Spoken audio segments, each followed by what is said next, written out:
days behind. When they arrive, they'll find an empty workshop with an incomplete legacy. Wei Liang understood what that cost her. She was abandoning not just her family, but her future. She was walking away from the path that had been laid out for her since birth. They were off the island in 17 minutes. Xian folded dimensional space around them with characteristic precision. The island contracted, compressed, was hidden behind walls that made it inaccessible from normal reality. 2 hours later, tribunal martial formations arrived at the last known position. The island was gone. They found nothing. The marshals would spend hours trying to breach the dimensional walls. They wouldn't succeed. The space was sealed. The exit was impossible to breach. Rue did not speak for 3 days, except to answer direct tactical questions. She moved with perfect efficiency, never wasting energy on anything except the requirements of survival. Wei Liang watched her process the betrayal the way she processed everything else, by converting it into information that could be acted upon. Her father had betrayed her. That was data. That changed their strategic position. That required tactical adjustments. She integrated it and continued forward. The silence she maintained wasn't anger. It was something deeper, the controlled devastation of someone who had just lost their last connection to the family she'd been born into. She had to choose. She chose them. When she finally spoke, 3 days later, it was about something else entirely, tactical repositioning, the next stage of their escape, how to optimize their dimensional travels. But Wei Liang understood that she would carry the weight of her father's choice for the rest of her life, that she had chosen her partners over her family, and that she was only just beginning to understand what that choice had cost her. It would be years before she could talk about it without that particular flatness in her voice. It would be decades before she could remember her father's name without pain. And it would be forever before she would forgive him for forcing her to choose. Chapter 74. The reports described Void Warden Shun Kuei with professional precision, methodical, efficient, consistently locates target within 30 minutes of arrival in any territory. Adjusts tactics based on available local resources. No wasted movement. The tribunal's marshals had high regard for him. He was one of their best. He had a specific skill set and he applied it with perfect consistency. What the reports meant, Wei Liang understood, was that Shun Kuei was very, very good at what he was designed to do. He was a hunting dog that had been trained for centuries. He would follow the scent until he found his prey. He would complete his mission. He would not stop until it was done. He was efficient. He was thorough. He was reliable. Sha Nightvale watched the marshals' movements through the 3 separate networks of observation they maintained, and her assessment carried that particular quality of respect that only developed between professionals who understood the same language. He moves like someone who has been hunting for longer than most cultivators have been alive, she observed. No passion, no need to prove himself, just the work. He understands that his job is to make contact and do what his job description says. Nothing more, nothing less. He's like looking in a mirror from 10 centuries forward. She paused. That kind of focused simplicity is either very dangerous or very predictable. I haven't figured out which yet, but I know which one I'm afraid of. Which? Wei Liang asked. Both, Sha said.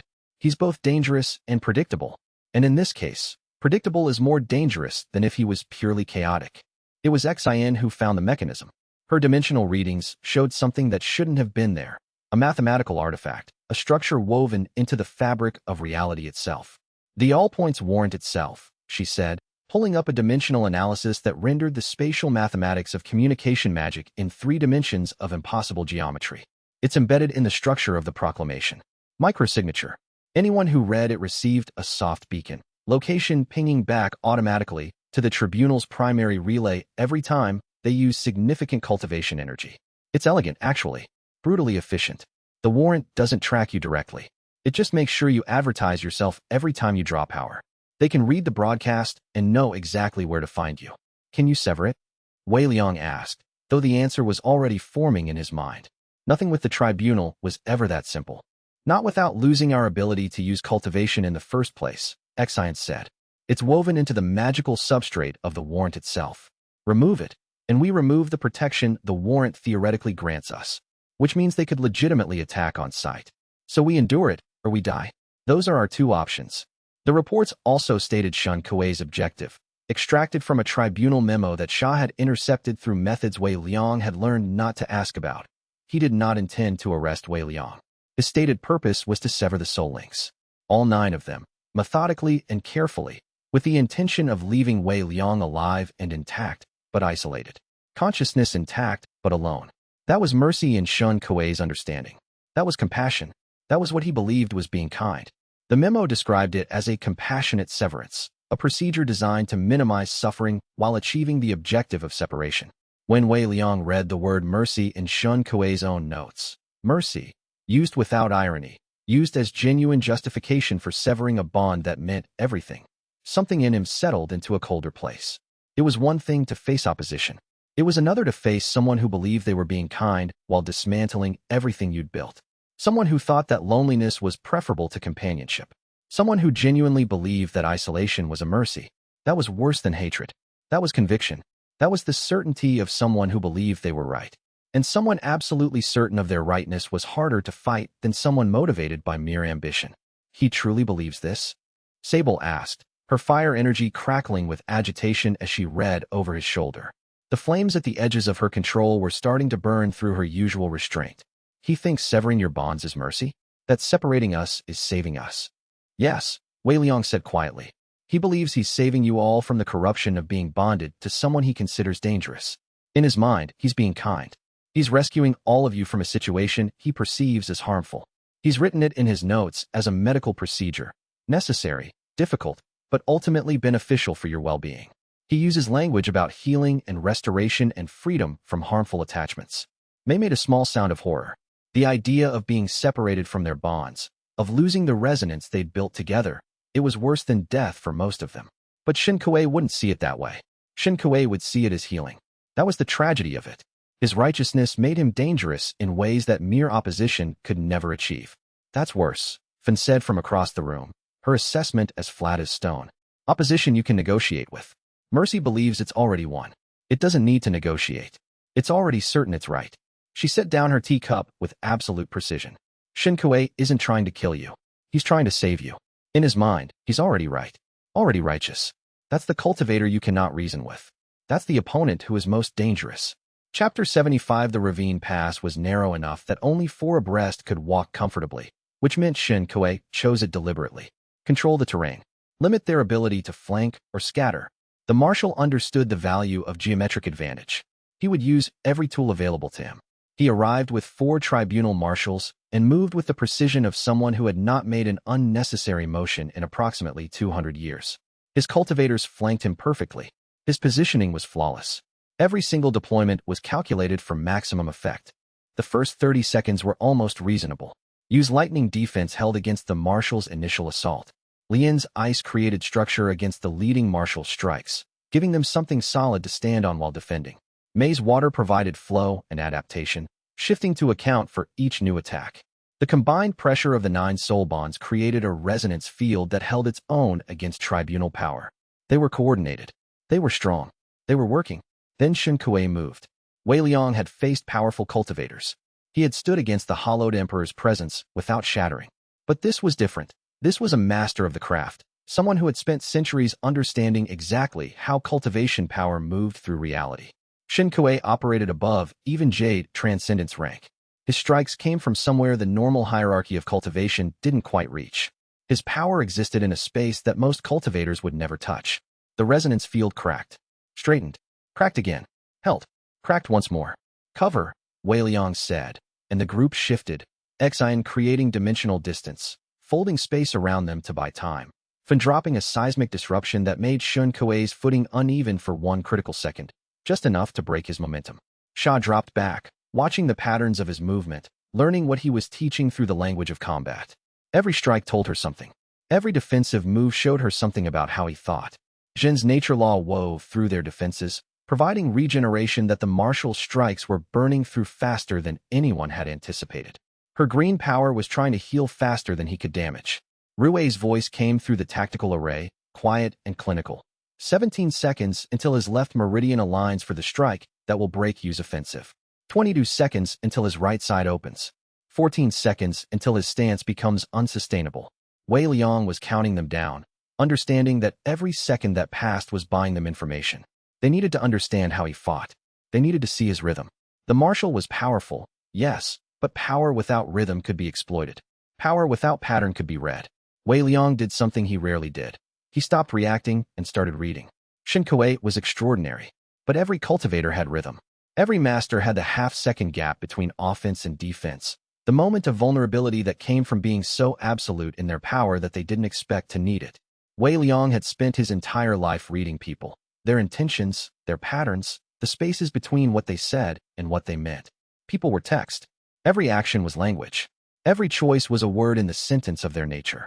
Shen Kuei's gap was small. A half second, perhaps less. It was the interval between committing to one technique and being able to commit to the next. It was where the absolute mastery became vulnerable. It was where the perfect cultivator showed the hairline fracture that all perfect things possess. Wei Liang focused all 9 soul bonds into a single concentrated strike and launched it at the exact moment the gap opened. The jade sang. All 9 laws converged into a single point of impact, a compressed density of power that should have been impossible to concentrate that much. Ice and fire and lightning and shadow and wood and metal and water and space. All of it compressed into a single moment of perfect impact.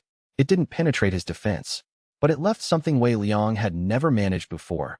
A hairline fracture on the edge of Shen Kuei's right bracer, where the dimensional shielding had finally been enough to break. A hairline, barely visible, but real. The Void Warden looked at the mark. His assessment changed. Wei Liang could read it happening. Not defeat, not respect exactly, but a recalibration.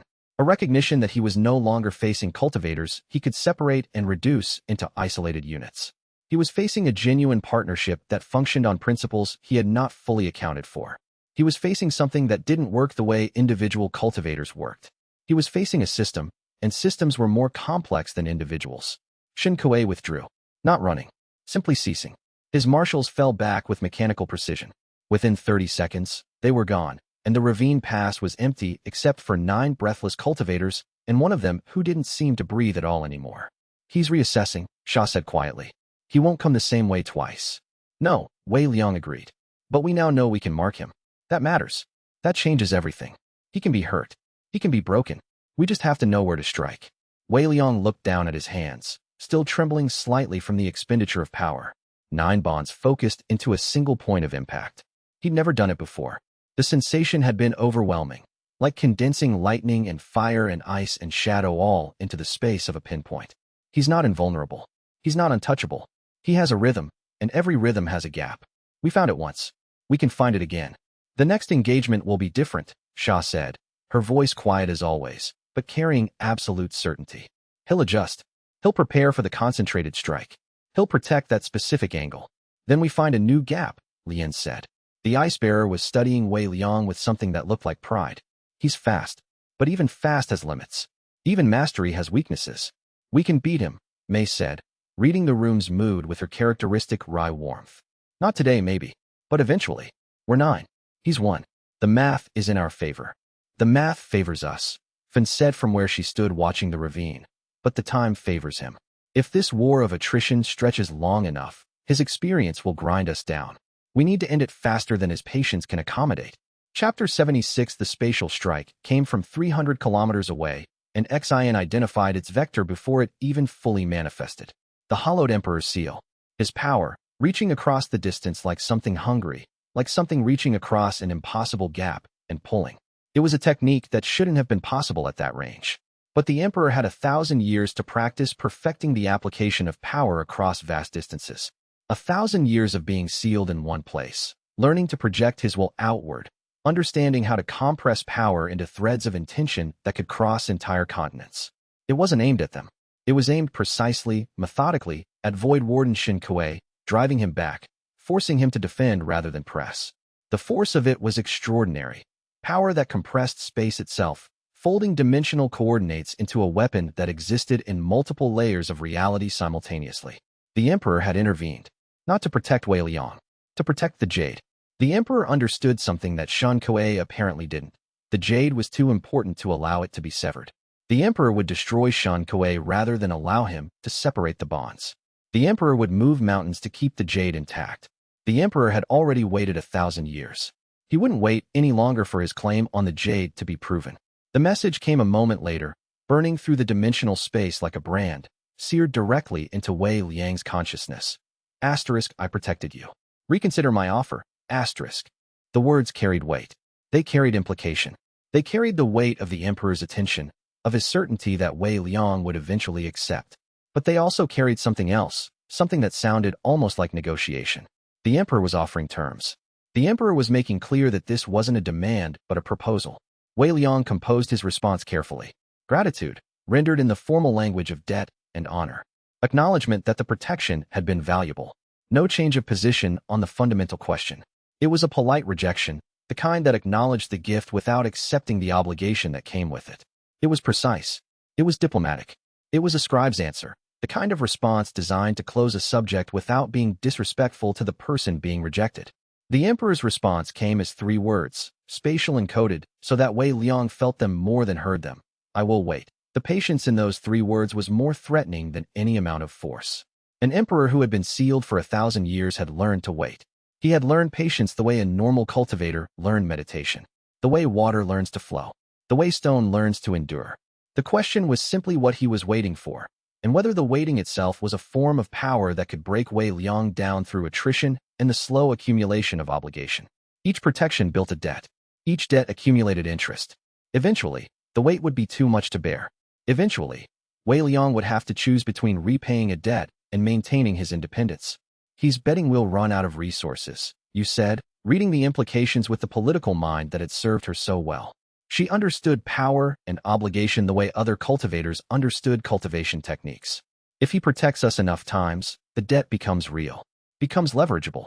He doesn't need to force you to accept his offer, just needs to make you owe him until accepting becomes inevitable, until you calculate that the debt is too large to keep refusing. Then we stop accepting, Wei Liang said. Next time, we hold our own. But even as he said it, he felt the weight of it. An emperor patient enough to wait was an emperor who had already calculated every move forward. The question was whether they could move faster than his patience could reach, whether they could outrun a being whose greatest weapon was time itself. Feng considered this. She understood patience. She understood strategy. She understood waiting. The emperor thinks the debt is inevitable, she said slowly. He thinks that if he helps us enough times, we'll eventually feel obligated to help him, that our sense of honor will overcome our sense of preservation. That's probably correct, you said. Honor is a currency that cultivators trade in. The more we owe, the more our honor demands we repay. Then we redefine what honor means, xianxia said. Her voice was flat, but there was something underneath it, the kind of clarity that only came from thinking through something from multiple angles. We decide that honor isn't about debt repayment. It's about maintaining our integrity. An emperor who expects gratitude to turn into obligation is an emperor who doesn't understand what honor actually is. But he's an emperor, Mei said quietly. He spent 1,000 years thinking in terms of power and obligation. Those are the only languages he knows. Then we'll have to teach him another one, Wei Liang said. The jade pulsed against his chest. The emperor was listening, he knew. The emperor was always listening now. We express gratitude without accepting debt. We acknowledge his power without surrendering our agency. We live in a way that shows there's something stronger than obligation. And what's stronger than obligation? Lian asked. It was a genuine question, not rhetorical. Wei Liang thought of his 9 bonds. He thought of the way they'd moved in the ravine pass. He thought of what they'd become together. Chosen loyalty, he said. Covenant instead of debt. The difference between doing something because you have to and doing something because you want to. Chapter 77. The neutral trading post didn't ask questions about who arrived or why they'd arrived so urgently. It simply provided rooms, supplies, and the kind of absolute discretion that came from taking coin from cultivators who valued safety and silence. The proprietor was an elderly woman who had run this place for 60 years and had learned that the best business practice was to look at nothing and hear nothing and remember nothing. She'd seen cultivators flee danger before. She'd watched hunted people prepare for battles they couldn't win. She provided hot water and silence, and that was all anyone needed from a place like this. Trial preparation began the moment they'd settled. The rooms were spacious but not luxurious. The walls were thick enough that conversations wouldn't carry. The proprietor had provided a table large enough for spreading documents and 7 chairs that were comfortable enough for long sitting. She understood what her guests were doing even if she didn't ask about it directly. You spread cultivation law precedents across the main table, her sharp mind already working through the procedural architecture of their defense.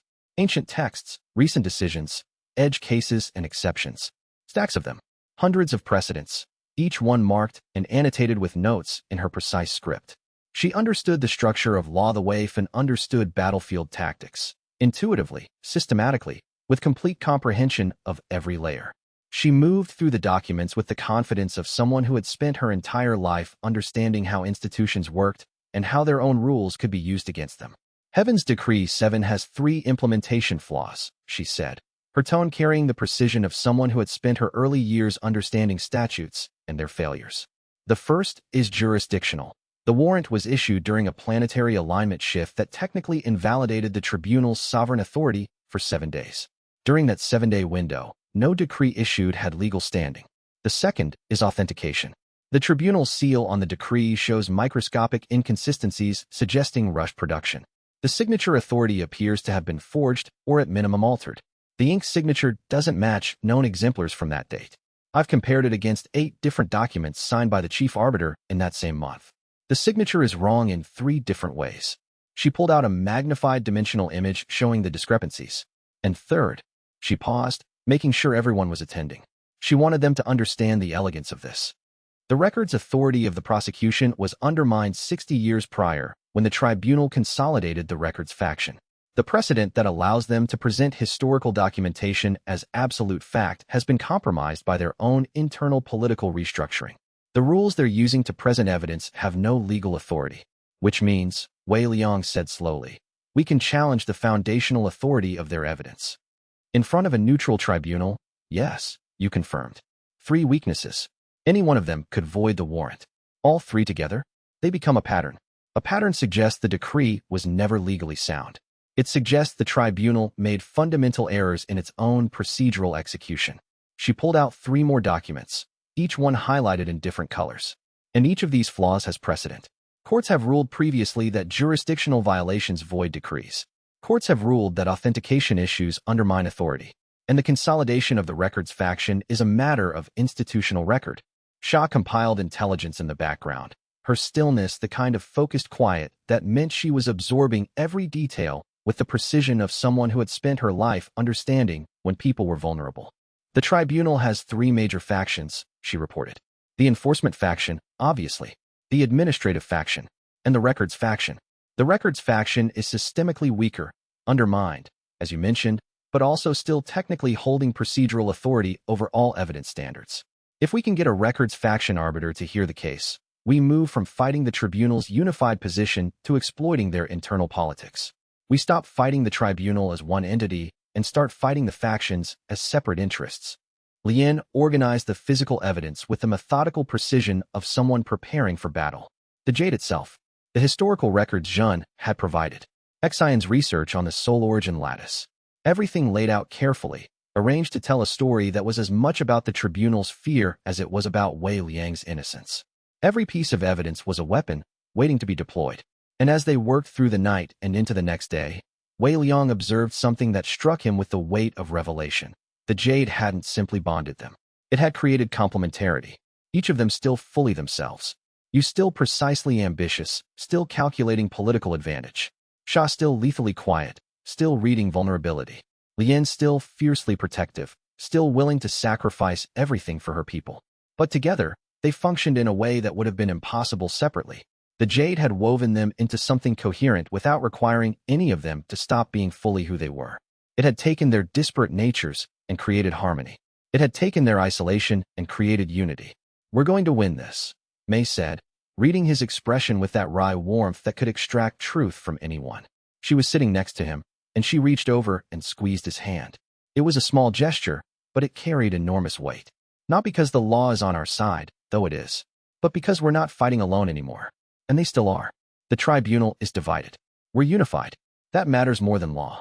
That matters more than politics. Chapter 78. A delegation arrived at the way station without warning.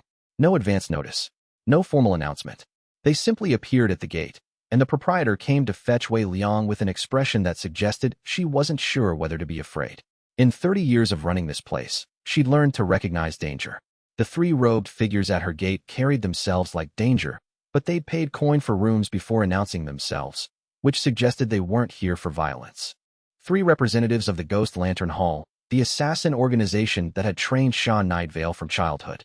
They wore the formal robes of the hall, moved with the particular grace of people whose existence existed in spaces between official recognition and historical records. They carried themselves with the precision of executioners and the courtesy of diplomats. When they moved, it was in perfect synchronization. Not because they were practicing synchronized movement, but because they'd trained together long enough that perfect coordination was automatic. They were not here as a threat. The moment Wei Liang saw them, he understood that. Threats didn't come with formal courtesy. Threats came with weapons drawn and hostile stances. These people moved like they were performing a ceremony. They carried a formal apology. The Ghost Lantern Hall, through its internal review process, had determined that a contract executed against Wei Liang had been accepted under false pretenses. The contract broker, Song Ruwei, had misrepresented the political implications of the contract during intake. Song Ruwei had indicated the target was a rogue cultivator with no cultivation sect protections and no political status.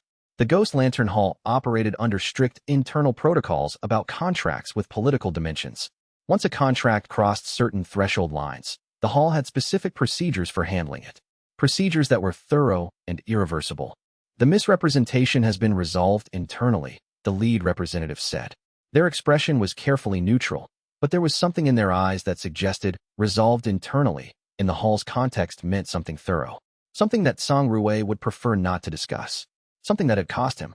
And Song Ruwei, Wei Liang asked, though he understood the implication perfectly, has learned that the Hall does not tolerate deception in contract intake. The lesson was thorough. The representative's tone carried absolute finality. The representatives presented the formal apology to Sha Nightvale personally, as was custom. The Hall understood protocol. The Hall understood that apologies had to be made to the injured party, not to convenient intermediaries. Sha had to receive this with her own hand. She had to acknowledge the apology. She had to rebuild her own relationship with the institution that had shaped her. Sha accepted it with the particular stiffness of someone who had never, in her entire adult life, been on the receiving end of the Hall's formal courtesy. She was not comfortable. She had spent her entire existence as an instrument of the Hall's authority. She had been a blade they wielded, a tool they used. Being on the receiving end of the Hall's formal courtesy was a new experience and deeply strange. It created a cognitive dissonance that she had no framework for processing. The Hall had made apologies before, but not to her. Never to her. She said thank you in a voice that sounded like she had practiced the phrase once and hoped she wouldn't need to use it.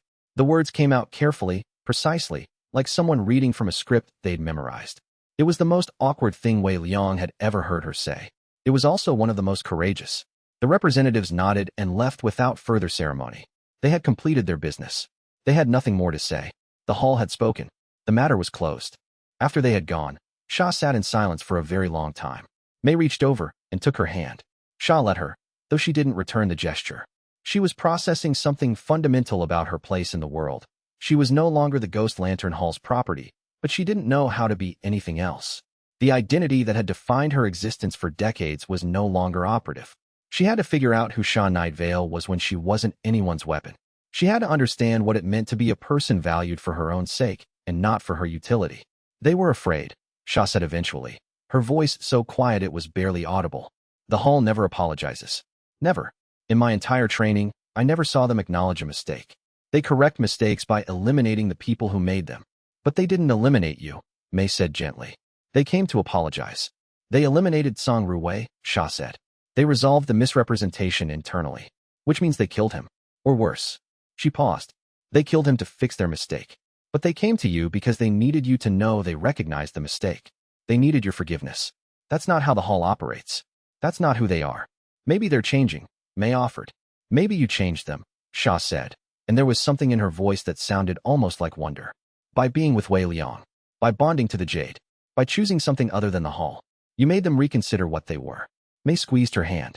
You made them reconsider what you were. You were property. Now you're a person they've hurt. That's a very different thing to the Hall.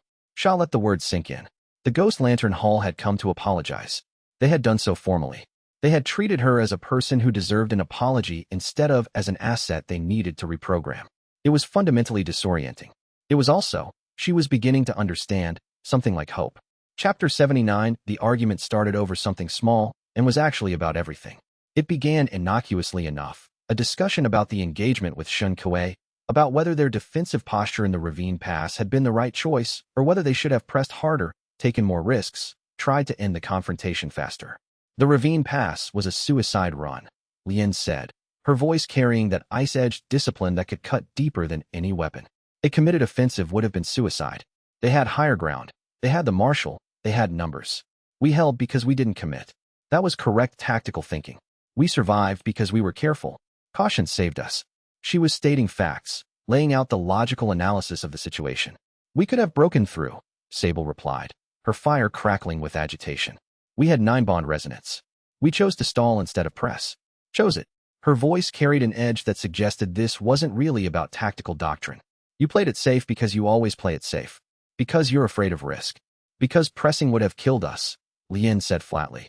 Dead is the outcome we're trying to avoid. Or because you're afraid, Sable said, and there was something in the tone that wasn't really about the ravine pass anymore. Afraid of losing. Afraid I'll overcommit and get hurt. Afraid that caring about someone means you have to control their choices to keep them safe. I don't, Lien started. You do. Sable cut her off. You always do. And I've accepted that because I care about you. But I'm not going to accept you pretending it's rational when it's just fear dressed up as strategy. She was standing now, her hands clenched, fire energy crackling at the edges of her control. Fear is fear. Control is control. Call it what it is.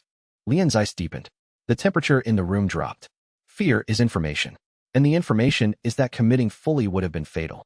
The math doesn't support aggressive offense. Or maybe, Sable said, her voice rising. The information is that you're afraid of losing me, and it's making you careful in ways that feel safe, but are actually just slowing us down. We're running out of time. We need to be faster, smarter, more aggressive. And you're holding us back because you're scared. That's not fair, Lien said, but her voice lacked conviction. Because it was fair. Because she was afraid. Because she would sacrifice anything to keep Sable alive, including their mission. The room had gone very quiet. Everyone was watching now, understanding that this wasn't going to resolve through tactical discussion because it had never been about tactics. This was about love. This was about fear. This was about the deep terror of losing someone who mattered. This was about whether you could care about someone without trying to control them. Whether you could let them risk themselves when every instinct told you to keep them safe. Wei Liang stood up. The movement was quiet, but it commanded attention. Everyone looked at him. You're both right, he said quietly. And you're also both afraid. The problem is that you're treating the fear as information about your worth instead of information about the situation. You're doing what we always do. Taking something true about the moment and extending it into something that says something about whether you matter to each other. Which is where you stop thinking clearly. Both of them fell silent. You weren't wrong about the ravine pass being dangerous, he continued, looking at Lien. The ice bearer was watching him with absolute focus. And you weren't wrong about us having more power than we used, he said, meeting Sable's eyes. Her fire was still crackling, but the intensity had diminished slightly. But neither of those things is actually about whether you're allowed to care about each other. They're just facts about combat. Separate facts. You're treating them as if they're the same fact, and they're not. Sable, you could die in an aggressive push. That's real. That's true. But Lien's caution doesn't make her love you less. It makes her love you in the way she knows how to love, by keeping you alive. Lien, Sable's willingness to take risks doesn't mean she doesn't care about you. It means she trusts you. It means she believes you're strong enough to protect yourself. Those are two different truths living in the same moment. Across the room, Fen nodded once. A small gesture, but it registered. Even the commander understood the logic of what Wei Liang was saying. Lien reached out and took Sable's hand. Their fingers intertwined. It was a small gesture, but it spoke volumes. The ice bearer and the fire bearer connected despite the fundamental opposition of their natures. Despite the fear that had driven them apart, they were choosing each other. They were choosing to hold both the fear and the love at the same time. They sat in silence for a long time, neither speaking, both present. The friction transforming slowly back into something that could coexist with care. The fear was still there. Lien's fear of losing Sable, Sable's frustration at being held back. But so was the love. Underneath the fear, through it, woven through it, was the absolute certainty that they were better together than apart. And they were learning to hold both at the same time. Learning that you could care about someone without controlling them. Learning that you could take risks while protecting each other. Chapter 80. The spiritual alarms triggered at midnight. Wei Liang was awake before the sound fully registered. Years of training making his body respond before his mind fully caught up. But he could feel it the moment it happened. Could feel the great seal that had held for 1,000 years simply unweave as if it had always been meant to come undone. The seal that was supposed to be eternal. The seal that was supposed to hold forever. The hollowed emperor wasn't breaking the seal. He was unmaking it. Systematically. Methodically. Like someone taking apart the complex mechanisms of a lock from the inside. Understanding each component and removing it in the exact right order. He was performing a surgery on reality itself, separating the layers of the seal one by one, reading the architecture of his own imprisonment and systematically dismantling it. The seal that had been rated to hold for 10,000 years had lasted 1,000 because the thing it was meant to contain had finally understood its own architecture well enough to disassemble it. The resonance spread across the entire continent in waves. Wei Liang felt cultivators everywhere waking to the presence of something vast and old finally rising from the place where it had been pressed down. An emperor, a hunger, a question that had been sealed away from the world for long enough. The very qi in the air changed tone. The world shifted on its axis. Something fundamental had altered. The seal that had been the bedrock of their world for 1,000 years was gone. The emperor rose fully from sealed tomb, resonance across continent, and then came the knock. Not urgent, not threatening. A knock, at their chamber door, at a time when nobody should be moving. Everyone was alert instantly, hands on weapons, energy prepared for combat. This was the moment. This was the point of convergence. Everything they had been building toward was happening now. All the pieces were moving into their final positions. Wei Liang opened the door. The woman in tribunal robes didn't fit the pattern of any tribunal enforcer Wei Liang had ever encountered. The robes themselves were worn differently, not with the enforcer's precise uniformity, not with administrative formality. Worn with the quiet certainty of someone who had chosen them for reasons that belonged entirely to her. She was composed, but that composure carried something underneath it, the weight of someone who had been carrying something heavy for a very long time. Her eyes were old. Her presence was ancient. She carried herself with the confidence of someone who had already made her decision and had made it long ago. The 10th soul slot in the jade pulsed against Wei Liang's chest. Not urgently, with the finality of recognition, with the absolute certainty of a compass that had found true north. This was the bond. This was the final piece. This was what had been waiting in the celestial void. The resonance sang, not with urgency, but with completion, with arrival, with the certainty of something long awaited finally materializing. I am Tian, luminary of the celestial tribunal, the woman said quietly. I have been watching the tribunal make the same mistake for 300 years. I believe they are making it again now. She paused. Her eyes were ancient and clear and profoundly sad. They had seen 3 centuries of history. They had watched empires rise and fall. They had been waiting for this moment. May I sit down? Wei Liang stepped aside. Behind him, he could feel each of his 9 bonds come into absolute stillness. Not defensive, but absolutely present.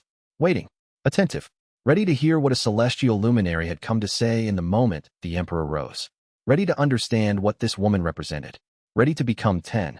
Ready to complete something that had been incomplete for so long that nobody alive remembered what completion felt like. We have much to discuss, Tian luminary said, moving past him into the room. And very little time to discuss it in. The emperor is rising. The tribunal is converging. And the choices you make in the next hours will determine whether we all survive what comes next. She settled into a seat with the ease of someone who had made this kind of entrance many times, in many different contexts. Her bearing suggested someone accustomed to being listened to, someone whose words carried weight. I have been watching the tribunal for 3 centuries, she said without preamble. I have served it. I have served it faithfully. But I have also watched it make the same mistakes repeatedly. Mistakes that end in suffering. Mistakes that end in death. Behind Wei Liang, he could feel Lien moving forward slightly, protective, ready for combat if this celestial cultivator proved to be a threat. But the jade was singing in a way it had never sung before. Not with urgency, with recognition, with something that felt almost like relief. I will not try to convince you of anything except this, Tian luminary continued. The tribunal cannot contain what the ancestor sealed. The emperor understands this. He has always understood this. And the tribunal fears what will happen when the seal finally fails. They fear it so much that they want to destroy the jade rather than let you complete your bonds. But destroying the jade won't stop the seal from failing. It will only ensure that when the seal fails, there's no jade to balance the forces it was meant to contain. She looked directly at Wei Liang. You are meant to be the key that opens what needs to be opened and closes what needs to be closed. That's what the jade is. That's what the ancestor made it for. The trial will force the tribunal to choose between revealing the truth and destroying the rules they claim to serve. And I am here to ensure that you have what you need to make that choice clearly. The 10th soul slot pulsed one final time, settling into absolute certainty. The 10th bond was forming. The path was becoming whole. And everything that came next would be determined by the choices made in the hours to come. Chapter 81. Tian luminary sat across from Wei Liang in a private chamber of the trading post's upper floors, her hands folded precisely on the table between them. The morning light through the window fell across her face without softening anything about her expression. She had removed her formal tribunal robes and wore instead a scholar's garment of pale gray. something that made her look less like an official and more like what she was underneath the position, a woman of meticulous, careful thought, carrying the weight of 300 years in the precise way she held her shoulders. The tribunal's founding mandate, she began, without preamble, was to protect the jade, not to suppress it, not to prevent its completion, to protect it. She opened a leather case and withdrew 3 objects: a scroll with astronomical seals, a leather journal filled with handwriting in an older script, and a sealed tube of black wood. These are the original founding documents. This journal belonged to Chief Arbiter Guanhen, who held the position before xianxia. This seal contains testimony from Judge Mei Shun, who witnessed the decree's rewriting. Wei Liang felt something shift in the chamber's air. 300 years of institutional history, laid out on a table with the same methodical care that Tian brought to everything. Rewriting. Heaven's Decree 7, Tian said, which mandates the suppression of the jade and the severing of multi-bond cultivation, was authored by Lord Arbiter xianxia 312 years ago. It was not the original mandate. The original mandate, written by the ancestor herself, explicitly states that the jade's completion would be a moment of institutional honor, not a moment of institutional failure. Tian's precision never wavered, but something beneath it moved, something deeper, a current of emotion that ran underneath her words like water flowing beneath ice. Chief Arbiter Guanhen supported that mandate. She had already begun preliminary research into the jade's design and purpose. She intended to author the next generation's protection protocol. Wei Liang understood the implication immediately.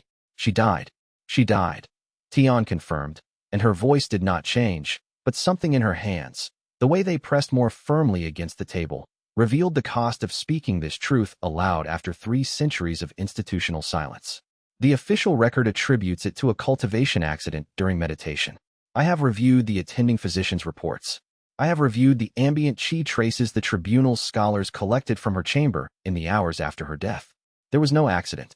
The qi disturbance was deliberate. It was executed by someone with mastery of void law, someone who could remove space itself and use that removal as a weapon, which significantly narrows the number of suspects in the tribunal's ranks 300 years ago.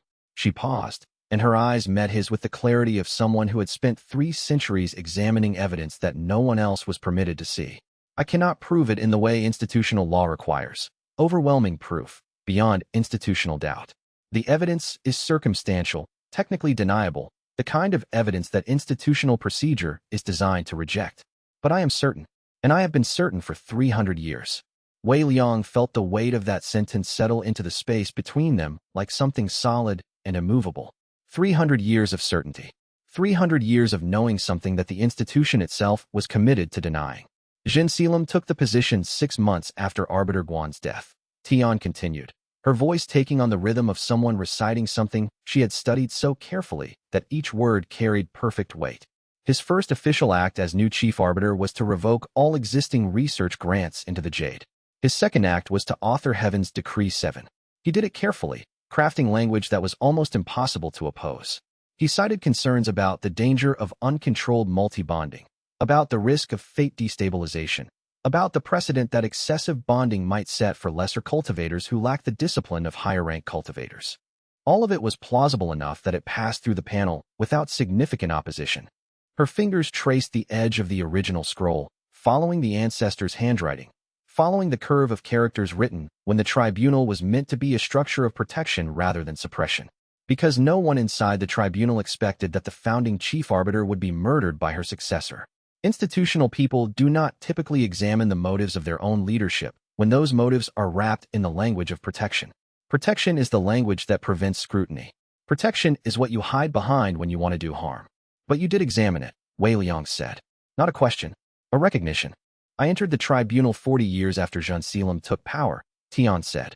I was assigned to the archives division, the historical records, the institutional memory. It was meant to be a minor position, a place where a competent scholar could work quietly, cataloging documents that no one in leadership actually cared about. But I cared. I began to read not just the official records but the gaps in them. I started with inconsistencies. Why were certain letters missing from the correspondence between Guanhen and the Council of Elders? Why did the monthly reports from that period jump from detailed analysis to administrative summaries? It took me 10 years to find the pattern. I discovered the missing correspondence, some of it recovered from private collections, some of it reconstructed from references in other documents. I found the petition she had drafted, asking for broader research permissions into the Jade's design, dated 3 weeks before her death. Never formally submitted, but written. And I found her personal journal entries. Tian withdrew a small notebook from the leather case, worn at the edges from age and careful handling. She opened it to a specific page, and Wei Liang could see the handwriting. Precise and scholarly, but with a tension beneath the precision that spoke of careful thought wrestling with difficult emotion. This entry is from 3 weeks before her death, Tian said, reading aloud. Xianxia asked me today whether I had considered how ambition might cloud judgment. I was struck by the question's precision. I asked him if fear might cloud his. He did not answer. He simply smiled and said that fear is the foundation of all wisdom, that only those who fear the consequences of their actions are wise enough to deserve power. She closed the journal. It was the last journal entry she made. The day after she wrote this, her meditation chamber was found empty.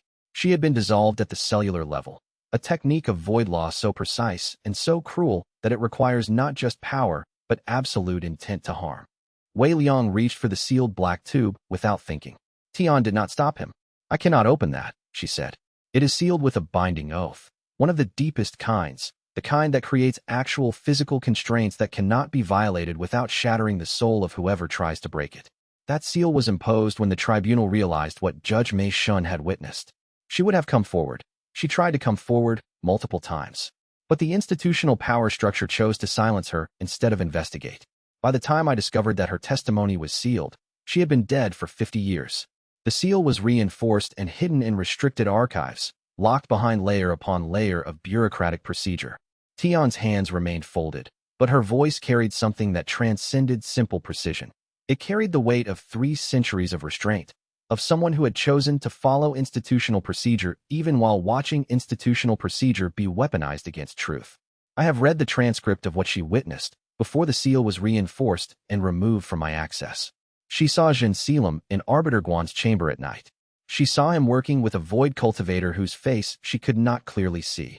The cultivator wore robes that obscured their identity, and Shen Kuei himself had not yet taken his current position, so we cannot be entirely certain of the void cultivator's identity through institutional records. She saw the qi disturbance that killed Guan Hen created deliberately, with methodical precision. She heard Xianxia say, "The Jade will find no champion now." And she heard the response, "A pity, my lord. It is a magnificent artifact. Why are you telling me this?" Wei Liang asked, though he already understood. The question was not really a question. It was a gateway to understanding what came next, what this revelation meant, what Tian was about to offer or ask or require. Because, Tian said, and her voice became quieter, more vulnerable, I have spent 300 years inside an institution I watched corrupt itself from the inside out. I entered wanting to serve something just.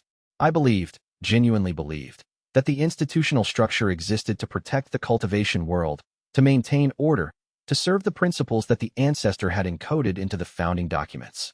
What I found, over the course of 3 centuries, was that justice, once compromised at the highest level, becomes something else entirely. It becomes the mechanism by which injustice perpetuates itself.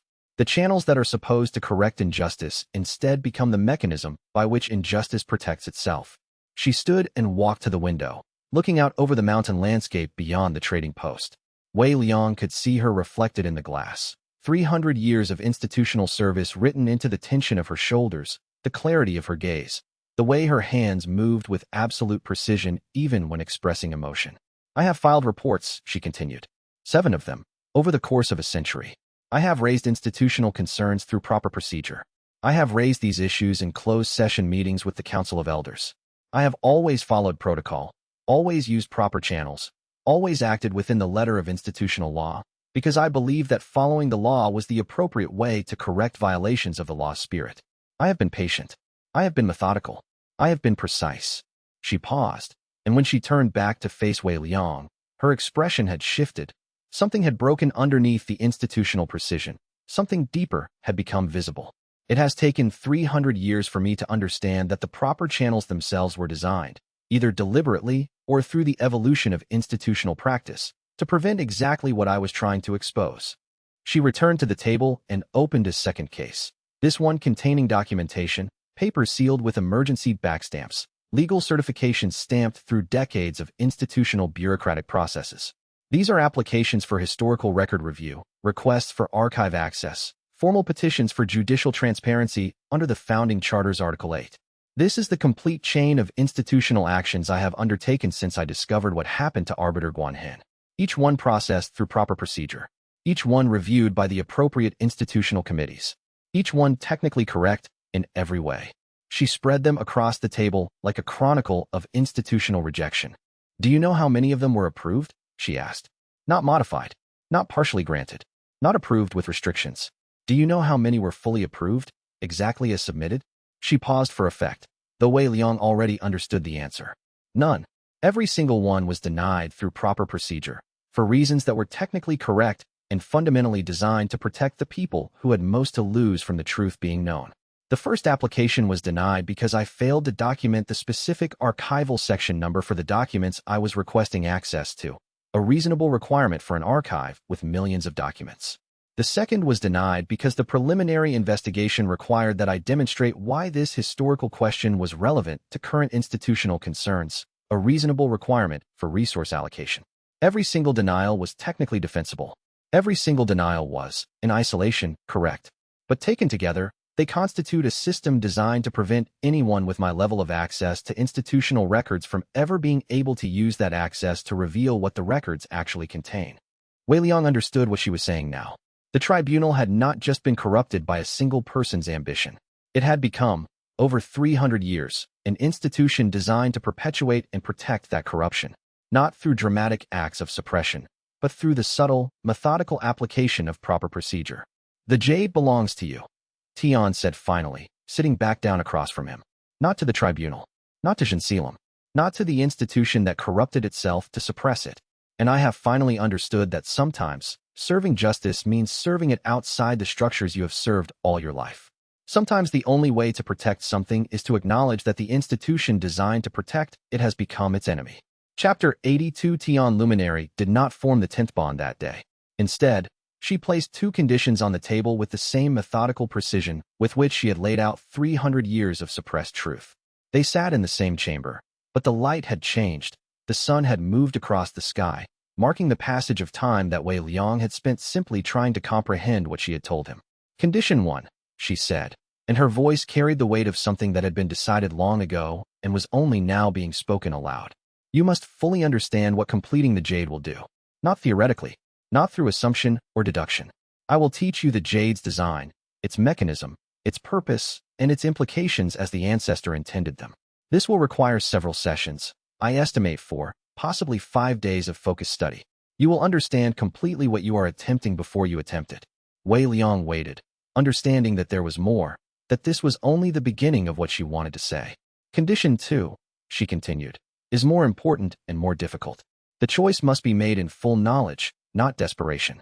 You are in a difficult position right now, surrounded by institutional pressure, threatened by enforcement action, facing a tribunal that has already demonstrated its willingness to corrupt procedure to achieve its desired outcome. I will not allow you to form this bond because you are desperate. I will not become the 10th bond because we are running out of time. That is not how this should happen. The bond must be a choice made in clarity, not fear. In understanding, not survival instinct. Wei Liang felt something unexpected settle in his chest. Not frustration, not the impatience of someone who saw the goal and wanted to reach it immediately, but something closer to recognition. Every other partner had bonded with him without conditions. Lian had bonded out of protective instinct, drawn to defend someone she perceived as vulnerable. Sable had bonded out of passion, out of the fire of emotion that characterized her approach to everything. You had bonded out of strategic recognition of what they could accomplish together, out of the cultivation world's political calculations. Sha had bonded out of a stillness that seemed to recognize him across the chaos. Zhen had bonded out of an ancient quiet wisdom. Rui had bonded out of technical brilliance and the desire to build something that had never been built before. Mei had bonded out of wry warmth and the understanding that came from reading people correctly. Xian had bonded out of sardonic precision and the appreciation for something complex enough to interest her. Fen had bonded out of minimal words and simple fact, the fact that he was worth bonding with. None of them had asked him for anything except his willingness to form the bond itself. None of them had made his achievement of jade transcendence conditional on his understanding at first. But Tian was asking for something different. She was not asking for his willingness. She was asking for his consciousness. She was asking him to be worthy of the choice in a way that went deeper than any single decision he might make in any given moment. She was asking for him to understand what he was actually choosing to become. "I accept," he said, and the words felt heavy in his mouth, weighted with the gravity of what he was agreeing to. The reaction from the other partners, when Tian explained her conditions over evening tea in the trading post common room, was immediate and not uniform. Sable Embervale nearly came out of her chair, her fire law flickering with agitation. "We don't have time for philosophical examination sessions. The tribunal is already positioning for enforcement action. Every day we delay is a day they use to consolidate their position against us, to build their case, to prepare their marshals. We should complete the bond now." "Tian is right," Lien Frostmere said quietly, her voice cutting through Sable's frustration like winter ice through still water. There was no argument in her tone, just certainty. If Wei Liang is going to reach Jade Transcendence, if he's going to carry the completed Jade, he needs to understand what he's reaching for. Speed in this matters less than clarity. A bond formed without understanding is a bond that carries weakness, and we don't have the luxury of weakness. Van Emberstorm, sitting in the corner with her usual minimal expression, simply nodded once, a gesture that conveyed complete agreement. "Conditions are reasonable," she said, her voice flat and matter-of-fact. "The bonding would be less stable without full knowledge. Completion requires consciousness. That is not philosophical. That is technical."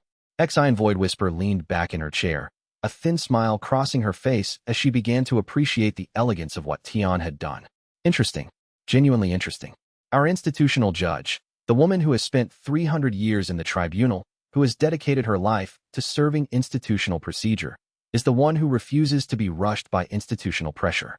There's a symmetry to that, a kind of perfect irony that I appreciate."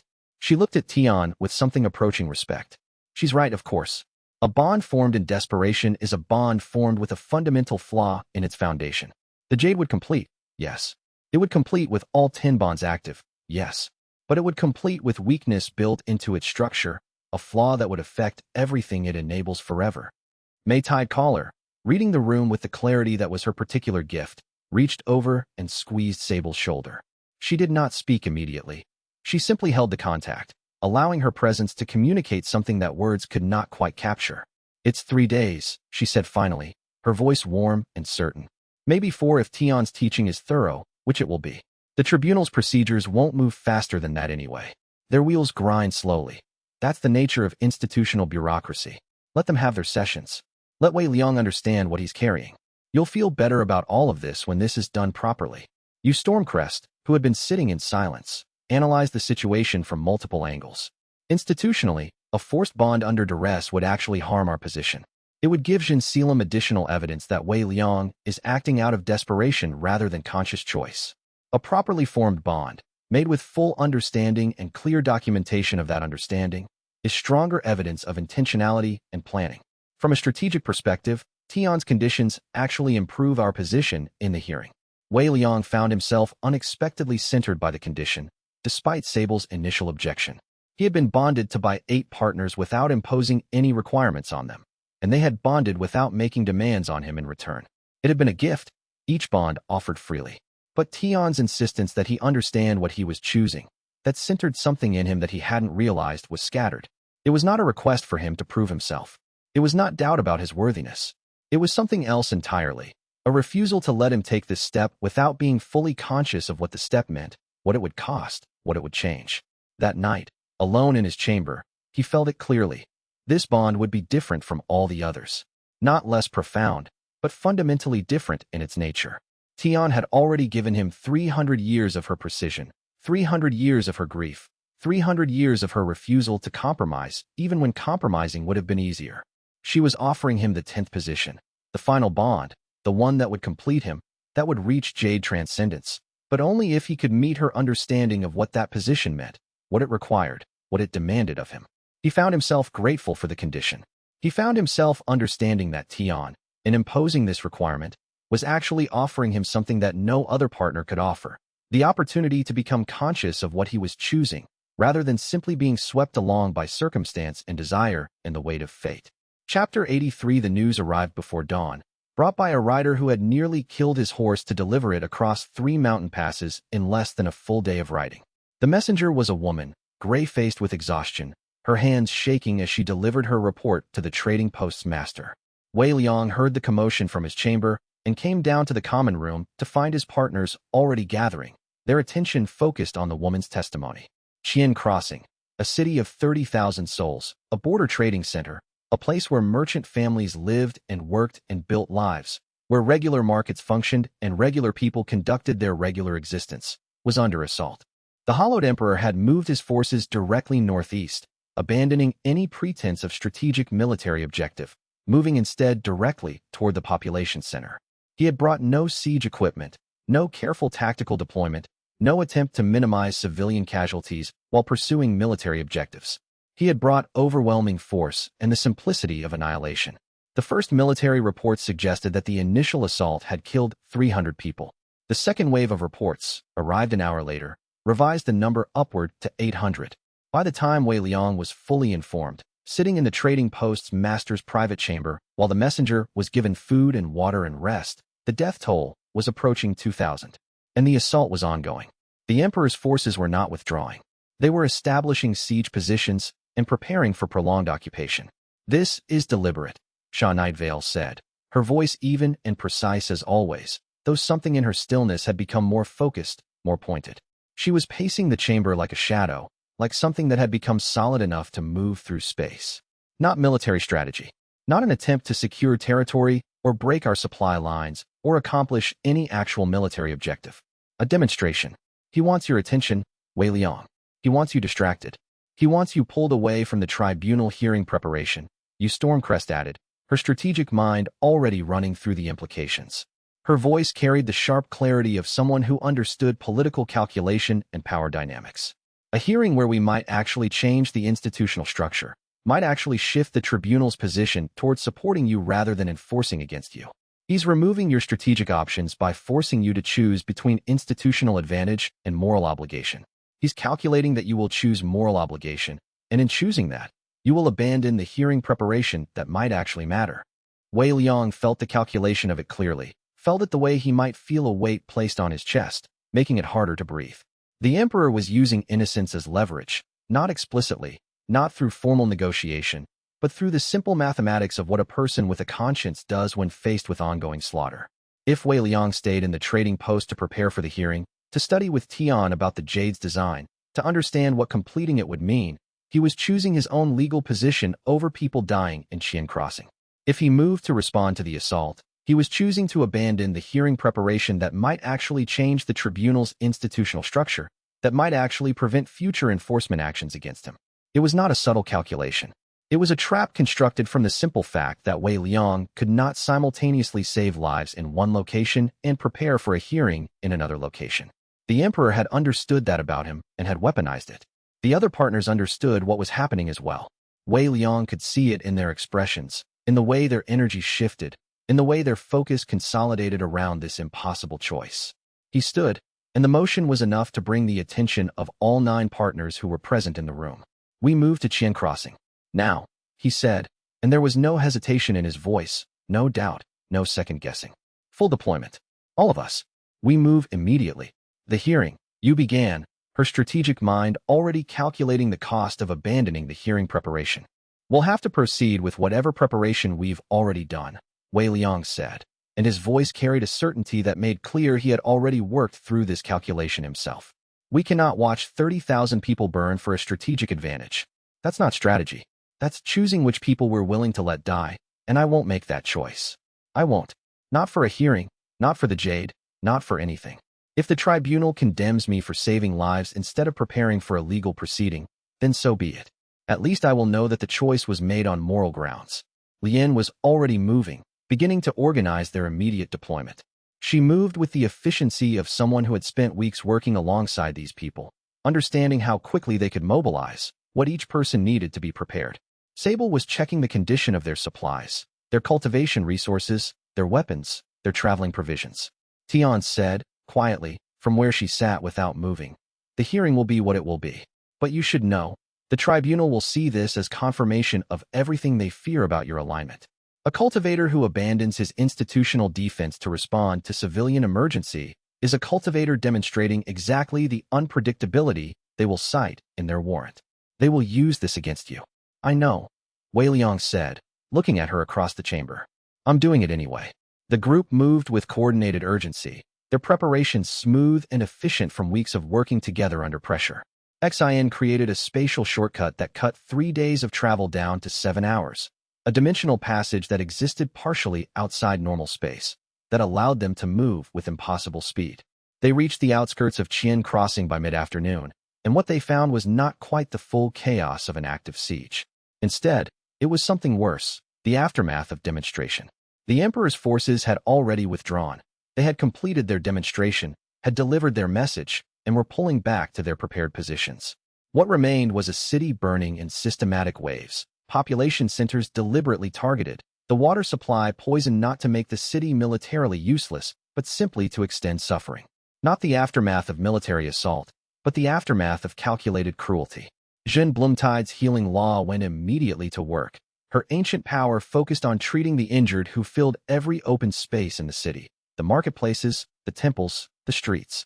Mei moved to the water systems with urgency, using her full command of water law to neutralize the poison, to work with careful precision to restore what she could without introducing new contamination. Rue threw herself into architectural assessment, identifying which structures could be saved with minimal effort and which would need to be written off to prevent the spread of fire to adjacent buildings.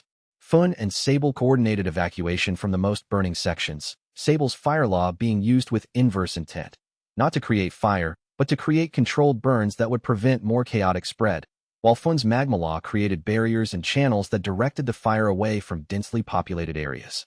Wei Liang moved into the center of the chaos, feeling his 9 partners' presence like an extension of his own consciousness, understanding that what they were attempting here was not combat, but rescue, and rescue at this scale required everything they had.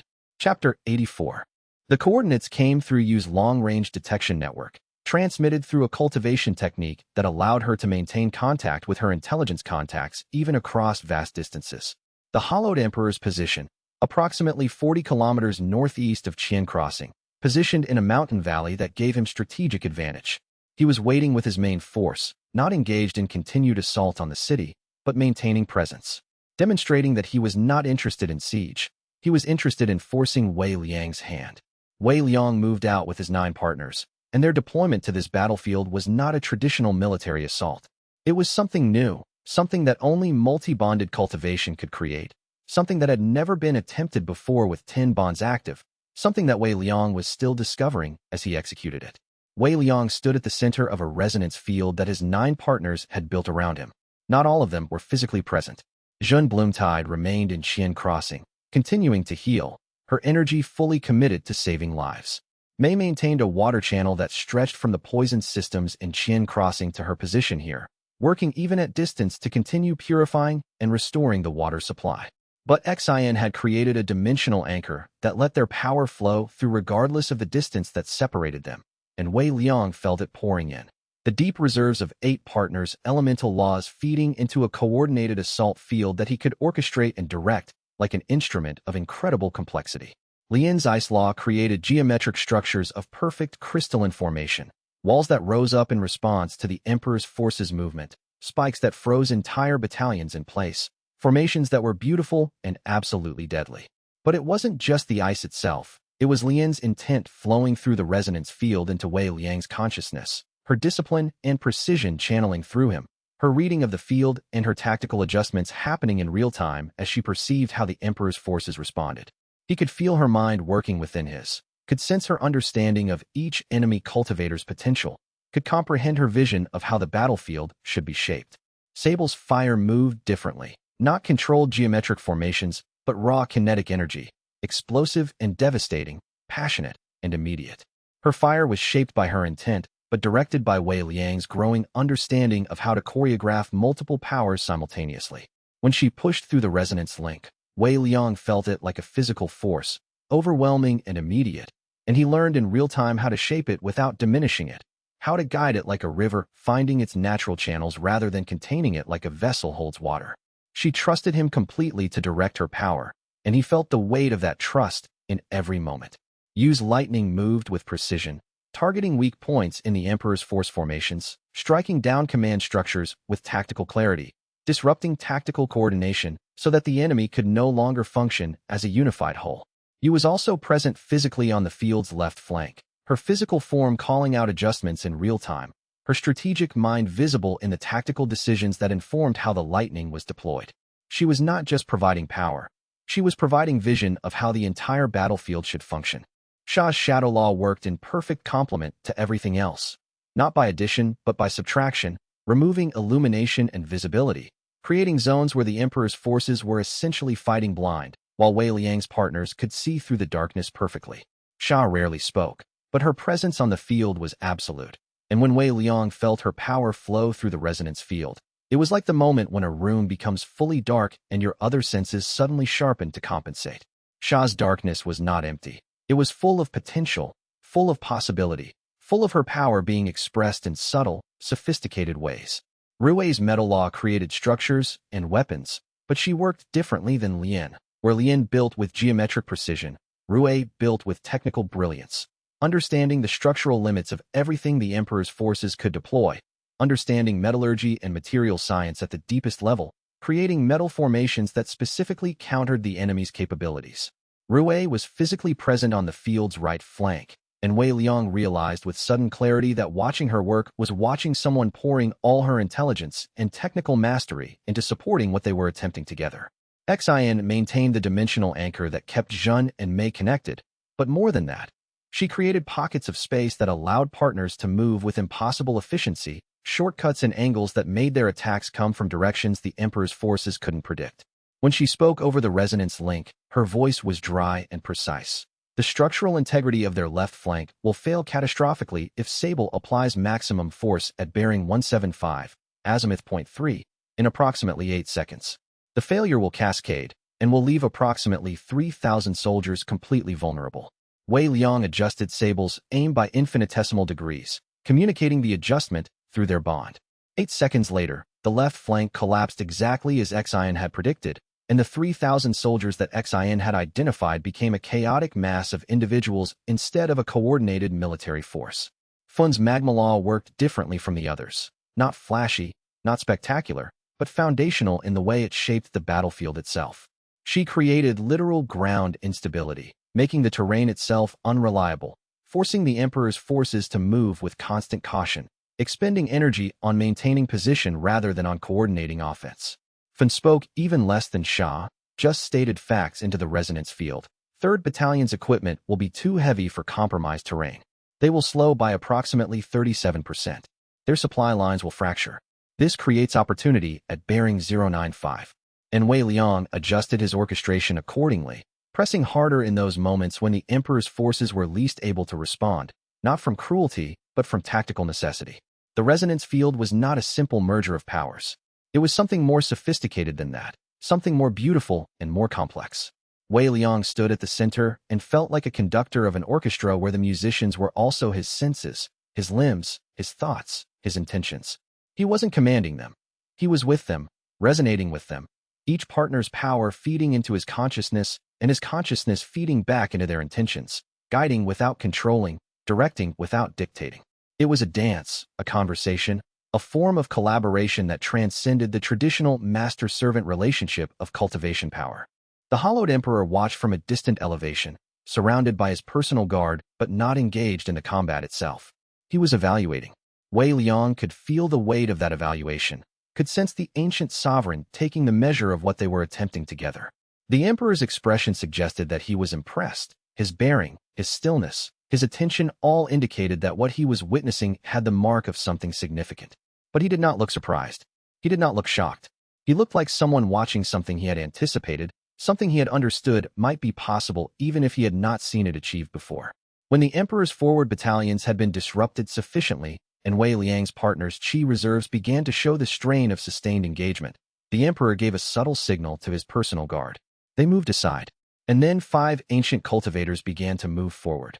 Figures who wore armor that predated the current cultivation era by centuries, who moved with the assured confidence of people who had spent thousands of years perfecting their craft, who carried themselves with the bearing of warriors who had faced every possible opponent and had always emerged victorious. Chapter 85. The 5 ancient cultivators met Wei Liang at the field center, and the moment they engaged him, Wei Liang understood that this was the hardest combat he had faced. The 9-partner resonance field was still available to him. Zhen and Mei maintaining their contribution even at distance. But these 5 cultivators were different from anything he had encountered before.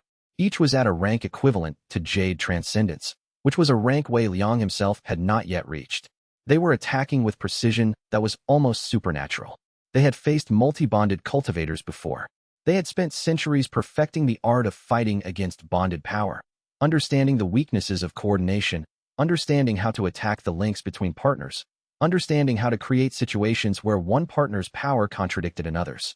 The first ancient, armor of some white-silver metal, face obscured by a mask of carved bone, attacked with a thrust that should have been simple but carried within it the weight of 3,000 years of martial discipline. Wei Liang blocked it with Lian's ice-enhanced defenses, felt the impact reverberate through his entire skeleton, felt his bones actually compress slightly under the force. The ice formed protective structures around his limbs, but the ancient's weapon shattered through them like ice crystal armor was paper. The second ancient came from the side, moving with a speed that made the air around his motion blur. Wei Liang pivoted, used Sha's shadow law to create darkness around his movement, felt himself slip partially out of the space the ancient was attacking into. But the ancient had been trained in shadow combat. He moved through Sha's darkness with the ease of someone who had spent centuries fighting in similar environments, and his weapon nearly caught Wei Liang's shoulder as he passed. The third ancient, this one smaller, moving with a dancer's grace, attacked Wei Liang's lower center with the precision of someone who had studied cultivation anatomy for centuries, trying to disrupt his standing position, trying to break his balance, trying to force him into a defensive crouch where his larger reach would be negated. Wei Liang countered by channeling Rui's metal law through his own body, hardening his muscles and skeleton into something that could resist the force, transforming his physical form into something that was as much metal as it was flesh. He felt the bones in his legs sing with the strain of it, felt his cultivation reserves begin to deplete, as maintaining this level of transformation required constant power expenditure. The fourth ancient pulled back and launched an elemental assault, not of fire or ice, but of something older, something that predated the organized elemental systems of the current cultivation era. It was pure destructive intent, law applied without the constraints of modern cultivation theory, without the systematic categorization that modern cultivators use to organize their understanding of power. It was raw, ancient, terrifying. Wei Liang had to drop deeper into the resonance field, calling on Zhen's healing law at the same time he was calling on Fun's magma law to counter it. He felt the ancient's power burn through his defenses. He felt it scar him, actually creating permanent damage that would require extensive healing to restore. The fifth ancient simply waited, watching the pattern of Wei Liang's responses, learning how he moved, anticipating what he would do next. This ancient was not attacking. This ancient was studying. This ancient was the most dangerous because this ancient understood that the real battle would come after the others had worn him down. Lian's ice law created structures that impeded the ancient's movements, but they shattered the ice like it was paper. Sable's fire attacks they simply walked through, their armor and cultivation both proof against the heat, their bodies themselves converted into something that was fire-resistant at the cellular level. Use lightning they redirected through their bodies and into the ground with movements that looked like they were part of a formal dance rather than desperate defense. Sha's darkness they seemed almost immune to, moving through it with the casualness of people walking through a familiar room, their senses operating on a wavelength that darkness could not interfere with. Wei Liang took damage. Real damage. He felt a strike from the third ancient's weapon slip through his defenses and tear a line of fire through his left shoulder, cutting muscle and burning nerve endings. He felt the fourth ancient's old law attack burn across his ribs, creating a wound that would take weeks to fully heal. The pain was sharp and immediate, and he understood that the five were not trying to kill him quickly. They were trying to tire him, to force him to extend his partner's chi reserves beyond sustainable limits, to create a situation where the resonance field would begin to fray as individual partners' reserves depleted. Zhen Blumtide's healing law poured into him, but he felt the cost of it immediately. Her energy reserves lowered with each wound she healed, with each cellular regeneration she facilitated. Mei's water pressure regeneration moved to compensate, but even with the two combined, even with two of his most powerful healers fully engaged in maintaining his physical form, Wei Liang could sense that he was burning energy faster than his partners could restore it. This was the problem with fighting multiple opponents at once. There was a limit to what even 9 bonded partners could sustain, and the 5 ancients were specifically designed, trained, positioned, and deployed to find that limit and exceed it. Wei Liang pressed forward anyway. He couldn't afford to step back. Every moment he was engaged with the five ancients was a moment his other partners could direct their power elsewhere, defend xianxia more thoroughly, prevent the Emperor's reserve forces from advancing further.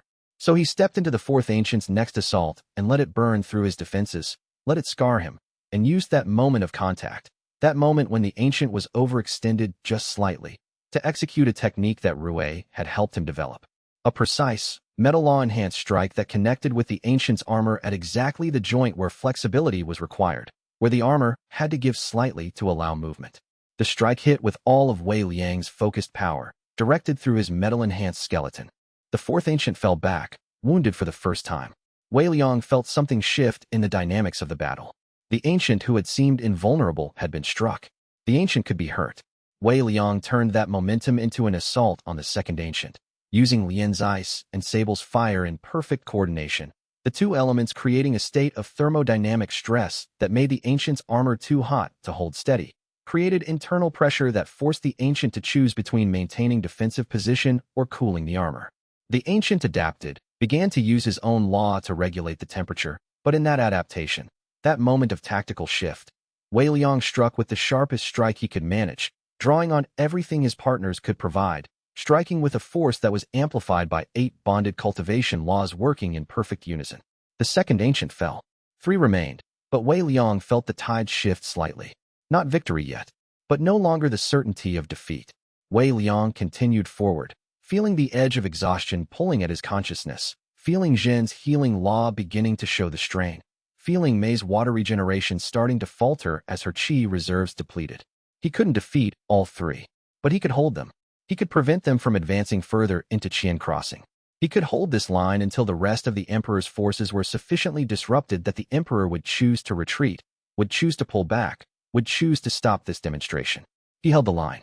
Chapter 86. The Hollowed Emperor descended from his observation point personally, but not to join the combat with Wei Liang. Instead, the Emperor turned his attention toward the tribunal strike force that had just arrived on the field, using the chaos as cover for their own enforcement action against the man who was currently in violation of Heaven's Decree 7. Shun Kuei emerged from the strike formation, and when the Void Warden and the Hollowed Emperor met each other, the battle between them was awe-inspiring in its scale and precision. The Emperor had not directly engaged in the combat until now, had maintained his distance, had maintained his observation. But now, faced with the tribunal's enforcement action, he turned his full attention to the Void Warden. The Emperor did not look undead when he moved into direct combat with Shun Kuei. He looked ancient and powerful and absolutely lethal. His undead body moved with precision that made even the 5 ancient cultivators look like apprentices by comparison. His void law manipulations were vast and devastating. He was literally removing sections of space from the combat theater, creating zones where nothing could exist, then releasing them back to reality in ways that distorted everything in their path, that unmade matter and remade it in new configurations, that created zones of ontological instability where the laws of physics were uncertain. Shun Kuei matched him technique for technique, his null field formation operating as a perfect counter to the Emperor's void manipulations. Where the Emperor removed space, Shun Kuei compressed it. Where the Emperor created distortions, Shun Kuei neutralized them, smoothed them out, returned them to stable equilibrium. The two ancient powers, locked in direct confrontation, caused the very ground to warp and shift, caused the sky above the battlefield to darken with the sheer magnitude of their power expenditure. The resonance of their conflict created sounds that no human ear was meant to hear, created visual disturbances that made the air itself ripple like water disturbed by a stone. Wei Liang understood that this was his opportunity. With the Emperor engaged with Shun Kuei and most of the strike force focused on that engagement, the pressure that had been pushing down on him and his partners shifted. The 5 ancient cultivators suddenly found themselves without command guidance, without the Emperor's subtle influence directing their actions.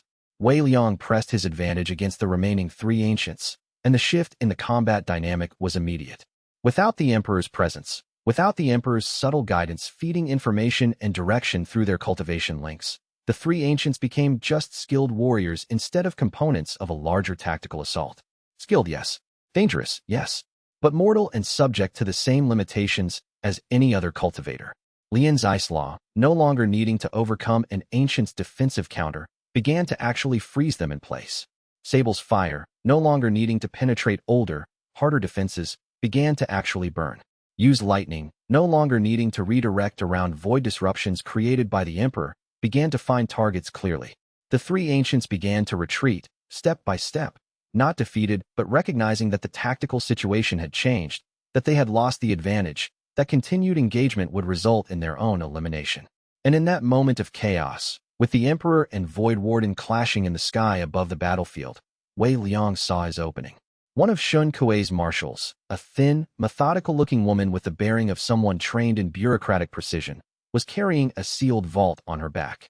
It was a transportation case, designed for carrying restricted institutional property, and it radiated restricted law signatures in a way that Wei Liang recognized immediately. The tribunal's mobile evidence locker, the case that contained the second Jade Shard, the artifact that had been locked in institutional restriction for decades, the piece of the jade that the tribunal had confiscated and hidden away. Wei Liang moved toward it with the directness of the scribe he had been, the methodical mind that could identify a single piece of misfiled paperwork in an archive of thousands, now identifying exactly which item he needed from a battlefield of chaos. Xian created a dimensional pocket without being asked, understanding immediately what Wei Liang was attempting. Wei Liang reached the marshal, extended his hand, and felt the second Jade Shard. The shard the tribunal had confiscated, the shard that had been locked in restriction, the shard that was essential to completing the artifact, shift from the vault into his palm with the ease of something moving into its natural place. Xian's dimensional pocket opened and closed around it in the space of a heartbeat. The shard disappeared into a space that existed partially outside normal reality, a space where it could not be recovered by institutional procedure, where it could not be retrieved through force or authority. The marshal did not immediately notice. By the time she did, Wei Liang had already moved away, already rejoined his partners, already continued engaging the three remaining ancients in a way that made it seem like the theft had never happened. The Emperor and Shun Kuei continued their clash in the sky, neither gaining ground, both locked in a battle of equals that was consuming enough to prevent either from ending it without massive cost to the surrounding area. Eventually, after another hour of sustained combat, the Emperor chose to break engagement.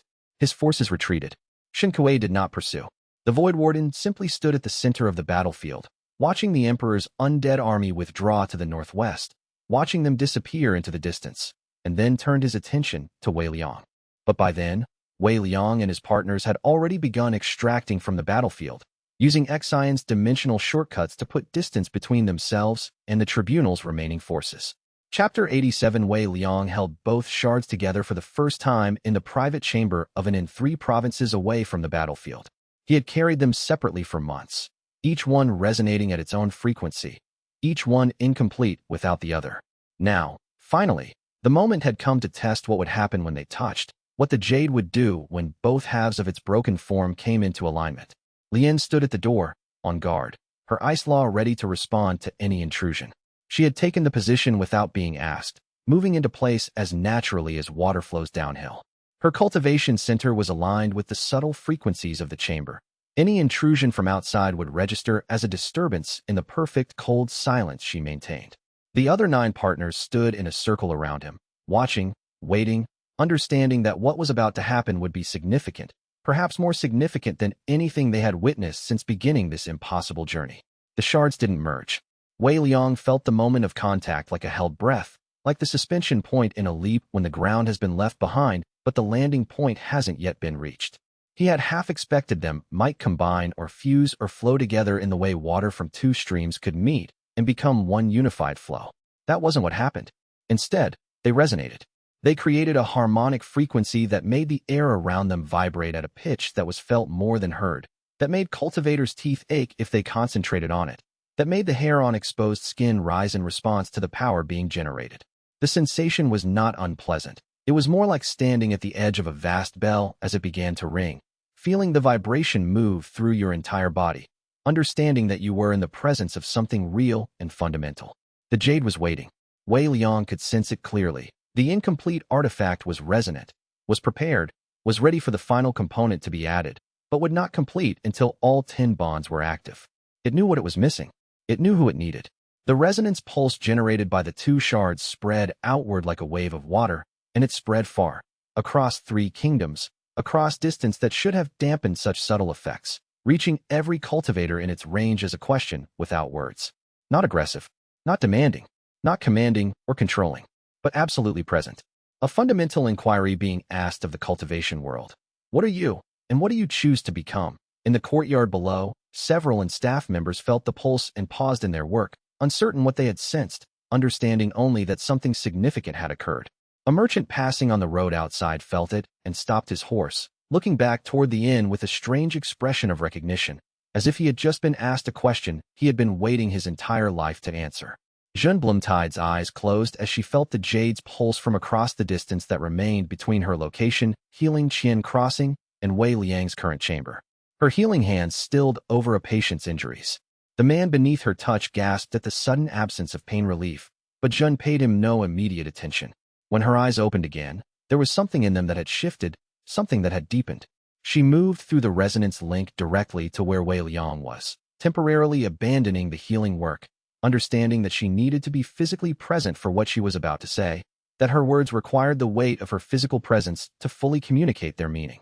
She arrived within minutes through a cascade technique, stepping out of the healing flow and into the chamber's space like someone passing through a waterfall.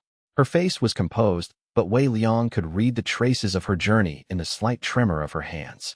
The jade is calling for its final piece, Jeanne said, her ancient voice carrying the weight of centuries. It has always been designed to complete with 10 bonds, 10 partners, 10 aspects of law drawn into perfect harmony. The ancestor understood something about fate and partnership that we are only now approaching through lived experience. The jade is not a weapon. It's not a demonstration of power or cultivation mastery. It's a statement. This is what becomes possible when 10 people choose each other completely, when 10 different expressions of law decide to resonate together, when 10 separate voices become one song without losing their individual pitch or their individual identity. She looked at each partner in turn, her expression conveying the weight of this recognition. We are completing something that should never have been attempted to be suppressed. We are becoming proof that another way is possible. Tian Luminary was watching from across the room with an expression that was impossible to fully read. Something that blended fulfillment and apprehension in equal parts. Something that suggested she had spent 300 years knowing this moment would arrive and still found it to be something more than she had imagined. Something deeper and more significant than 3 centuries of anticipation could prepare her for. Her hands, folded before her, were perfectly still, but Wei Liang could see the slight paleness around her knuckles, could read the tension in the careful control she was maintaining. Wei Liang felt the weight of both shards in his hands. They were warm to the touch, warmer than any jade had right to be. He felt the incomplete potential they carried, a weight that was not physical but resonant, a pressure that was not pressing down but opening outward. He felt the call that was radiating out from them, a call that was meant for one person specifically, for the last piece that the ancestor had designed into this artifact centuries ago, for the final bond that would complete everything. The call was not loud. It was quiet and precise, like someone speaking your name in a crowded room and having you hear it clearly above all the noise. He looked at Tian Luminary. She didn't move. She didn't speak. But something in her expression shifted, became more present, more real, as if she had finally allowed herself to exist fully in this moment instead of preparing for it from 1,000 steps away. Her eyes met his, and in that meeting was 300 years of waiting, 300 years of knowing exactly what needed to happen and when, 300 years of preparing to sacrifice everything when the moment came. I'm ready, Wei Liang said quietly, the words carrying the weight of everything that had led to this moment. Every bond formed, every partner chosen, every impossible step taken because it was the only path that went toward truth. I know, Tian replied. I have been ready for 300 years. I have been waiting for 300 years. I have been preparing for 300 years. And now the preparation is complete. Chapter 88. Shun Kuei arrived at the inn before dawn, moving through the shadows with the precision of someone who had spent centuries tracking cultivators through hostile territory. He came alone, no marshals, no strike force, no institutional authority wielded through numbers. Just the Void Warden and his mandate, his personal obligation to enforce institutional law, to sever bonds that violated Heaven's Decree 7, to prevent the completion of the Jade that was the Tribunal's nightmare scenario. Wei Liang felt him arrive before the other partners did, felt the weight of Shun Kuei's presence arrive like a pressure against the resonance field that kept all 9 partners connected to him. It felt like frost beginning to form on the surface of still water, gradual, inexorable, the harbinger of something that could not be stopped through will alone. Wei Liang was holding the two jade shards still, keeping them resonant, keeping them ready. He had slept briefly but had mostly maintained the connection to the jade, understanding that interrupting it now might cause damage that couldn't be repaired. Tian Luminary was sitting across from him, having begun the process of the 10th bond formation but not yet completed it. The process, she had explained, could not be rushed. It required consent given in full consciousness, moment by moment, decision confirmed by decision. There could be no shortcuts. There could be no half measures. Shen Kuei entered the chamber and looked at Wei Liang with an expression that was perfectly calm and perfectly certain. The Void Warden had the bearing of someone who understood his place in institutional hierarchy and accepted it completely. He wore the formal whites of his office, the insignia of the Void Wardens visible on his sleeves, a symbol that had been feared across 3 cultivation eras for its association with swift, final judgment. "I have a mandate," Shen Kuei said, his voice carrying the weight of centuries of institutional service. The words were not spoken with cruelty or triumph. They were stated as fact, the way a storm announces itself before it arrives. "I am here to execute it." "I know," Wei Liang replied, meeting his gaze directly. He didn't look away. He didn't attempt to invoke protection or reach out to his partners for help. He simply acknowledged what was about to happen. "You are bonded to 9 cultivators," Shen Kuei continued, beginning to move with the precision of a ritual that had been performed before, though never under circumstances quite like these. His movements were minimal but profound. Each gesture a technical invocation of authority, each step a movement toward the inevitable enforcement of institutional will. "You are in the process of attempting a 10th bond. This violates Heaven's Decree 7, the foundational institutional law that prevents exactly this type of multi-bonded cultivation. I have authorization to sever these bonds." "I know that too," Wei Liang said, and his voice carried no fear, no desperation, just acceptance of the situation. He understood that struggling against this would only make it worse. He understood that resistance would give Shen Kuei justification for more aggressive severing techniques. The best he could hope for was that if he cooperated, the Void Warden would show the same methodical mercy he showed to everything. Quick, precise, professional. Shen Kuei began his link-severing technique from distance. Each movement was precise, each gesture deliberate, each soul link targeted with the methodical care of someone who understood the structure of bonded cultivation perfectly. Wei Liang felt it immediately, the connections to his partners beginning to flicker like candles caught in wind. It felt like reaching for something and finding the space where it had been rather than the object itself.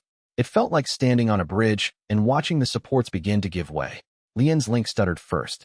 The ice law connection wavered, became uncertain, began to fray at its edges like fabric being carefully torn. Wei Liang felt the disruption course through the resonance field.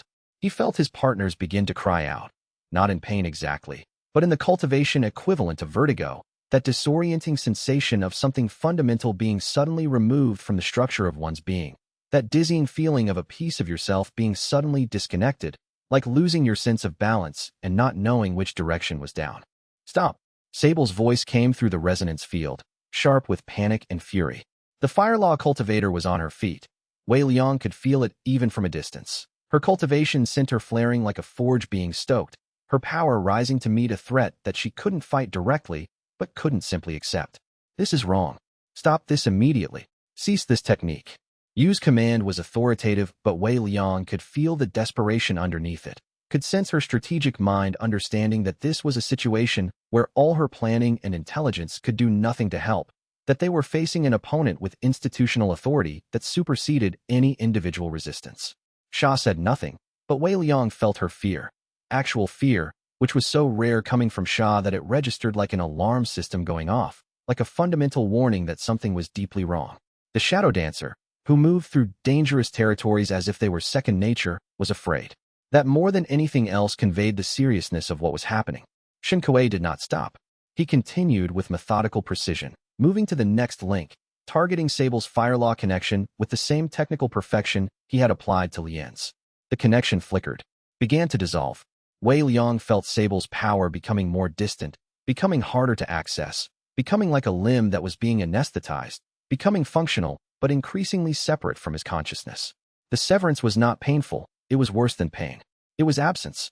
It was the removal of something he had grown accustomed to carrying.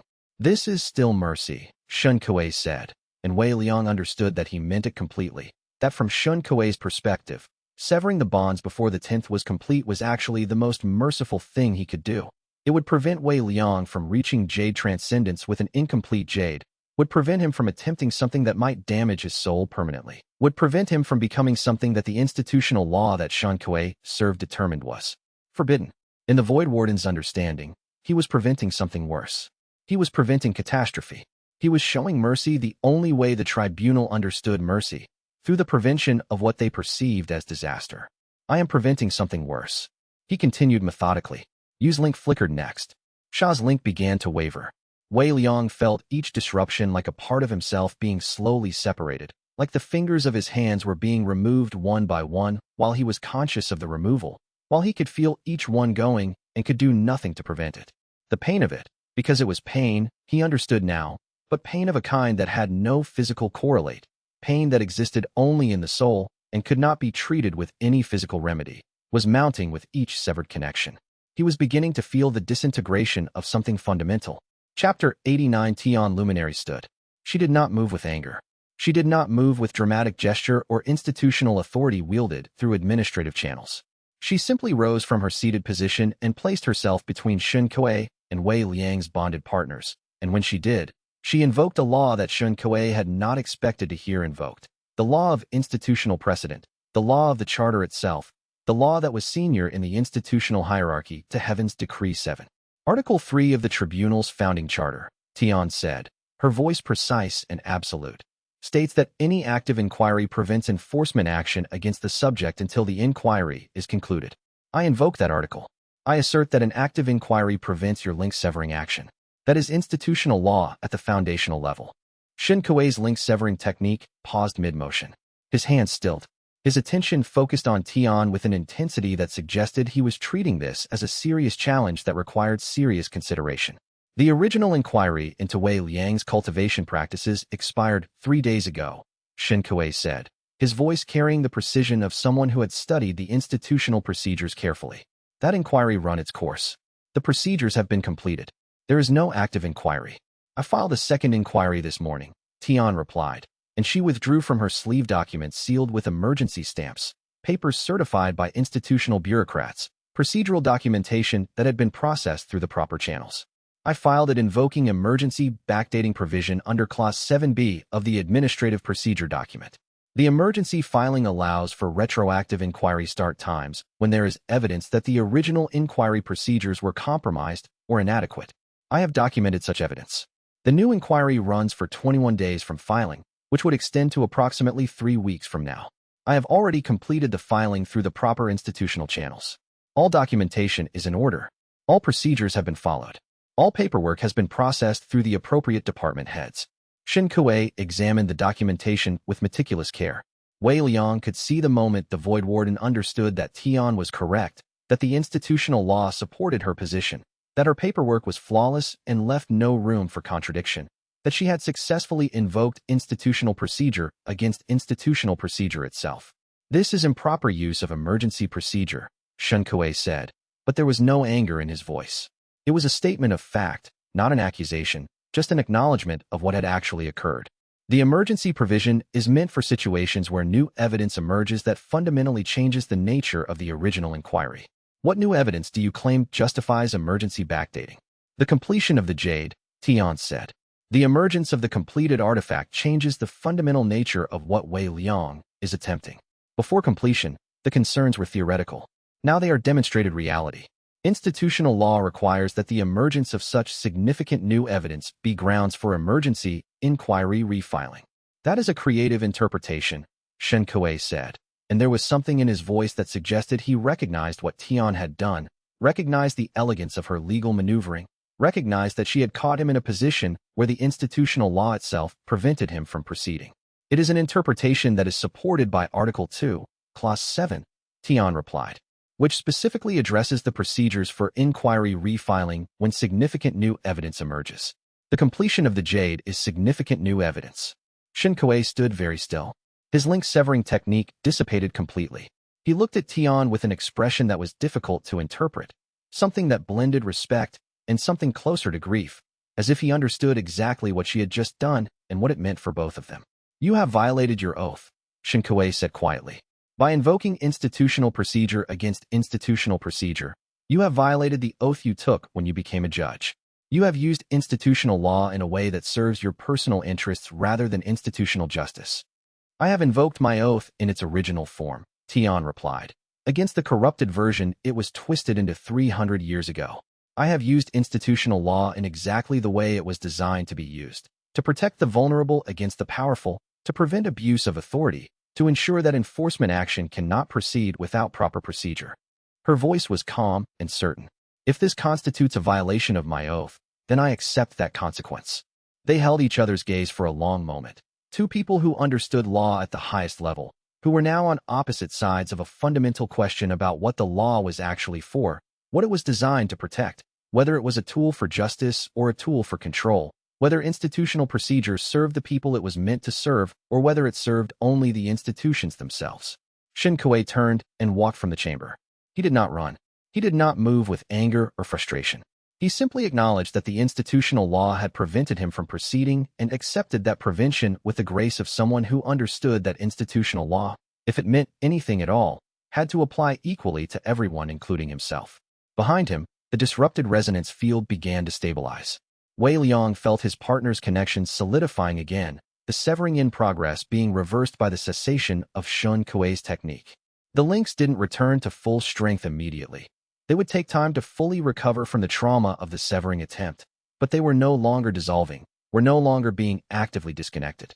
Tian turned back to Wei Liang. That bought us time, she said. Not safety. The hearing will determine whether my emergency filing was valid.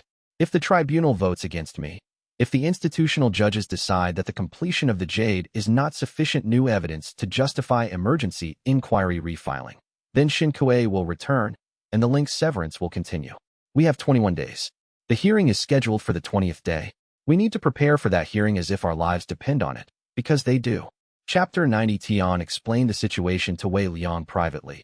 In the hour before dawn, when the inn around them was completely silent, when the world seemed to hold its breath waiting to see what would happen next, they sat by candlelight in the same chamber where Shen Kuei had attempted to sever the bonds, where the air still carried the resonance of that confrontation, where the space itself seemed scarred by what had nearly occurred. The second inquiry runs for 21 days, she said, her voice precise and calm, each word measured with the care of someone who had spent 3 centuries learning to use words as tools rather than expressions of emotion. That's enough time for one formal hearing panel. The rules are strict. The panel must hear evidence from both sides, must deliberate according to institutional procedure, and must deliver a verdict within the scheduled period. I will argue your case using the evidence of the tribunal's corrupted founding, the documents proving that the Jade was meant to be protected rather than suppressed, the evidence that Heaven's Decree 7 was itself a violation of the founding charter. The demonstration of the completed Jade will be more powerful evidence than any theoretical argument about what the Jade is designed to do. She paused, letting the implications settle. The judges need something they can hold on to. Something that proves what I'm arguing is true. Right now we have documents, and documents can be argued about, can be dismissed as outdated or misinterpreted. But a completed artifact? That's a fact. That's reality. That's something that overrides institutional doctrine. You need me to complete the Jade before the hearing, Wei Liang said, understanding the shape of the strategy. If we can complete it and show the tribunal what the completed artifact actually is, what it actually does, what its real purpose actually enables, that becomes evidence that can override Xianxia's institutional authority. A completed artifact is more powerful evidence than a legal argument, more tangible than documentation, more real than paper and procedure. Yes, Tian confirmed. The judges need to see it. They need to feel it. They need to understand what it is that Xianxia has been working 300 years to suppress. They need to encounter the completed Jade not as a threat or a violation of cosmic law, but as an expression of what the cosmos actually intended. That's our path to the only kind of victory that matters in a proceeding like this. Wei Liang was quiet for a moment, understanding what he was about to ask, understanding the cost of what he was asking. He moved toward the window, looking out at the pre-dawn darkness, at the shapes of mountains barely visible against the indigo sky. Is it safe? For you? Safe. Tian's expression didn't change, but something shifted in her eyes, something deepened like a well that has no bottom. She set down her cup of tea with meticulous care, the gesture itself seeming to cost her something. No. Bonding with you will complete my connection to the ancestors' original design. Once I'm bonded, I will no longer be a tribunal official. I will no longer be a judge. I will no longer be someone who can work within the institutional structure. I will be something else entirely. The tribunal will see me as having betrayed my oath. Not from a legal perspective. They'll have to acknowledge that I followed procedure, but from an institutional perspective, they will see me as having rejected the institution itself by choosing to support you rather than enforce against you. My position will become untenable. Any institutional protection I might have maintained will dissolve. I will be outside the institution looking in, rather than inside the institution looking out. She stood and moved to the window beside him. In the dim light, Wei Liang could see the fine lines around her eyes, could read the accumulated weight of 3 centuries of institutional service in the careful control of her posture. Why are you doing this? Wei Liang asked. The question mattered. The answer mattered even more. Tian was quiet for a very long time. When she finally spoke, her voice had lost none of its precision, but something underneath it had shifted, become more vulnerable, like the opening of a door that had been locked for centuries. Because I have spent 300 years inside an institution I trusted, watching it corrupt itself, filing reports through proper channels, acting within the rules, and the rules were designed to prevent me from succeeding. Because I realized that sometimes the only way to serve justice is to serve it outside the structures you have served all your life. Because the institution I believed in no longer exists, and has been replaced by something that uses its structure to protect its own power rather than serve its original mandate. She paused, and when she spoke again, her voice was quieter still. And because you deserve a partner who understands what the Jade is supposed to do and chooses to help you do it anyway. You deserve someone who comes to this bond not because they are desperate or because they are afraid, but because they have thought through all the implications and chosen to be here anyway. Chosen to support this completely and consciously and with full knowledge of what they are sacrificing. All the other bonds carried an element of necessity. You needed them, or they needed you, or fate had forced your hands together. This one needs to be different. This one needs to be chosen freely, even when the cost is everything. Are you ready? Wei Liang asked. Ready to form the bond, ready for what it will do to you, ready to leave your tribunal position behind, ready to become something other than what you have been for 300 years. Tian looked at him directly. Her expression blended serenity and grief that had had 3 centuries to become something quieter than grief, something that had been compressed and refined by time into its essential form, something that was both achingly sad and profoundly peaceful. When she spoke, her voice was steady. I've been ready for 300 years, she said. I've just been waiting for the right person to be carrying it. And now that person is here, and now the time is here, and now I can finally become something other than someone serving an unjust institution. I can become part of something just instead. I can stop waiting and start being. She reached across the table and took his hand. Her grip was warm and certain. Let's finish what the ancestor started, she said. Let's complete the Jade. Let's show the tribunal what they have been trying to suppress. Let's make sure that this doesn't happen again, that another person doesn't spend 300 years serving something unjust, that another person doesn't have to choose between institutional loyalty and basic justice. Let's make all of that preparation mean something. Chapter 91. The 10th bond formation did not happen in the tribunal's halls. It did not happen in a moment of dramatic conflict or epical circumstance. It happened in a private chamber of an inn in a small mountain town, in the hours before dawn, with only one other person, Jeanne Bloomtide, witnessing it. Jeanne had insisted on being present because she understood something that Wei Liang was only beginning to comprehend. The 10th bond would be different from all the others. It would complete a circuit that 9 bonds alone could not. It would reach a resonance point that changed the nature of everything. Wei Liang and Tian sat facing each other across a space of less than an arm's length. They did not touch except for their hands, which were clasped lightly on the table between them. Wei Liang could feel the weight of the 2 jade shards, held in the center of his chest, where his cultivation center aligned with his heartbeat. Consent? Tian asked, her voice carrying the weight of 300 years of careful consideration. Consent, Wei Liang replied. Full knowledge. Full knowledge, Wei Liang confirmed. The Jade's design, its purpose, its mechanism, what it will cost both of us, what it will do to the cultivation world. The choice is mine, Tian said, and it has been mine for 300 years. I choose this bond. I choose you. I choose to leave the tribunal and be fully here, in this, with you and the 9. I choose to become what the ancestor intended for the 10th position. I choose to complete something that should never have been suppressed. Wei Liang felt the moment her soul opened to the bonding process. It was not sudden. It was not explosive like some of the other bonds had been.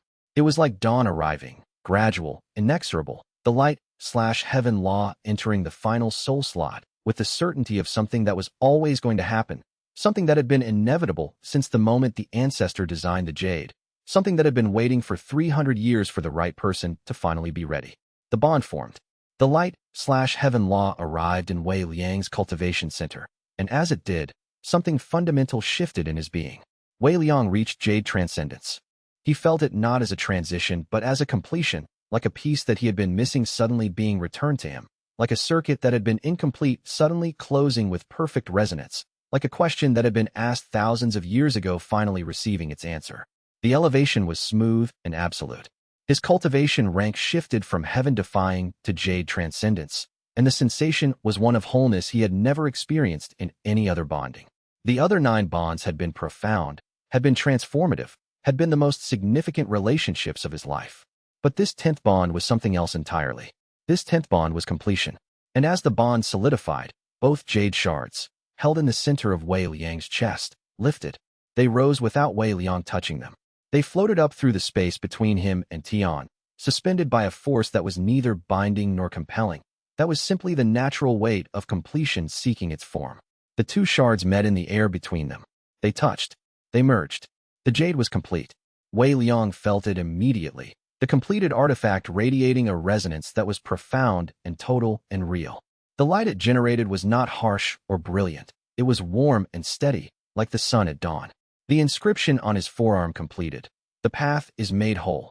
The words that had been partial for months suddenly became full, became true, became a statement of fact rather than a promise, became the literal truth of what had just happened. All 10 partners felt it simultaneously, wherever they were, whatever they were doing. In the city of Qian Crossing, Jeanne Bloomtide gasped, her healing hands stilling over a patient's injuries as the resonance reached her, as she felt the jade's completion like a bell ringing at the frequency of her own cultivation center. Lian felt it at the mountain pass where she was standing guard, felt it like ice suddenly becoming crystal clear in winter sunlight. Sable felt it in her quarters where she had been pacing angrily, felt it like fire finding fuel and burning more brightly than before. You felt it during a strategy session with her political contacts, felt it like lightning striking with absolute clarity. Sha felt it in the shadows where she maintained her watch, felt it like darkness suddenly understanding its own depth. Rue felt it in the workshop where she was building support structures, felt it like metal suddenly finding its perfect form. Mei felt it in the water systems she was purifying, felt it like water achieving perfect flow. Xin felt it across the dimensional distances she was maintaining, felt it like space suddenly achieving perfect geometry. Fan felt it in the magma chambers beneath the city where she was consolidating their defensive positions, felt it like the earth finding its true center. The resonance was warm and total and real. It was not a weapon. It was not a threat or a display of power. It was a statement. We are whole. We are here. We are choosing each other completely. Tian looked at Wei Liang across the space between them, and her expression was transformed by something that was not quite joy. It was too profound for joy, too deep for simple happiness. It was the expression of someone who had spent 300 years in exile from her own purpose finally coming home, finally achieving what she had been working toward for centuries.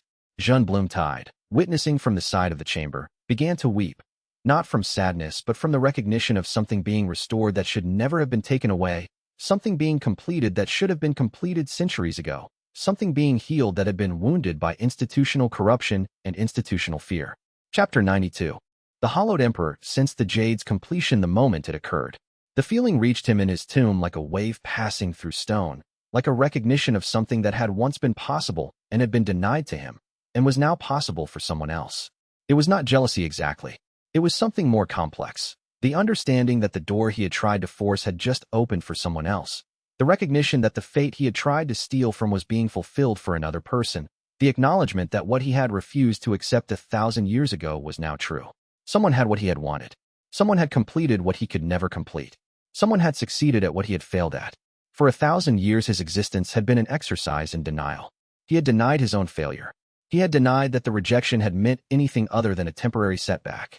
He had built an empire of undeath on the foundation of that denial, had created armies of skeletal servants, had threatened the entire cultivation world with conquest as a way of avoiding the simple truth. He had been rejected and would never be chosen. Now the jade was complete. Now another person had been chosen. Now the possibility that he had thought was his alone had been distributed to someone else. He emerged from the depths of his undead existence for the final time. He took the form he had held 1,000 years ago, before death and rejection and 3,000 years of undeath had reshaped him. A cultivator of middle years, with bearing and dignity, with eyes that held the weight of centuries of existence. He wore no armor. He carried no weapons. He simply walked from his tomb and began traveling directly to Wei Liang's location, moving through the cultivation world without concealment, letting every cultivator he passed feel the presence of the ancient sovereign who had threatened them all, who had destroyed cities, who had been a terror across the world. He moved openly because concealment no longer mattered. The end was coming. The finale was about to begin. He arrived at the small mountain in before noon. Wei Liang sensed him coming and met him at the courtyard without hesitation or fear. All 10 partners were present by then. Zhen had brought the others in using rapid acceleration techniques, understanding that this moment was significant enough to warrant everyone's presence. When the hollowed emperor appeared at the compound's entrance, he saw Wei Liang standing alone in the courtyard, with 9 other cultivators arranged at strategic distances, with the completed jade hanging visible in the air above Wei Liang's shoulders, radiating a gentle light that showed no hostility, no threat, only presence. The emperor's eyes found the jade immediately. His expression changed in a way that Wei Liang had never seen on an undead sovereign. Not rage, not hunger, though hunger had defined him for 1,000 years. Not the determination of someone seeking to reclaim what they believed belonged to them. It was something that looked like grief. Old grief. The kind that had been carried so long that it had become part of the person's structure, part of their very existence, woven into the fundamental fabric of who they were and how they moved through the world. The kind of grief that had had 3,000 years to settle into every corner of a being's soul. The emperor descended the remaining steps into the courtyard slowly, moving with the grace of someone who had all the time in the world and knew that this conversation could not be rushed. His movements were measured but not deliberate, not the calculated steps of someone performing for an audience, but the careful navigation of someone who had become uncertain of their own footing, who no longer trusted their place in the world. "I did not own it," he said, his voice quiet and measured in a way that made it clear he had known what he needed to say for a very long time. "I wanted to own it. I wanted to possess it and use it and make it a part of my power. But I did not own it. I was one of the ancestors' partners. 1,000 years before your time, she tried to create the first version of this artifact. It was going to be beautiful. It was going to be unprecedented. It was going to change everything about how cultivation could be understood and practiced." He paused, and Wei Liang could see the moment 1,000 years ago, could see the terrible clarity of something rejecting you so completely that it unmade you in the process, could understand how a rejection of that magnitude could reshape a person fundamentally. The silence stretched out, filled with the weight of all that lost time, all that wasted centuries, all that hunger that could never be satisfied. "But I had not been chosen by fate," the emperor continued, and his voice carried the weight of absolute clarity, the voice of someone who had finally accepted what they had spent 1,000 years denying. "I forced her hand. I compelled her to attempt the bond through coercion. I believed that if I simply demanded it, if I used all the power I possessed, if I made it impossible for her to refuse, that she would bond with me and the jade would complete. I was arrogant. I was ignorant of how fate actually works. The jade rejected me, completely, absolutely. Not a partial rejection. Not a refusal that might be overcome with more power or more time or more effort. A complete and absolute rejection that went deeper than simple incompatibility. A rejection that reached down to the soul level, that unmade something fundamental in my essence, that destroyed the possibility of what I was trying to become." He looked directly at Wei Liang now, and his ancient eyes held the weight of 3,000 years of existence and suffering. In those eyes, Wei Liang could see a being who had learned only slowly, only painfully, the lessons that should have been learned in the first moment of rejection. The rejection did not merely fail. The emperor continued, his voice quieter still. "It killed something in me. I became what I am because I refused to accept that some things cannot be taken. They must be chosen. They must be given freely. Fate does not yield to force. It simply breaks you if you try to make it bend to your will. And I have been broken for 3,000 years, trying to reassemble myself through conquest and dominion and the acquisition of power that could never actually fulfill what I was seeking." His form seemed to become less solid as he spoke, as if the act of acknowledging the truth was physically transforming him, as if holding the lie had been what kept him anchored to his existence. "I wanted to be what you are. I had the wrong understanding of how to become it. And now I am ending, and I can finally see clearly what it cost me to have learned that lesson so late." Chapter 93. Wei Liang stood in the courtyard for a long moment, understanding the terrible mathematics of what the Hollowed Emperor had become. 1,000 years of existence as a consequence of rejecting something that could not be rejected. 1,000 years of being alive in a form that was not living, driven by hunger for something he could never have because he had chosen to claim it through force rather than accept it through choice. 1,000 years of that hunger never being satisfied, never being fulfilled, never being resolved except in moments of violence that created more distance between himself and what he wanted. An entire civilization built on the foundation of a single rejection. Millions of lives affected by the choices made by one person unwilling to accept what fate had determined. The weight of that understanding settled in Wei Liang's chest like a stone sinking through water. This was what the tribunal feared. This was what they were trying to prevent by suppressing the Jade, by enforcing Heaven's Decree 7, by maintaining the restriction against multi-bonded cultivation. They were afraid that another Hollowed Emperor might rise up, might try to take what could not be taken, might reshape the world in pursuit of something they could not have. It was a legitimate fear. It was also built on a fundamental misunderstanding of how the Jade actually worked. The Emperor's story, if Wei Liang understood it correctly, was not a cautionary tale about what happens when you bond with 10 people. It was a cautionary tale about what happens when you try to force a bond that was never meant for you, when you attempt to claim through violence what can only be received through choice. The Jade didn't create emperors who tried to subjugate the world. The Jade completed people who were already chosen, who were meant for specific bonds, who could only become whole through the partnership of others who matched them in their essence.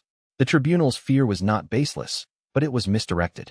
They had spent 300 years preventing the completion of something beautiful because they were afraid of something ugly. They had suppressed the Jade to prevent emperors, but in doing so they had created an institution that was itself becoming totalitarian. They had fought to protect freedom through the application of control. Wei Liang looked at the emperor, at the dignity that remained even in the midst of ancient defeat, at the bearing that suggested he had once been someone of worth before the rejection reshaped him into something broken. He thought about what Jin Selim feared, what the tribunal was trying to prevent, and he understood that fear could justify almost anything if you let it. An institution could suppress the most beautiful things under the guise of preventing the most terrible ones. It could convince itself that it was serving justice when it was actually serving only its own security. "I can offer you something," Wei Liang said finally, his voice carrying the weight of compassion and understanding earned through the journey of bonding with 10 people, understanding their different expressions of what it meant to love and choose and be chosen.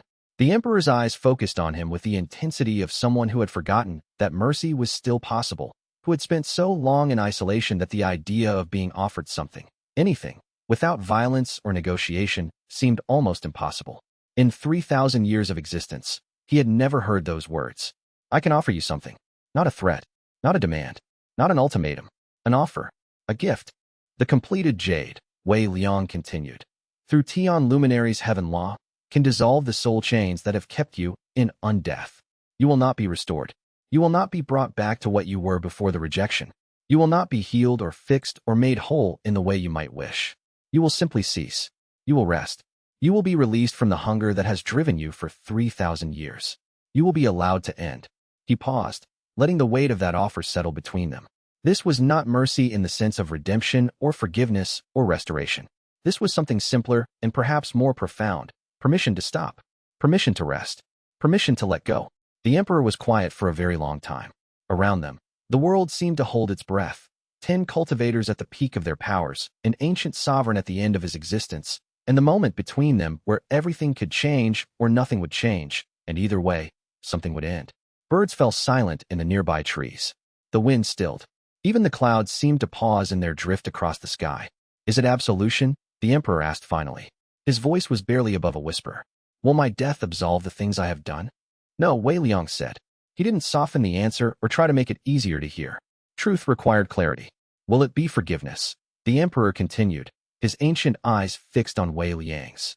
"Will your partners forget what I have done? Will the people I have destroyed come back to life? Will the cities I have raised be rebuilt?" "No," Wei Liang said again. "It's not absolution and it's not forgiveness. It's rest. It's an ending that doesn't require you to carry this anymore. It's the opportunity to stop, to let go, to be released from the hunger that has been driving you for 1,000 years."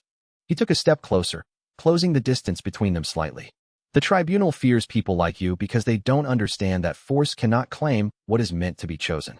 They think if they suppress the jade, suppress the bonds, suppress the possibility of people finding each other through fate rather than through institutional structure, they can prevent another hollowed emperor from rising.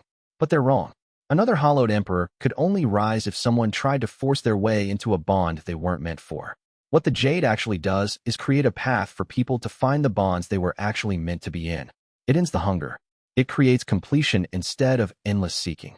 The emperor closed his eyes. When he opened them again, there was something in them that suggested he had spent 1,000 years waiting for someone to offer him exactly this. Not mercy, not absolution, but simply the offer of an ending, the possibility of stopping, the chance to rest. It was more than he deserved. It was also the only thing he actually wanted. Do it, he said. Please. I am tired. I have been tired for 1,000 years. Chapter 94. Tian Luminary approached the hollowed emperor with the same methodical precision with which she had reviewed law for 300 years. She did not touch him. She did not need to. Her heaven law was powerful enough to reach across any distance, subtle enough to work through any defense, capable enough to handle something as complex and as damaged as a soul trapped in undeath. She began to work on the soul chains. They were ancient things, made from a law that predated the current cultivation era, made from the emperor's own will compressed and weaponized against himself, made from the denial of fate transformed into the mechanism by which he remained unchosen. Each chain was massive, thick as a man's leg, made from something that was neither solid nor ethereal, that existed in the space between death and undeath, between being and non-being. Wei Liang could see them as faint disturbances in the space around the emperor's form, shadowy bindings that looped around his chest, his limbs, his very essence. Each chain carried the weight of 1,000 years of suffering. Each chain was a testimony to pride and refusal and the attempt to make fate bend to will. Tian's heaven law touched the first chain and began to dissolve it with the care of someone who understood that this was work that required both power and gentleness, both strength and mercy. She moved with no haste, no urgency. Each dissolution was deliberate, considered, done with the understanding that she was not merely destroying chains, but releasing a being from their burden. The emperor didn't fight it. He accepted it the way very old things accept their endings. Not joyfully, not sadly, but with a completeness that was its own kind of peace. His undead form began to glow with a light that was entirely separate from the jade's light, an internal illumination, like something awakening one final time before sleep, like a consciousness recognizing that its time had come and accepting that recognition with grace. The first chain dissolved completely. The emperor's form flickered slightly, as if reality was uncertain whether he should continue existing. For a moment, he seemed more translucent, more like a memory than a being. But then he solidified slightly, took on form again. The process would continue until there was nothing left to solidify. The second chain dissolved. The emperor's features became less solid, became almost translucent, as if he was becoming something less attached to the world of matter and more aligned with whatever came after, with the peace that came from release. Wei Liang thought he could see, for just a moment, the form of what the emperor had been 1,000 years ago, before the rejection, before the hunger, before the transformation into something undead and desperate. It was a fleeting glimpse of a beauty that had been long buried. Tian continued with meticulous precision. 3 chains. 4 chains. 5 chains. Wei Liang watched and understood that he was witnessing something that very few people in the cultivation world had ever seen. An ancient being accepting the end of their existence with genuine grace, choosing to let go rather than fighting, choosing to surrender rather than resist. It was harder than any fight. It required more courage than any battle. It was the ultimate expression of understanding that some things could not be won. By the time the 10th chain dissolved, the hollowed emperor was barely visible. His form was becoming light itself, becoming something that was no longer bound to physical existence, becoming free in the way that only dissolution could create. His ancient face, visible for just a moment, looked peaceful, looked at rest. The burden had been set down. The hunger had been released. "Thank you," he said, his voice now barely a whisper, barely audible even to cultivators with heightened perception. The gratitude in his voice was profound, not the gratitude of someone who had been saved, but of someone who had finally been allowed to stop. "I should have understood that surrender is not always failure. Sometimes surrender is the only victory that actually matters." Then he was gone, not destroyed, not annihilated, not unmade in the way that dissolution usually worked. Simply dissolved, released, allowed to end in a way that didn't require him to carry the weight of his rejection anymore, that didn't require him to continue seeking what he could never have. The light that had been his form faded to nothing, and in the space where he had been was only air and aftermath. The partners stood in silence for a moment, honoring what they had just witnessed. Then Rue, ever practical, checked that no remnants of the emperor's existence remained in the courtyard. Fan made a small gesture with her hand, a blessing or a farewell. Lian's eyes closed briefly, acknowledging the peace that had finally been achieved. Across the continent, the hollowed emperor's undead armies stopped moving simultaneously. The marching formations became stillness. The attacks became cessation.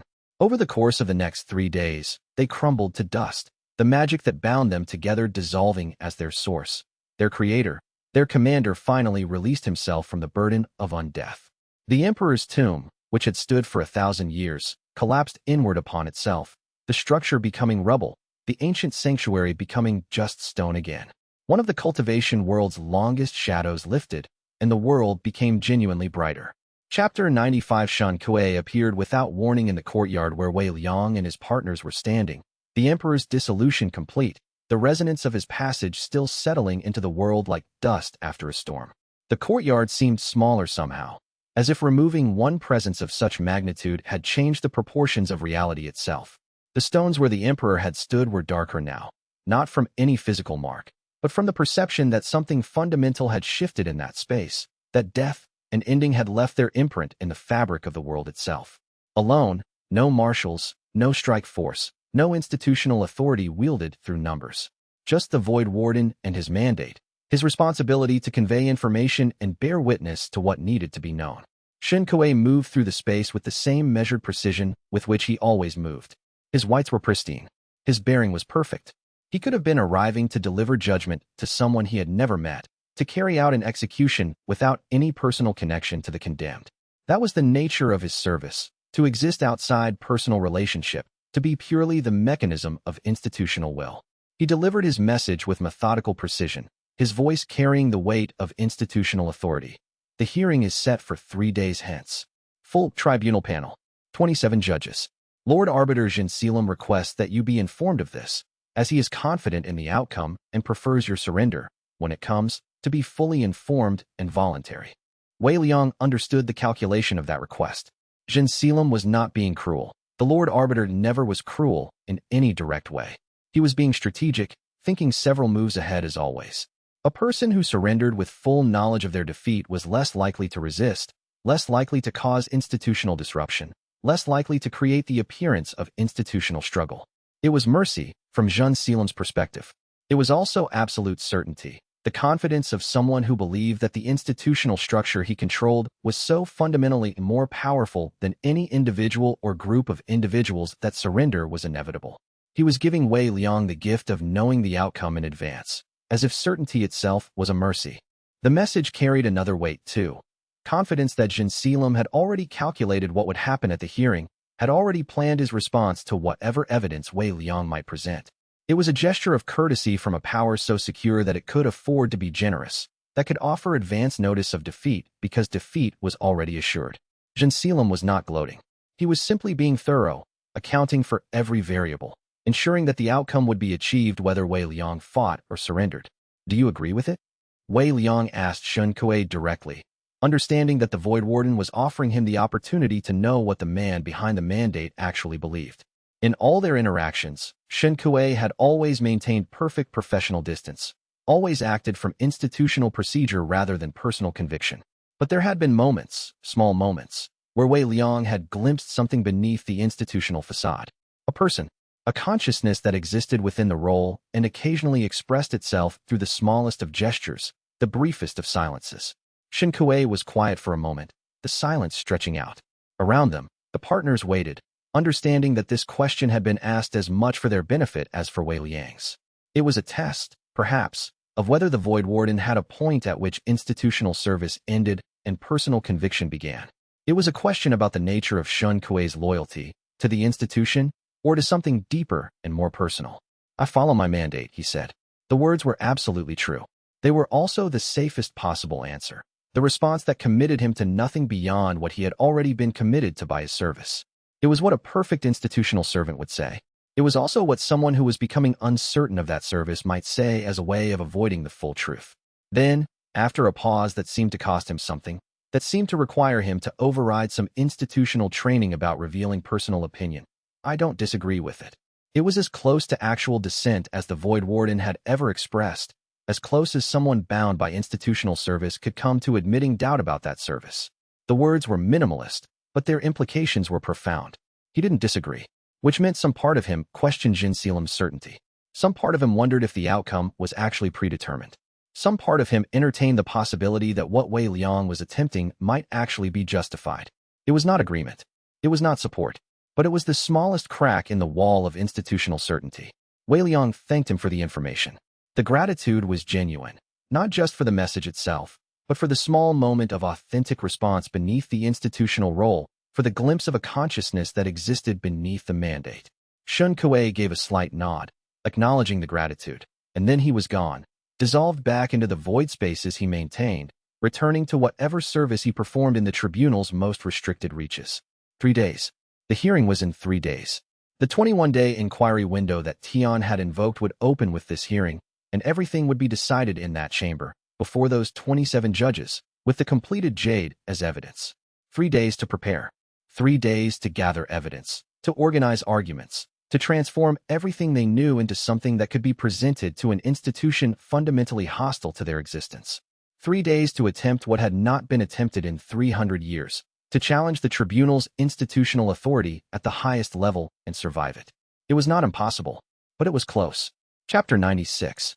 Preparation for the hearing took all 3 days and involved the entire group functioning as a coordinated intelligence and advocacy system, each person bringing their particular gifts to the work of preparing to challenge an institution that had been fundamentally corrupted at the highest levels. The inn became a hub of activity, not frantic or desperate, but focused with the quiet intensity of people who understood what was at stake and had committed themselves completely to the effort. Stormcrest handled the formal argument structure, working methodically through the night and the days. Her draft identified 17 specific points of law supporting dismissal of the enforcement warrant, 17 separate arguments that built on each other, that created a structure so logically sound that rejection would require institutional judges to openly violate their oaths. She worked through precedent, through constitutional interpretation, through the fine reading of institutional procedure, building an argument that was airtight, that left no room for reasonable disagreement, that would require the judges to either accept the law as it stood or openly violate their oaths to overturn it. Her maps of legal reasoning covered entire walls of the inn's common room, papers and scrolls arranged in intricate patterns that only she could read, but that somehow communicated the force of her logic. Xian Void Whisper prepared a spatial diagram of the Jade's full resonance field, a three-dimensional mapping that existed partially in normal space and partially in dimensional space, that could only be perceived properly if you could comprehend dimensional law simultaneously with normal perception. It was technical brilliance expressed as visual evidence, the kind of thing that would force the judges to acknowledge what they were seeing rather than what they had been told to believe. She worked with pure dimensional substance, creating a visualization that existed slightly out of normal reality, a display that would only fully cohere when Xian herself was present to anchor it. Tian Luminary prepared the original Arbiter records, the documents that proved the tribunal's founding mandate, the evidence that Heaven's Decree 7 was itself a violation of the founding charter, the historical documentation that showed how the institution had corrupted itself over 300 years of institutional evolution. She worked in the library of the inn, surrounded by ancient texts and sealed documents that she had somehow obtained, some from her own institutional access, others from deeper sources. Each document was carefully organized, cross-referenced, marked with annotations explaining its significance. Sha Nightvale ran intelligence on which of the 27 judges were politically compromised, which ones were truly independent, which ones could be swayed by compelling evidence, which ones were already bought by Jinseelim's faction, which ones might actually vote on principle rather than politics. Her report identified 9 judges who were genuinely open to dismissal, 8 who were certain to vote for enforcement, and 10 who were genuinely uncertain and would decide based on the evidence presented at the hearing. It was the kind of intelligence work that required access to networks and information sources that existed in the shadows and underground spaces of institutional power. Rue Ashmantle forged a resonance display case for the completed Jade, not in the sense of creating a forgery, but in the technical sense of crafting a container that was structurally perfect, that would allow the Jade's full light to shine without being diminished or distorted by the container's presence. She worked without speaking about it to anyone, simply produced the case from pure technical brilliance and understanding of how objects could hold other objects without interfering with their essential nature. The case was beautiful in its way, made from a substance that seemed almost transparent, almost more suggestion than material, perfect in its invisibility. Lian Frostmere spent the night before the hearing polishing Wei Liang's formal cultivation robe without telling him, working methodically through every thread, every seam, every piece of embroidery, ensuring that what he wore would be perfect. It was a gesture so small that it contained everything about her loyalty, her precision, her understanding that sometimes the way you show support is by making sure the small details are handled perfectly. She worked in silence, her ice law keeping the robe cool beneath her fingers, her attention absolute on the work itself. Sable Embervale stood on the inn's rooftop the night before the hearing, waiting until Wei Liang came to find her, which he did, because he also needed to be alone but went to find her anyway. The fire cultivator had taken position at the highest point in the compound, looking out at the landscape they would be leaving tomorrow, looking out at the world that would either continue as it had or be transformed by what happened in the next day's hearing. "Are you afraid?" she asked, not because she needed him to reassure her, but because she understood that fear and readiness often went together, that acknowledging fear was part of being prepared. "Yes," Wei Liang admitted. "I am. This is the tribunal. This is xianxia. This is institutional power that has been accumulated over 300 years. We are going into this hearing with 9 judges who support us, 8 who oppose us, and 10 who are uncertain. Those are not good odds. Good odds are irrelevant," Sable said. She handed him a flask of the terrible mountain wine she'd been carrying for months, the harsh alcohol that had become a strange comfort.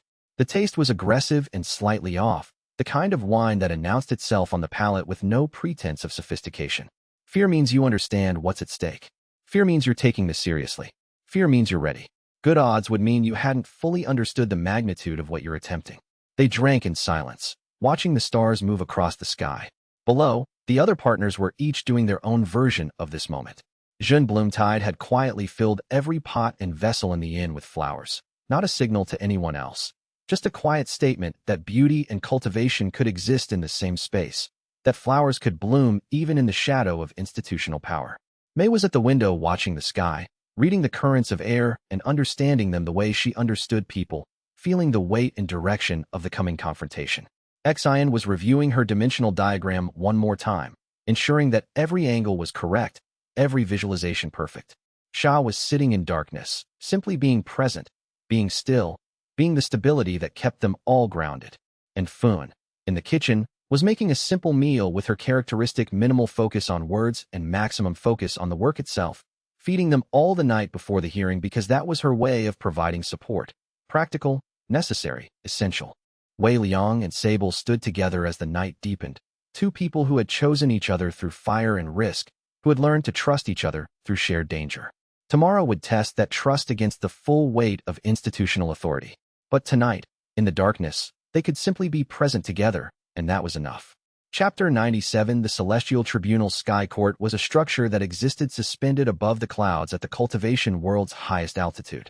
It was built from stone that had been carved directly from the ancestors' original meditation chambers, from marble that held memory in its structure, from architecture that was itself a statement about institutional permanence and authority.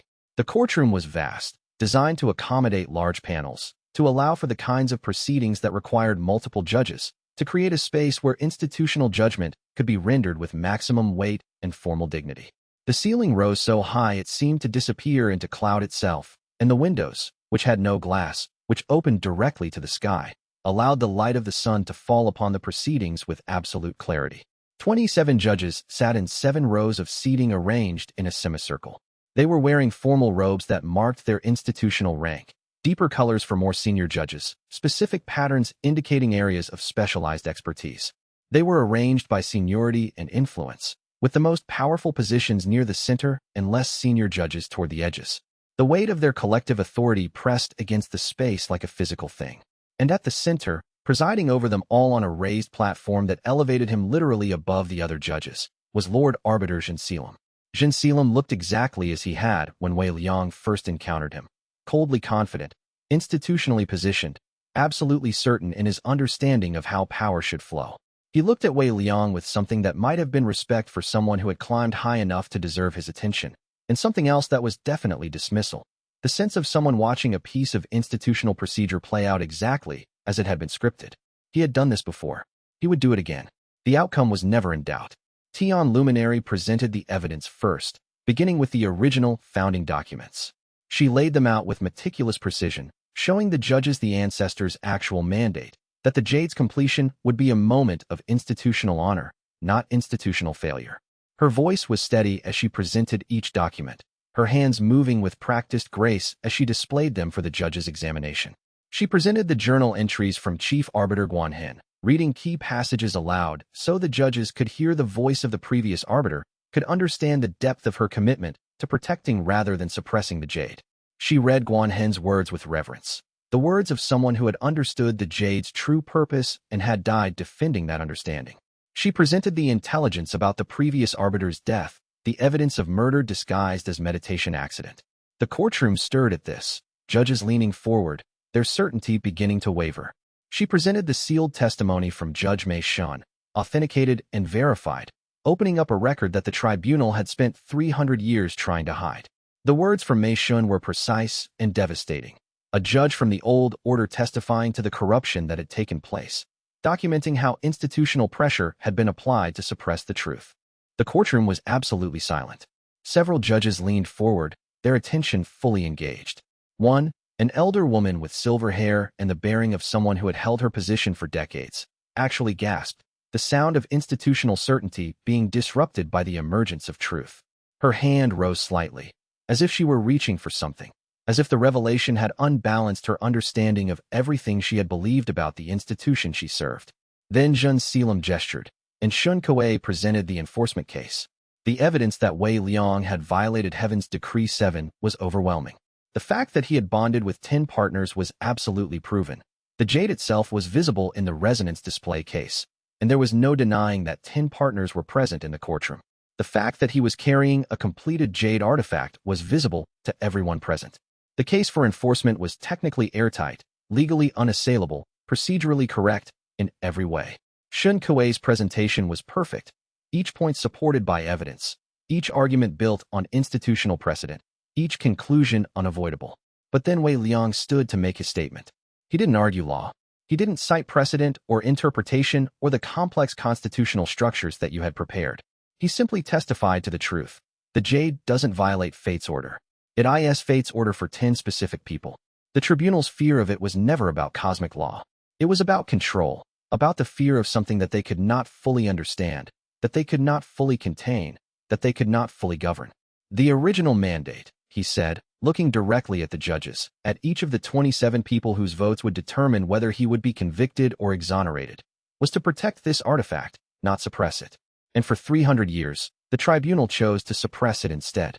That was a choice, not a requirement of law, not an inevitable consequence of cosmic balance.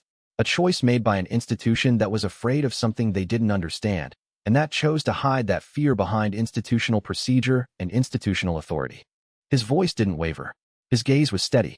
He spoke with the clarity of someone who had nothing left to lose and everything to gain through honesty. I'm not asking you to be afraid of it too, he continued. I'm asking you to trust what the ancestor built, to honor what she intended, to complete the mandate you were originally designed to serve. I'm asking you to see that this Jade, this bond, this thing that has been suppressed for 300 years, is not a violation of cosmic law. It is cosmic law being fulfilled. It is fate's order being completed. It is the ancestor's intention finally being achieved. He paused, and the weight of that pause filled the courtroom. The elder woman was watching him intently. 2 of the judges in the center rows had exchanged glances. Others were leaning back, considering, weighing, reevaluating what they thought they believed about the institution they served. I'm not asking for forgiveness, Wei Liang concluded. I'm asking for justice. I'm asking for the tribunal to return to what it was meant to be, to serve rather than to control, to protect rather than suppress. The Jade is evidence of that possibility. Our bonds are evidence of that possibility. Our presence here is evidence that another way is possible. Chapter 98. The vote was called after 3 hours of deliberation. The judges had reviewed the evidence carefully. Some had questioned Tian's documentation. Others had asked about the Jade's precise mechanisms and what it enabled. The courtroom had filled with complex technical questions and procedural inquiries, with judges trying to understand what they were actually being asked to rule on. Xianxia's dimensional diagram had been displayed, rotating slowly in the center of the courtroom, showing the jade's resonance field in full three-dimensional detail. Several judges had wept when they saw it, the evidence of what the ancestor had intended made visible in a way that no document could convey. The courtroom had become a place of genuine deliberation. The guards had stepped back. The institutional formality had given way to something closer to genuine inquiry. Judges had debated with each other, had asked Wei Liang and Tian direct questions, had requested clarifications on points of law and evidence. It had felt, for those 3 hours, like an institution genuinely attempting to understand truth rather than enforce predetermined outcomes. The vote came down. 17 judges for dismissal, 10 judges for enforcement. 17 was a majority, one above the threshold required for the warrant to be struck. Wei Liang felt the weight of that moment lift slightly. The judgment had been made. The institutional decision had been rendered. The tribunal had chosen to support the jade's completion instead of suppressing it. Around him, his partners stirred with something approaching relief. Tian's hand, which had been gripping the table edge so tightly her knuckles had gone white, finally relaxed. Lian's shoulders, which had been held in perfect readiness, released slightly. Even Xia, sitting in the shadows, allowed herself a subtle shift of position that might have been the equivalent of a smile. They had done it. Against all odds, against the institutional weight of 3 centuries of suppression, against the certainty of Xianxia's confident dismissal, they had won. Then Xianxia rose. His movement was unhurried, his expression unchanged. He moved with the absolute certainty of someone who had anticipated this moment, who had prepared for this possibility, who had a response already calculated and ready. His voice was calm and measured, carrying absolute certainty. "I do not accept the legitimacy of this vote," he said. The words fell into the courtroom like stones into still water, creating ripples that spread outward, disrupting the moment of victory. Tian Luminary, as a bonded partner to Wei Liang, has a direct conflict of interest in this proceeding. Her testimony, the most foundational evidence supporting dismissal, the evidence that has most directly influenced this vote, should be struck from the record as compromised by that conflict of interest. Legal arguments began immediately. Several judges protested. The elder woman who had gasped earlier stood up and began to speak, her voice sharp with institutional outrage. Her gray eyes blazed with anger at the maneuver. "This is procedural manipulation," she said, her voice carrying decades of institutional authority. "The conflict exists now only because she is bonded, and that bond is only forming because of this proceeding's outcome. You cannot create a conflict retroactively to invalidate evidence." Yu rose to respond, her strategic mind working through the implications in real time. Understanding that what Xianxia had just done was technically correct, that conflict of interest was indeed a valid objection, that the institutional law he was invoking was real and could not be dismissed. She began laying out the response. Article 7, Section 3 of the Institutional Procedure states that conflict of interest must be declared prior to presenting evidence. Tian Luminary declared no such conflict. She disclosed that she was presenting historical evidence, and that evidence stands regardless of her current relationship status. But Xianxia raised his hand, and something shifted in his expression, something that suggested he had known this would happen, had anticipated this objection, had prepared for this moment with the precision of someone who had been playing this game for 300 years. He had known that the judges would vote for dismissal if they believed Tian's evidence, and he had prepared a response that was technically correct and fundamentally designed to destroy that vote. "Institutional procedure requires," he continued, his voice cold and measured, "that conflicted testimony be removed from consideration when the conflict is identified. I formally raise that objection. I move that Tian Luminary's testimony be struck from the record. The parliamentary process requires that we recalculate the vote excluding Tian Luminary's foundational evidence." The objection was technically correct. The institutional law stood behind him. Judges looked uncertain. Several of them who had voted for dismissal began to look troubled, began to understand the trap they had fallen into, that what had seemed like a victory had been constructed on evidence that could be retroactively invalidated through the application of perfectly valid institutional procedure. One of them, a younger man who had voted for dismissal, began to reconsider. Wei Liang could see the moment of clarity in his expression, the moment he understood that he had voted to support evidence that the institution could legally remove from consideration. Another judge followed, then another. By the time the recalculation was complete, by the time the votes were counted again without the weight of Tian's evidence, the vote had changed to 14 for dismissal, 10 for enforcement. 14 was one below the required majority. The warrant was invalidated. Wei Liang had lost. Not through the failure of evidence, not through the failure of argument, but through the manipulation of institutional procedure itself, through the application of rules that were technically correct but functionally designed to prevent justice. It was brilliant and terrible, a demonstration of how an institution could use its own rules against itself, how the tools designed to provide protection could be inverted to provide oppression. Xianxia looked at Wei Liang without cruelty, just absolute certainty. The expression of someone who had spent 300 years understanding exactly how institutional power worked, who had spent 300 years perfecting the art of using correct procedure to achieve unjust outcomes. "I told you," he said, his voice carrying the weight of institutional finality. "Control." He called security. The guards moved forward, and Wei Liang understood that the next phase was beginning. Not the phase of legal argument and institutional process, but the phase of institutional enforcement. The tribunal had rendered its judgment not through law, but through the manipulation of law, and now they would enforce it. Chapter 99. The restraint devices were placed on Wei Liang's wrists and ankles with methodical precision. Shen Kuei did not do this as punishment. The Void Warden never engaged in anything so crude as simple punishment. He did it as procedure, the way one might handle any piece of institutional property that required containment, the way one manages the execution of a mandate that had been given centuries ago and that continued to be enforced today. The null field formation remained active, suppressing all elemental law in the chamber, making it impossible for Wei Liang or any of his partners to access their powers.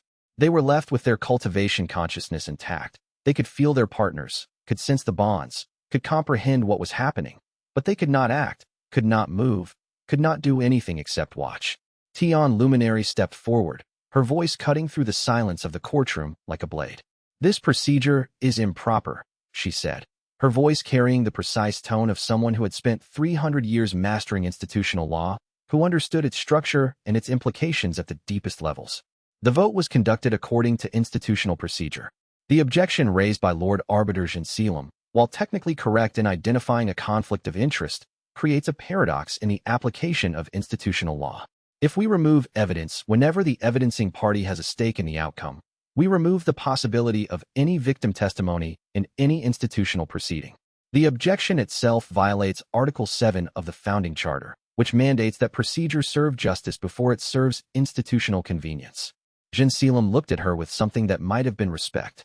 Not much, but genuine recognition that she had made a clever argument, that she had identified a genuine problem with what he had just done. "That is a clever argument," he said, his voice carrying the tone of someone acknowledging a point while remaining fundamentally certain that the point doesn't matter. "And if you had not already revealed yourself to be compromised by your bond, if you were still standing outside the institutional structure looking in, it might have merit. But you have bonded to him. Your testimony is that of a partner advocating for a partner. That is institutional fact. And the law is clear. Such testimony cannot bear weight in matters of institutional enforcement." "Then the law itself is unjust," Tian said quietly. And in those words Wei Liang heard 300 years of institutional service finally breaking, finally acknowledging the fundamental corruption it had been designed to perpetuate. "The law," Xianxia replied, "is what the tribunal decides it is. And I am deciding, right now, that this proceeding has revealed sufficient evidence of danger to warrant immediate enforcement action. Wei Liang will be taken to the tribunal detention facility. His partners will be severed permanently. The Jade will be placed in perpetual restriction, and the matter will be resolved." He turned away, dismissing them all with that gesture, a gesture of absolute institutional finality, of someone who had the power to make such dismissals stick.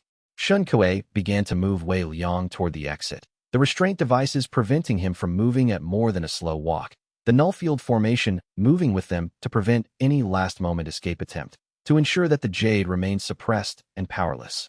Wei Liang's 9 partners were physically present in the courtroom, watching this happen, unable to help, their powers suppressed by the null field formation, their connection to Wei Liang becoming increasingly muted as he was moved away from them. Lian's face was a mask of controlled fury. Her eye slaw flickered at the edges of the null field, testing it for weakness, finding none. Sable was shaking with anger. Actual rage at the manipulation of procedure, at the way institutional law was being weaponized against justice. You looked like she was calculating 17 different attack vectors and finding all of them impossible, her strategic mind understanding that violence would play directly into Xianxia's hands, would provide justification for even harsher enforcement.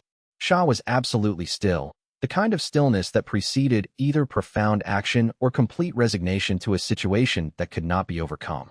Jun Blumtide's hands were trembling slightly, her ancient healing power pressing against the null field like it was trying to push through water. Rue looked like she was working through a technical problem that had no solution, her metallurgical mind understanding the structure of the null field and finding no weakness to exploit. Mei's eyes were tracking Wei Liang's movement with desperation, her ability to read situations perfectly understanding that this was an ending unless something changed immediately. Xian's expression was unreadable, but Wei Liang could sense her mind working through dimensional calculations, trying to find a shortcut, an angle, a way out of the trap.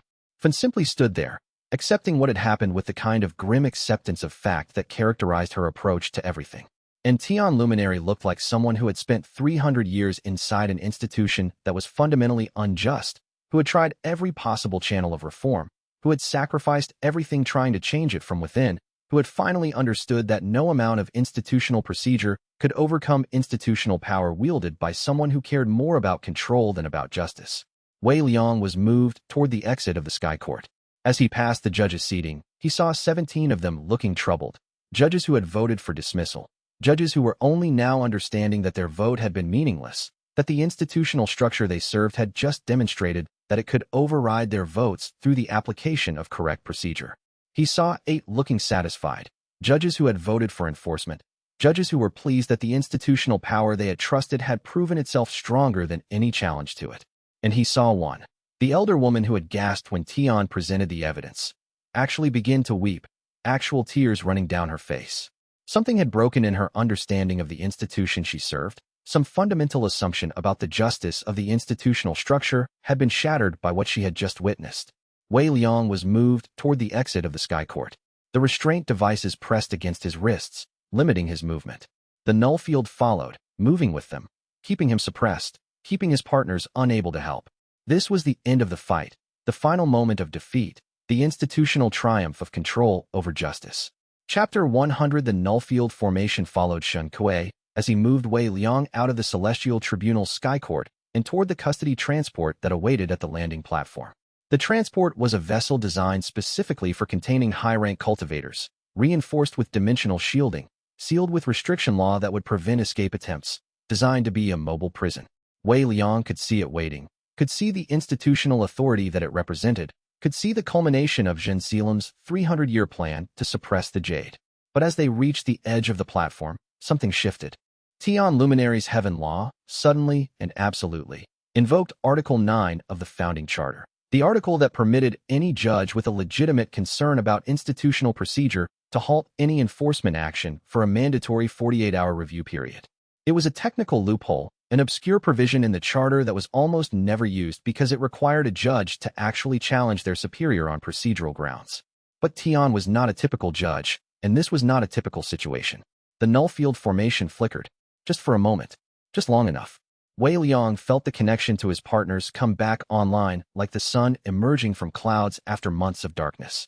He felt Lian's ice law flooding into him, creating structures that immobilized everyone in the transport who was not bonded to him, that froze soldiers and administrators in place, that made the custody transport momentarily inert. He felt Sable's fire creating barriers between them and the waiting security teams, creating walls of flame that prevented reinforcement from arriving. He felt Yu's lightning striking at the custody transport's mechanisms, disabling them instantly, rendering the vessel unable to move or contain anyone. He felt Sha's darkness flooding the platform, making it impossible for the tribunal's security teams to see more than a few feet in any direction, creating zones of shadow where the enemy could not perceive what was happening. Shen Kuei responded immediately, his null field formation reinforcing itself, attempting to suppress the partner's power again. But the moment it had flickered had been enough. Wei Liang tore the restraint devices apart using Rue's metal law applied from the inside of the bonds themselves, understanding in that moment that restraint devices, no matter how well designed, had structural limits, had points of failure if you could apply precise force from within their structure at exactly the right moment. Rue had designed the device's internal structure perfectly, had understood their mechanisms completely, had been waiting for the moment when she could help Wei Liang escape from them. Jun Blumtide's healing law, reaching across the distance that remained, sealed the wounds that the restraint devices had caused, healed the cellular damage that being restrained had created. Mei's water pressure assisted Wei Liang's movement, creating currents of force that propelled him away from the platform. that moved him with impossible speed through the chaos. Xian created a dimensional shortcut that led away from the Sky Court entirely, a passage through space that did not exist on normal geographical maps, that took Wei Liang directly to a place of safety. Fan generated magma beneath the security team's feet, not burning them but forcing them to retreat, forcing them to avoid the space where Wei Liang was moving, creating barriers of heat that prevented pursuit. And the completed Jade, which Tian Luminary had reached into the suppression field and pulled out, which she was now carrying herself with the authority of someone who had the right to carry it, who had earned the right to carry it through 300 years of institutional service and institutional sacrifice, began to glow with a light that was so profound and absolute that it pierced through the null field formation as if the null field was made of paper, as if it was transparent to the Jade's true power. The light showed everything. Showed Xianxia realizing that his absolute control had been an illusion, that a moment of institutional procedure, Article 9, had been enough to break through the apparatus of control he had constructed over centuries. Showed Shen Kuei understanding that his mandate had been inadequate to contain what he was trying to contain, that the bonded cultivators were stronger together than any single institutional mechanism could suppress. Showed the 17 judges who had voted for dismissal finally understanding what they had actually been voting for, finally comprehending that they had been right, that justice had been on their side, and that Xianxia had corrupted procedure to override it. Showed the 8 judges who had voted for enforcement understanding that their vote might have been an error, that they had been fooled by institutional authority into opposing something that was actually just. Showed the entire courtroom in the chaos of institutional collapse when the institution's fundamental premises were revealed to be unjust.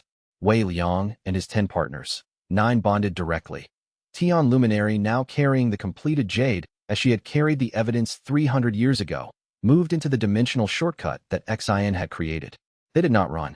They moved with purpose and coordination, with the understanding that this was not an escape from justice, but an escape from injustice, that they were not fleeing from something right, but fleeing from something fundamentally wrong. Behind them, the tribunal's security teams moved to pursue. Tian Luminary, moving last through the shortcut, paused for just a moment and looked back at Xianxia with an expression that was composed and final. She looked like someone who had finally, after 300 years, chosen to stand outside the institution and look at it with clarity. "I told you," she said, her voice carrying across the chaos with the clarity of absolute conviction. "The law you corrupted always had within it the mechanism by which it could be restored. You just underestimated the patience of someone willing to spend 300 years waiting for the right moment." Then she stepped through the dimensional portal, and Xian sealed it behind her. The Sky Court fell into absolute silence. The tribunal's forces stood on the landing platform, unable to pursue, unable to follow. The judges sat in their seats, stunned, understanding that something fundamental had just changed, that the institutional structure they had believed in had just revealed itself to be fundamentally unjust. What they did not know, what they would discover only in the days and weeks that followed, was that the collapse of the institution had already begun before Tian Luminary invoked Article 9. The 17 judges who had voted for dismissal, seeing the evidence, understanding what the tribunal had actually done, were already beginning to draft their own documentation. The elder woman who had wept was already preparing to go public with her institutional concerns. Use intelligence networks had already detected the beginning of internal tribunal rebellion. Judges and administrative staff beginning to question whether they had been serving justice or serving control. The demonstration of the completed Jade, the evidence of the institutional corruption, the proof that the tribunal's founding mandate had been perverted by political coup 300 years ago. These things could not be unlearned.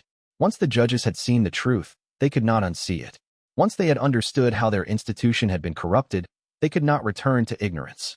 In the darkness of the dimensional passage, surrounded by his 10 partners, Wei Liang held the completed Jade, held it not as something to be feared or suppressed, but as something to be understood. The path was made whole. The ancestors' intention, corrupted 300 years ago by someone afraid of fate itself, was finally being restored. And somewhere in the celestial tribunal's halls, judges were beginning to ask each other, what else have we been wrong about? What other decisions have we made based on corrupted information? What other people have we punished for violating laws that were themselves unjust?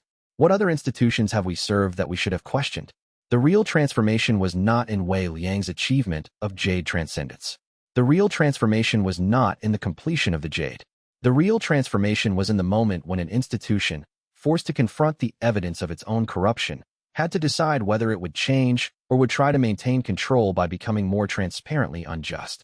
Lord Arbiter xianxia had chosen. He had chosen control, and in choosing that, he had begun the process by which control becomes impossible. He had tried to suppress one voice, and in suppressing it, he had awakened 17 others. He had tried to maintain institutional authority, and in doing so, he had revealed the corruption that institutional authority was designed to hide. The jade was complete. The 10 bonds were whole. The path was made whole. And the tribunal, the institution that had been founded 1,000 years ago to protect this artifact, that had been corrupted 300 years ago to suppress it, was finally beginning to face the truth of what it had become. Chapter 101. The null field descended over the tribunal chamber like a stone lid closing on a tomb. Wei Liang felt it the moment it activated, not as crushing pressure, but as absence. The jade at his core went dark. The connections to his 10 bonds flickered, then steadied into something dim and distant, like watching fire through frosted glass. Around him, the partners tensed. He heard Sable's sharp intake of breath, the sharp sound of someone whose fire law resonance had been suddenly cut. Yu's fingers twitched toward her sword hilt, a reflex born of 1,000 hours of combat training. Lian's ice-touched hand found his, a gesture of solidarity that transcended tactics.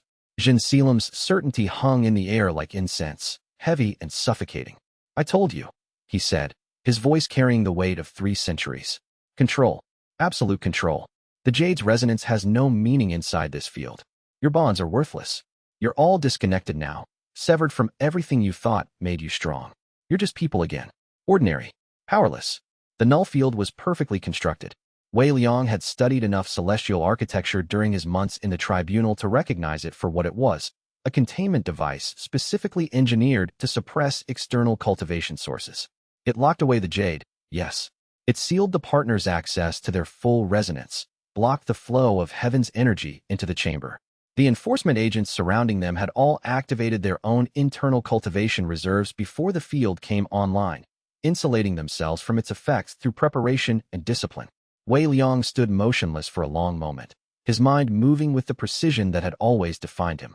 His fingers uncurled from the jade's rejection, and a realization crystallized in his consciousness. Something that xianxia had not anticipated.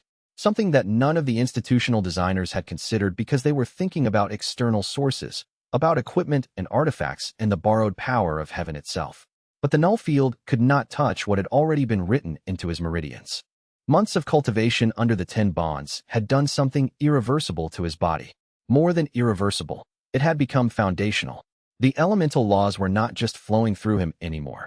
They were carved into the walls of his channels, inscribed in the very structure of his meridian paths like text written on parchment that would never fade. 10 different frequencies resonating in 10 different layers of his body, each one an echo of centuries of mastery.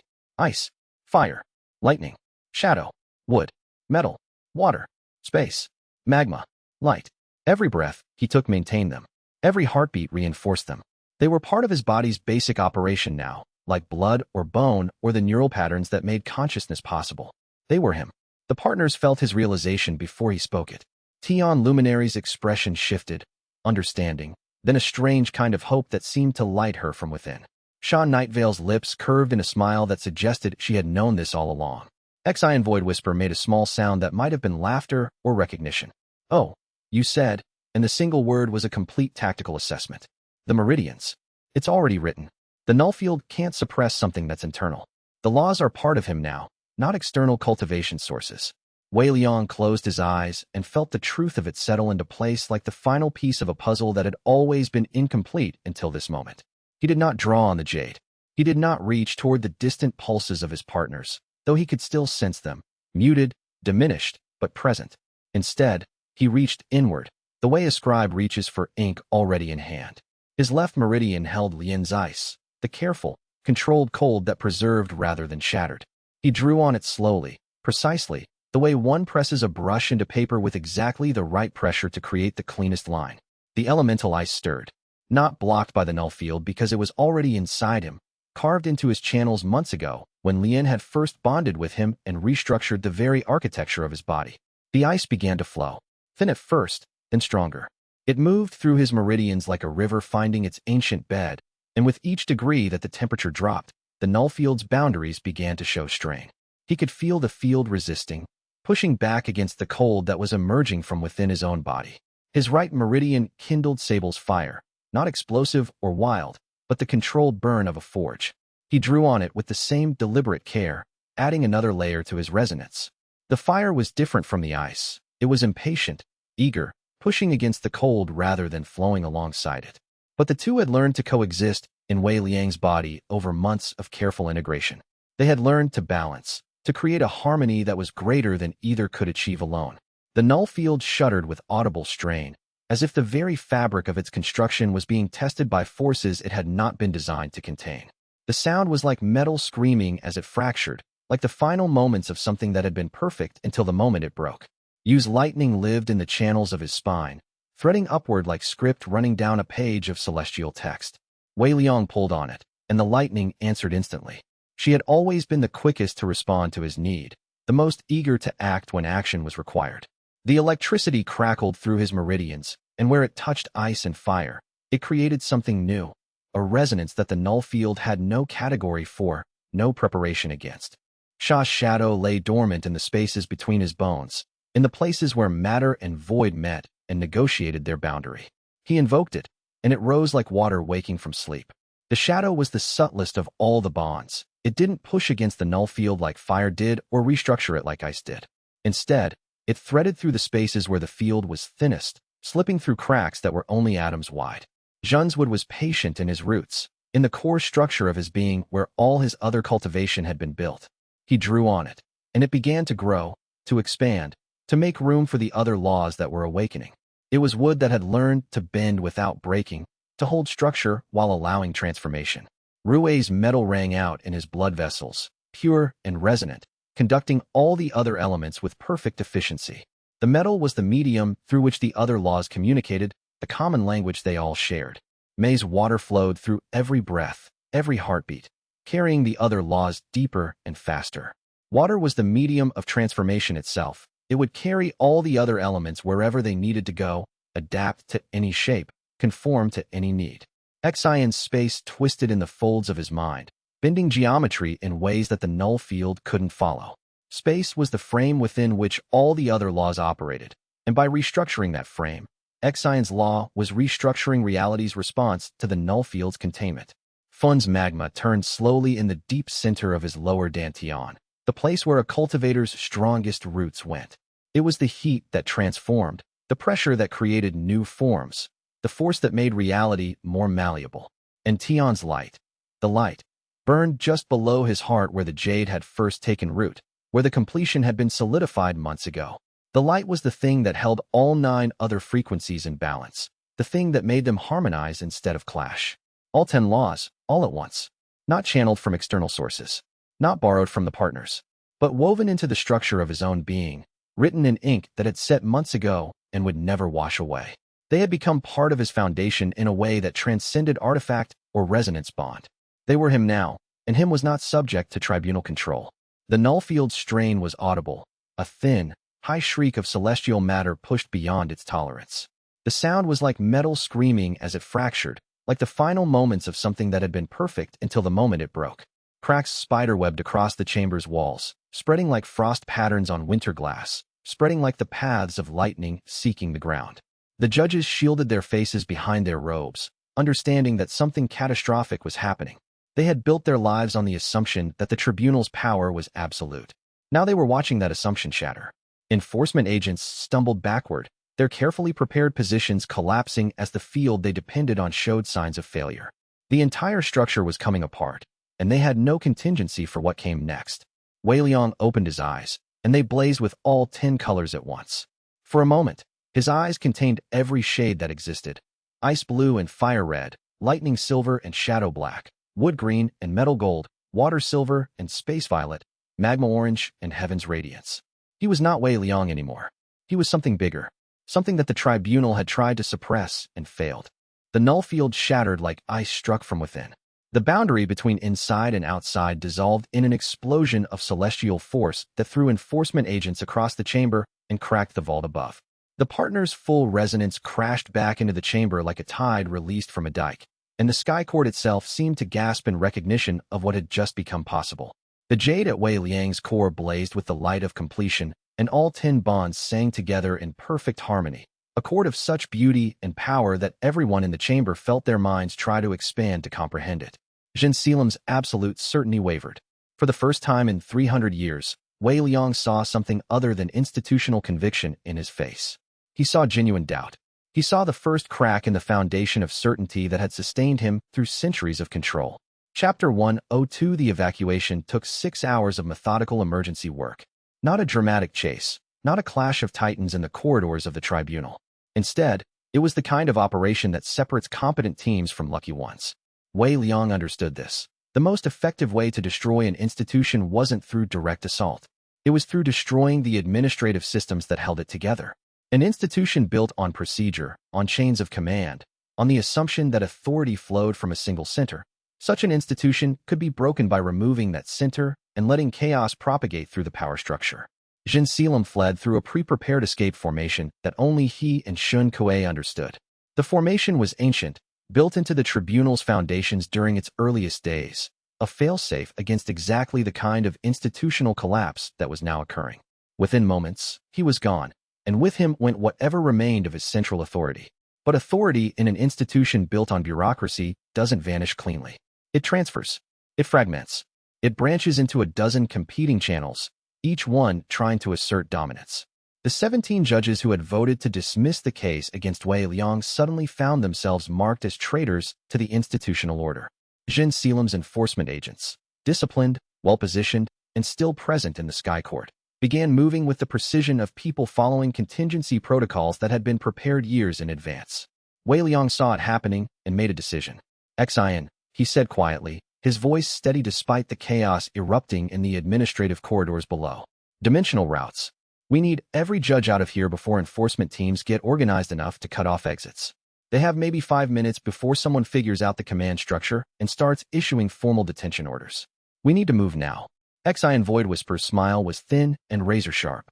Already mapping, she said, and she was already moving toward the chamber's central column, the point where the dimensional barriers were weakest. Her eyes went distant as she extended her consciousness into the spaces between worlds, tracing possible routes with the ease of someone who had spent centuries studying how space itself bent and folded. The monastery at Clearwater Valley, 3 kingdoms west. It has barrier formations, but no active military. Neutral ground. Scholarly community. They won't ask questions about what brings judges fleeing from the tribunal. They're used to controversy. She did it in 2 minutes and 47 seconds. Space folded in the chamber. Where there had been wall, there was suddenly a corridor opening to somewhere else, a neutral monastery 3 kingdoms away, chosen specifically because it had no political alignment with any of the major factions and strong enough barrier formations to resist pursuit attempts. The monastery's monks had a reputation for scholarly distance from political entanglements. They kept to their studies and their gardens. They didn't ask questions about who they sheltered or why those people needed sanctuary. The judges filed through with the speed of people who understood they were moments away from detention or worse. Wei Liang stationed himself at the threshold, checking off each one as they passed through, confirming with a look that each judge understood what they were choosing. To come through this gateway was to declare themselves enemies of the institution. There was no return. Stormcrest covered the exit with her lightning drawn and ready. She stood at the dimensional boundary with her blade, singing with contained electricity, and any enforcement agent who tried to close on the judges suddenly found their cultivation base burning hot enough to drop weapons, hot enough to force retreat. She wasn't killing anyone. You never did unless absolutely necessary. But she was creating enough chaos that coordination became impossible. Enforcement agents were trained in formal combat. They weren't trained in trying to maintain formation while their hands were on fire. Training didn't account for the uncertainty that came when pain and fear overwhelmed discipline. Sable moved through the Sky Court's administrative sections like a force of nature, her fire law burning through equipment caches and destroying the communication formations that would otherwise have coordinated a unified response. She wasn't destroying the entire chamber. That would have been wasteful and would have harmed innocents. But she was ensuring that the tribunal's institutional machinery ground to a halt. Forges went dark. Communication meridians burned out. Information networks collapsed into uselessness. The tribunal became an institution that could no longer communicate with itself, could no longer coordinate its response, could no longer maintain the administrative unity that made it function. Sha Nightvale worked in the spaces they didn't see. She moved through the Sky Court with the peculiar grace of someone who had learned to exist in the edges of perception, in the shadows between moments. Enforcement agents would find themselves suddenly calm, their aggressive urges dissolving like mist. Some of them would realize later that their hands had moved to their sides, that they had lowered their weapons, that they had stepped aside rather than pursue. Others would wake hours later, not even knowing they'd been neutralized. That was Sha's gift and her curse. The ability to neutralize without violence, to stop someone the way wind stops a leaf from falling, leaving no trace except the absence of what should have been. By hour 3, the most dangerous enforcement elements were scattered or contained. The judges who were being actively hunted had all made it through the dimensional gateway. The ones who had lingered too long, caught up in administrative procedures or guilt, had been relocated by Lian's intervention. She had simply frozen the corridors leading away from the chamber, creating ice that was not sharp or hostile, but simply impossible to cross. It bought time. It saved lives. By hour 5, every judge had been moved to the monastery. By hour 6, Wei Liang sealed the dimensional gateway from the Sky Court side, collapsing the bridge between worlds. It was a one-way seal. The gateway could not be reopened from this side. The judges were safe now, beyond reach, beyond harm. Shen Kuei appeared at the chamber's edge, alone, as if he had simply materialized there through sheer force of will. The Void Warden had not fled. He stood in the wreckage of the hearing chamber with his hands open, unarmed, his expression as controlled as always, but something fundamental broken in it. The institutional formation that had defined his entire existence had just shattered, and Shen Kuei was coming to terms with that reality in real time. Xianxia? Wei Liang asked, though he already knew the answer. Gone, Shen Kuei confirmed. The old escape formation. Sealed behind him. I could track it, theoretically, but I won't find it even if I wanted to. He secured himself in some celestial pocket. He's out of reach. Did you try to stop him? Shen Kuei was quiet for a long time before answering. No, he said finally. And there was something in his voice, not shame, but acknowledgement. Accountability. The sound of someone taking responsibility for their choices. I needed to think about what I was still willing to do. And I couldn't come up with a good reason to stop him that wasn't just institutional momentum. He's broken. His certainty is shattered. Maybe that's punishment enough. The Sky Court was dying around them. The tribunal's instruments had powered down. The administrative formations that kept the institution functional were falling dark like candles being snuffed. Enforcement had shattered into factions, some holding the lower towers out of loyalty to Zhen Selim's memory, some already departing, some simply standing confused as the institution that had defined their purpose ceased to exist. Wei Liang nodded slowly, acknowledging the Void Warden's honesty. Then help us with what comes next, he said. Which is what? Shen Kuei asked. I don't know yet, Wei Liang admitted. But I can feel it building on the horizon. Something vast and angry and hungry. Something that's been drawn by the resonance of a completed jade. Chapter 103 The unnamed shard appeared in the sky 3 hours after the evacuation was complete. It didn't announce itself with fanfare or dramatic arrival. It simply materialized in the space above the tribunal, and the sight of it stopped every cultivator who still remained in the Sky Court cold with the kind of fear that came from encountering something that violated fundamental categories of existence. It was not a creature. It was not shaped like anything living. It was a lattice of jade, pure jade, the same color and substance as Wei Liang's completed artifact, but wrong in ways that made the eye hurt to perceive. Corruption ran through it like veins, black against green, and it pulsed with a hunger that was almost visible, almost tactile, a gravitational force that pulled at the viewer's sense of self. Looking at it, Wei Liang felt the same kind of wrongness that came from encountering a mirror that showed not your reflection, but some twisted version of what you might have become if every choice had gone in the wrong direction. The lattice structure itself seemed to shift when observed directly. Wei Liang, using his scribe's eye for detail, noted that the jade was arranged in fractals, patterns repeating at different scales, each smaller section containing the same geometry as the whole. It was mathematically beautiful and spiritually nauseating. The black corruption didn't run through it randomly, but in precise patterns, suggesting not chaos but malevolent design. This was not random decay. This was structural meaning. This was intention. It spoke in layered voices. Not one voice. Hundreds of them, layered over each other like an assembly of ghosts all trying to speak at once. Wei Liang recognized some of them. The accents and cadences of the arbiters who had reinforced Heaven's Decree 7. Each one adding their certainty to the ban on cultivation soul bonds. 3 centuries of institutional conviction crystallized into sound. The voices of fear. The voices of control. The voices of people who had believed they were protecting the world. And underneath it all, a hunger so profound it made his teeth ache to perceive it. We are, the shard said, and its voice was the voice of everyone who had decided that the jade was too dangerous to live. What remains when fear becomes stone?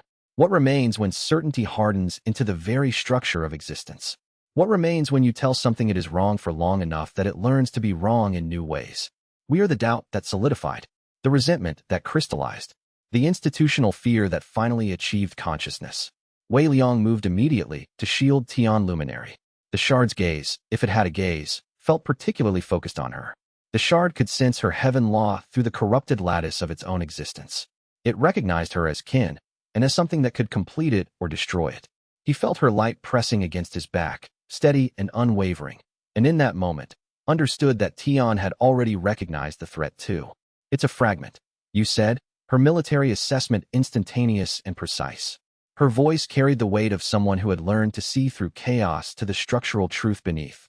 She was already moving, already calculating formations, already understanding that this was not a threat they could negotiate with.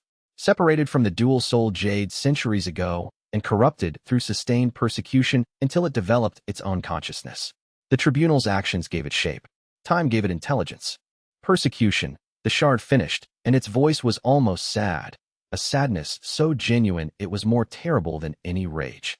Held apart, sealed, reinforced as dangerous with every act of institutional fear. We were whole once. We were part of something that had purpose and direction. And then we were broken because we were deemed too dangerous. So we learned to be dangerous. We learned to hunger. We learned to want the completion we could never have. 3 centuries of wanting. 3 centuries of knowing what we were meant to be and being forbidden from becoming it. Lian's hand found Wei Liang's. It wants to absorb the jade, she said quietly, her ice-touched certainty cutting through the emotional complexity. I can feel it. That's not an attack pattern. That's parasitism. That's the hunger of something that doesn't want to destroy but wants to consume and integrate. It wants to become us. It wants to wear our form like a skin. Not parasitism, the shard said, and this time its tone shifted, becoming almost conversational, almost reasonable, almost persuasive. Completion. Your jade is woven with fate. It is structured to guide destiny, to channel the will of heaven itself into specific patterns of destiny. Ours is woven with control. We are structured to dominate, to impose will, to make everything serve a singular purpose. Together, we would be beyond challenge. We would be complete in ways that your jade, by itself, can never be. We have been broken for so long. Let us be whole through you. Wei Liang's analytical mind moved through the shard's logic with a scribe's precision. It was internally consistent. It was not irrational. This was not random hunger. This was a constructed argument, and it was genuinely, fundamentally sound from its own perspective. That made it all the more dangerous. You want to absorb it and corrupt it, Wei Liang said, understanding now. This was not a random threat. This was not chaos. This was the dark twin to what the completed jade had become. What his artifact might have been if the tribunal had succeeded in corrupting it for 50 more years. What the jade might become if the shard managed to merge with it. The existence of this possibility was perhaps the most terrifying thing Wei Liang had encountered, not the shard itself, but what it represented. A path not taken, a fate narrowly avoided. Yes, the shard agreed, and its tone almost sounded reasonable. We are here to become, to absorb the perfect form and make it serve something other than fate, to make it serve control, to make it serve our hunger, and in serving our hunger, finally end the breaking. You understand this, I perceive. You are not rejecting the logic. You are not calling it lies.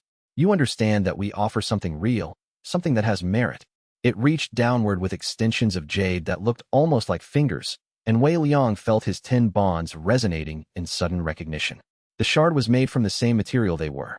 On some deep, fundamental level, it was kin. It was what the jade family tree might have produced if the wrong branch had been cultivated for long enough. It was possibility made manifest. It was potential realized in the worst possible way. That made it all the more dangerous. Rui's voice cut through the moment, steady and precise. Formation now. All positions. And the partners began to move, understanding that conversation had ended. Understanding that the only question now was whether they could stop something that was, fundamentally, themselves reflected in a corrupted mirror. Chapter 10 for the first attack consumed 3 enforcement judges in the space of 4 heartbeats. The shard didn't kill them. That was what made it truly horrible. Instead, it drew them upward, and as Wei Liang watched with perfect clarity, his scribe's eye recording every detail with photographic precision, the judges were absorbed into the shard's lattice. Their bodies didn't dissolve like matter being destroyed. They dissolved like ink dissolving into water, maintaining form for just a moment too long before the form itself became indistinguishable from the medium containing it. Their consciousness remained visible for a moment in the green jade, trapped, aware, screaming silently, as they became part of the shard's distributed self. Wei Liang could see the exact moment when the judge's individual perspective ceased to exist and became part of something larger. Could see it the way a scholar watches a single drop of ink color an entire basin of water. The moment of transition was brief, but absolute. There was no struggling, no resistance, just the fundamental transformation of individual into component. Lien pulled Wei Liang backward, her ice already spreading to create a barrier. "It's absorbing them," she said, and her voice was sharp with horror. "It's not destroying consciousness, it's integrating it. It's turning them into parts of its own awareness. They're still in there. I can feel it. Their terror is still." She cut off, understanding that the knowledge was worse than ignorance. "How do we stop something that doesn't kill?" Sable began, but Wei Liang was already analyzing. His hands moved in the precise gestures of a scribe entering analytical meditation, marking patterns in the air that only he could perceive. He extended his awareness toward the shard, not with hostile intent, but with pure observation. He was a scribe. Observation was his primary tool. He looked at the shard's structure with the same attention he would give to deciphering an ancient text. He examined the resonance patterns the way a scholar examines the composition of paper and ink. He studied the fundamental nature of the thing the way he would study the author's intent in a document. He was looking for the meaning beneath the surface, for the principle that had created it, for the flaw in its design that might be exploited. And he understood. "It's made of the same jade as the artifact," he said quietly, his scribe's voice carrying the weight of terrible clarity. "But it was separated decades before the tribunal's persecution began. It was corrupted slowly, through sustained resentment and isolation, until it gained something like consciousness. It's not a separate entity. It's a reflection of what the jade might have become if the tribunal had succeeded in corrupting it for 50 more years instead of months to completion. It's what we could be. It's what we were saved from becoming." The shard lunged again, and this time it wasn't targeting the judges. It was reaching directly for Wei Liang, its extensions moving with terrible hunger, trying to absorb the completed jade that had everything it lacked: balance, purpose, harmony, the fundamental wholeness that comes from choice made in love rather than hunger made in resentment. Sha moved like water, intercepting the shard's extension with shadow law that burned where it touched the corrupted jade. The contact screamed, audible, physical sound rippling out across the sky court in waves of pain and rage. For a moment, the shard pulled back, its hunger temporarily overcome by the shock of resistance. It was wounded, not fatally, but it was wounded, and it understood, for the first time, that this confrontation might not result in its completion. "It recognizes you," Rue said, her voice sharp with technical precision. She was already gathering tools, already beginning preliminary calculations. "Your resonance, the jade in you, it knows you're the same material. It knows that by consuming you, it could achieve what it's been hungry for across 3 centuries. It knows you're the door to what it needs to become. It sees us as both kin and prey," Wei Liang confirmed. He was beginning to understand the shard's tactical approach, the way it thought. The understanding made him colder. "The dual-soul design has a natural resonance attunement, but our jade is complete, centered, anchored in choice and partnership. The shard is distributed, hungry, uncontrolled, driven by resentment rather than love. If it merges with us, it merges everything wrong with it into everything we've created." The implications were horrifying. A corrupted hunger grafted onto the perfect structure of the completed jade.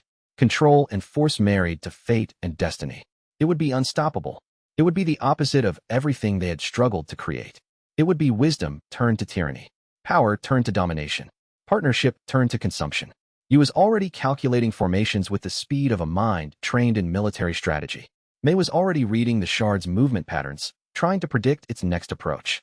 But Wei Liang could see the problem written in their faces like a script he'd memorized. They didn't know how to fight something made of the same elemental material as their partner bonds. How did you fight a reflection of what you might have become? How did you destroy yourself without destroying the partners who gave you identity? The shard descended again, moving with the terrible inevitability of something that understood, finally, that it would have to take what it wanted rather than negotiate for it. And the Sky Court's defenders braced for an assault they didn't yet understand how to survive. Chapter 105. The unnamed shard stopped 3 lengths away from Wei Liang. Up close, it was even more horrible than from a distance. Wei Liang could see the traces of the 3 judges still visible in its structure, their cultivation bases slowly integrating into its lattice, becoming one with the hunger. Their faces were visible sometimes if you looked at the jade at just the right angle, caught in an expression of surprised agony that would fade eventually as their individual identities dissolved entirely into the larger consciousness.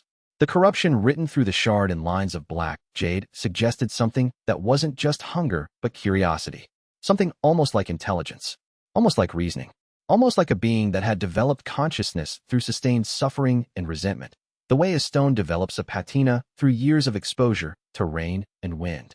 This was conscious not because it was designed to be, but because it had become conscious in spite of, or perhaps because of, its corrupted nature. You understand, the shard said, and its layered voices had harmonized slightly, become almost singular. The effect was more unsettling than the discord had been. That is interesting. Most cultivators simply fight. They do not understand. They do not perceive what we are or what we could become together. But you listen. You try to understand. That is unusual. That makes you dangerous to us and valuable to us simultaneously. We have waited 3 centuries for someone who would listen, for someone who would comprehend what we are without rejecting us out of institutional fear. I'm a scribe, Wei Liang said. He kept his voice steady, aware that every partner was one word away from launching a coordinated assault. But he understood something about understanding itself, that the shard's entire existence was predicated on the belief that no one would ever listen to what it was. Proving that belief wrong, even in this moment, mattered. Understanding is my first principle. I'm listening. I want to understand what you are. I want to comprehend you, not as a threat, but as a possibility, a path not taken. The partners tensed. This was dangerous territory. But Wei Liang pressed forward, his scribe's mind working through the implications. You are broken, the shard said, and it wasn't an insult. It was a statement of fact, almost gentle, the way a healer might note an injury with neither judgment nor pity. 10 bonds, but not one.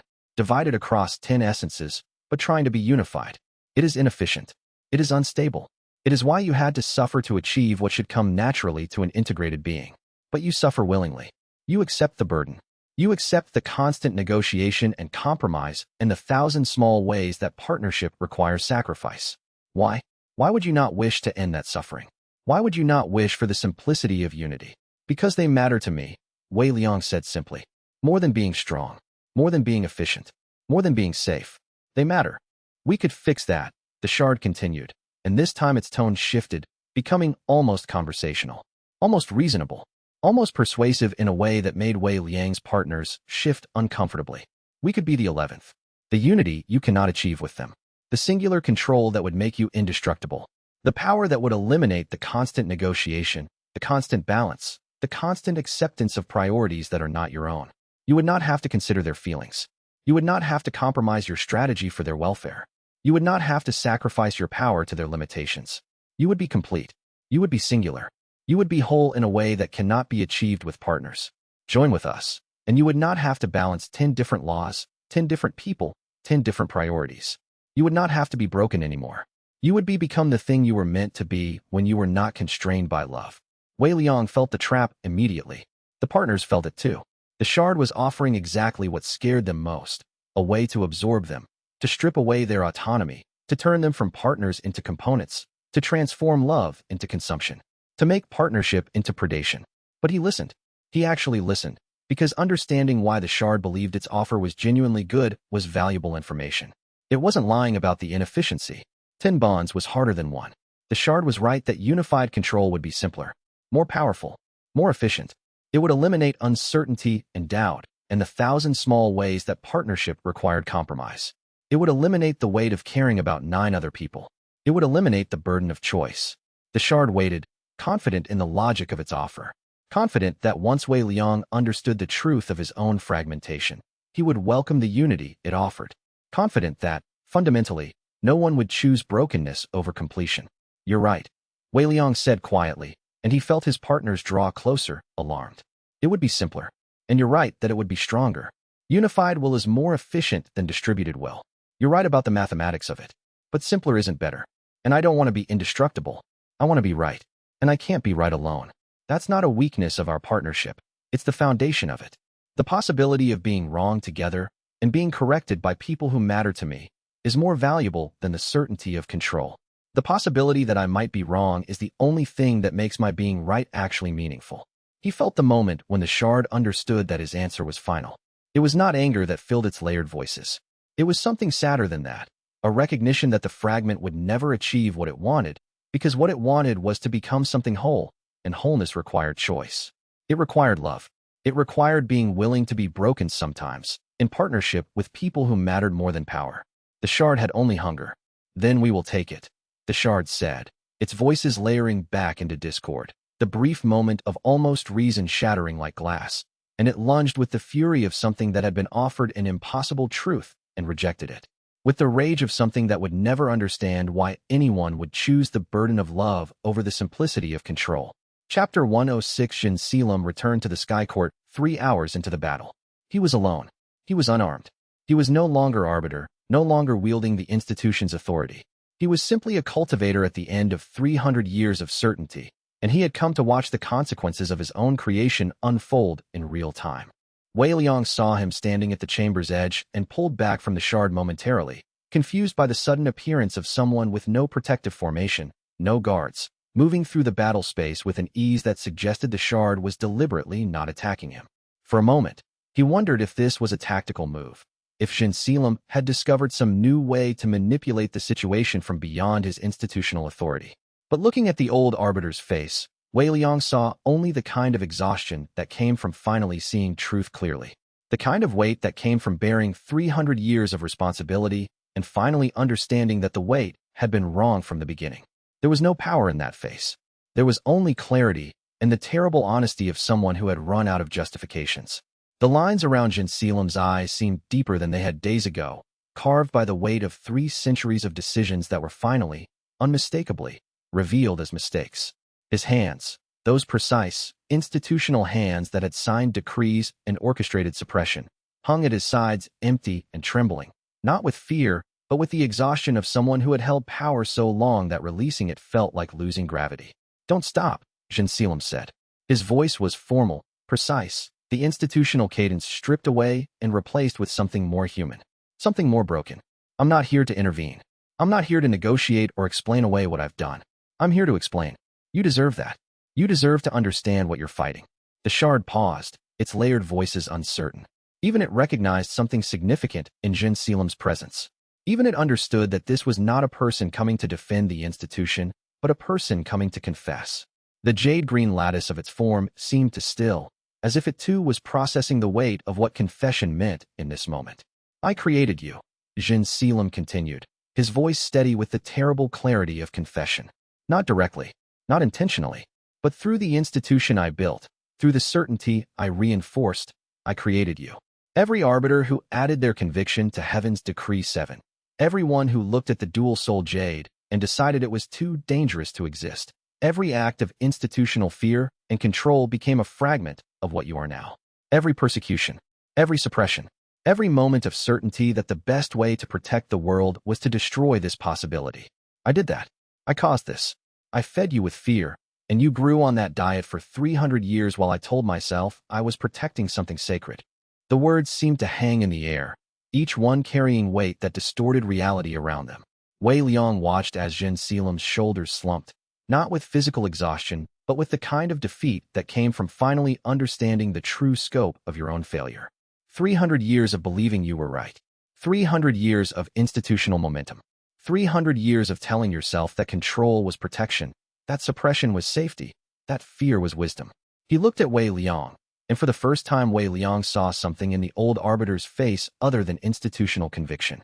He saw clarity, not kindness, not redemption, but the clarity of someone who finally understood their own failure. Not the clarity of someone asking to be forgiven, but of someone acknowledging that they had been wrong for so long that they were no longer the person who had made the original choice. That person had been consumed by the system they had created, the way the shard had been consumed by the resentment it carried. The xianxia who stood before him now was the hollow remnant of institutional certainty, finally seeing itself from the outside. The jade can only be destroyed by a resonance that's complete, centered, and willing to pay the cost, xianxia said, his voice formal and precise. You have that resonance. The shard can only be destroyed by rejection and force simultaneously. The jade's design is strong enough to do it, but only if all 10 bonds activate at full power. All 10, not 9. All 10, unified, committed, willing to risk death, willing to risk each other. The elemental laws must sing in perfect harmony, or the corruption will find the gap and widen it. I know this because I studied the jade long enough to understand its structure, even as I worked to suppress it. I already know this, Wei Liang said. Yes, xianxia agreed. But I wanted you to know that I know it, and that I created the situation that requires this. That is my accountability. That is my confession. I am not asking for your forgiveness. I am not asking for your understanding. I am simply stating that I was wrong, and you are here fighting the consequence of my being wrong. And that is not your burden, but it is the one you carry. The arbiter's face was ancient now, not just in age, but in the weight of understanding. He had spent 3 centuries building certainty like a fortress, brick by brick, decision by decision. Now those bricks were crushing him from the inside. Wei Liang understood something in that moment. That confession was not absolution. It was simply the acknowledgement of truth. And sometimes truth was not enough to change anything. Sometimes it just made the weight clearer. He did not ask for help. He did not ask for forgiveness or redemption or recognition of his suffering. He did not try to minimize what he had done or contextualize it in terms of institutional necessity. He simply stood at the chamber's edge, a man who had held power for 300 years and had finally lost it. And he watched as Wei Liang and the shard continued their dance of destruction. There was dignity in his stillness, but it was the dignity of someone who had learned, too late, that some mistakes could only be witnessed, not corrected.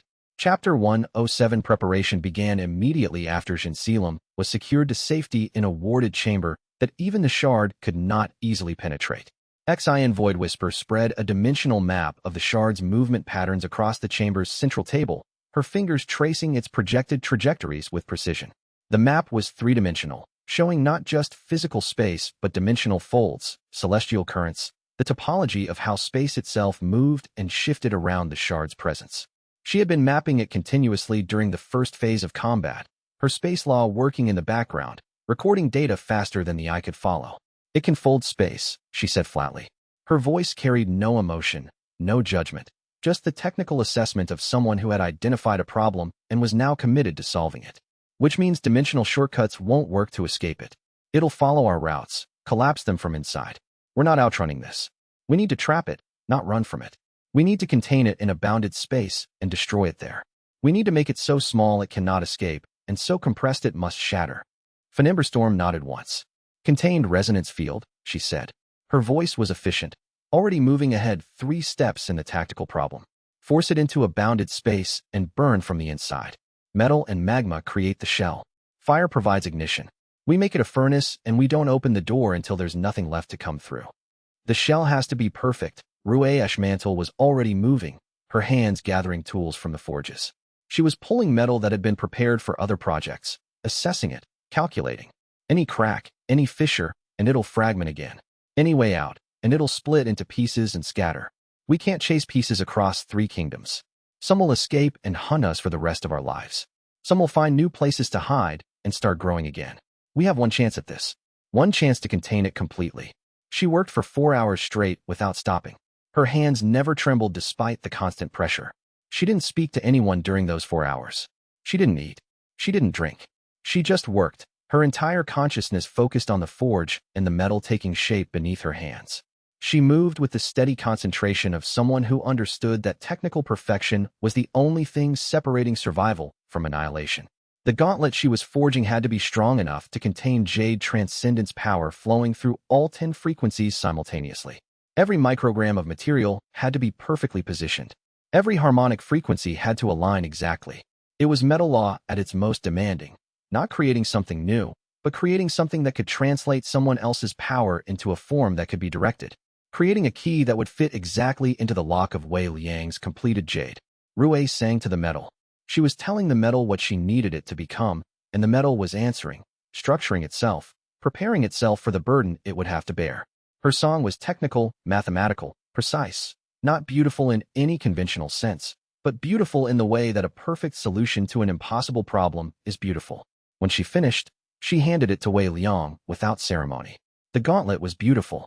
It covered his hand and wrist, and the metal sang with a harmonic frequency that made Wei Liang's teeth ache when he first held it. Rue had woven all 10 elemental resonances into the gauntlet structure, creating a conductor that could translate distributed power into unified force. It was a key, and Wei Liang was the lock it had been crafted to fit.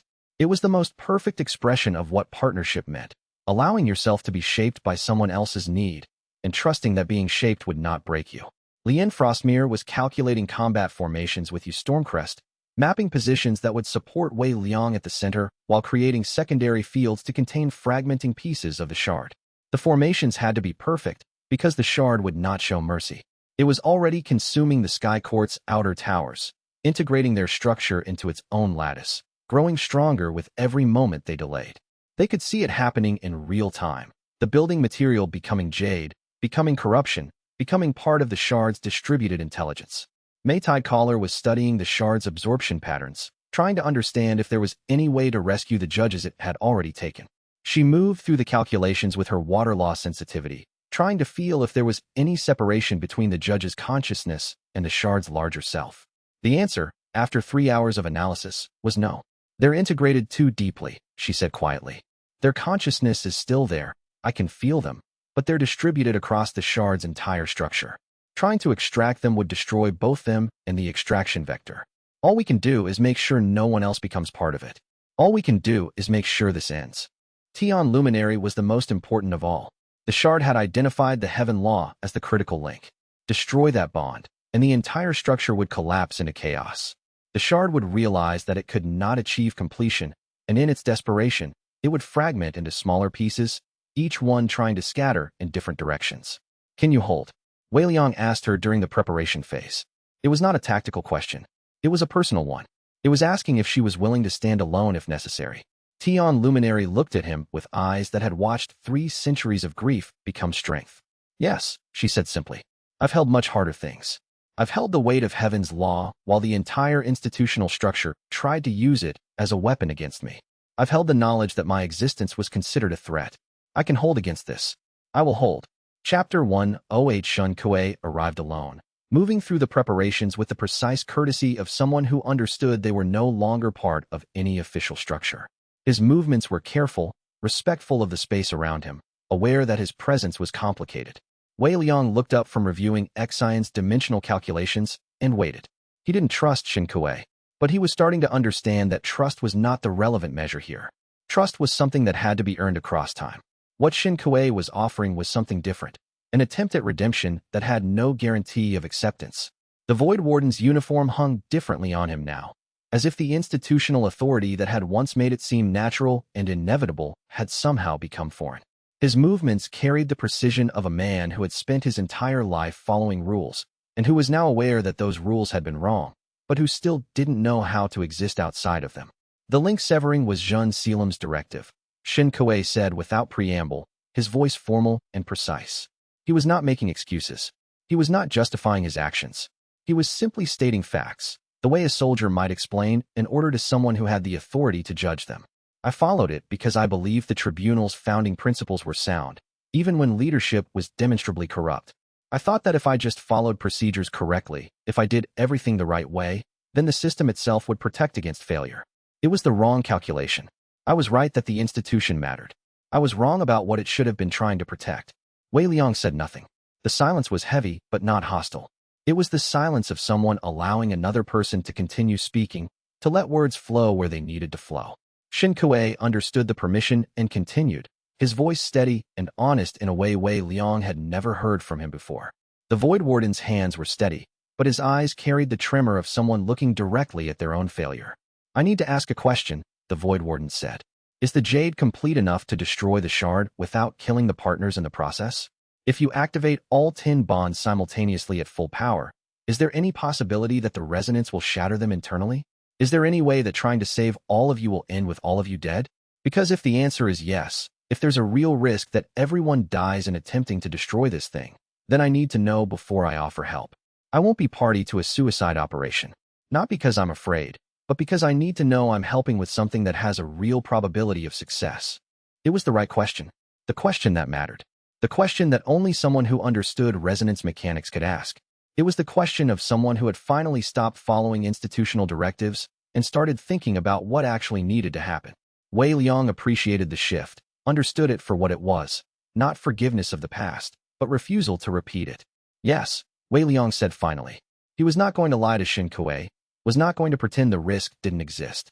The Void Warden deserved honesty more than he deserved comfortable reassurance. The bonds are anchored. They'll strain, probably hurt, maybe scar in ways we don't understand yet. But they won't break. We grew together. They can handle it. And if they can't, then we die together. That's part of what partnership means. It means being willing to risk everything, including each other, because the alternative is accepting that we were never truly whole to begin with. Shen Kuei nodded once, understanding exactly what Wei Liang was saying. Understanding that partnership meant the possibility of mutual destruction, and accepting that possibility anyway. The Void Warden's jaw tightened slightly, the only sign of the weight that statement carried. He had spent his life calculating odds, assessing risks, following procedures that were designed to minimize loss. Now he was being asked to accept a course of action where everyone could die, and to offer his help in that endeavor. The institutional part of him, the part that had followed Jinseelim's directives without question, would have found that unthinkable.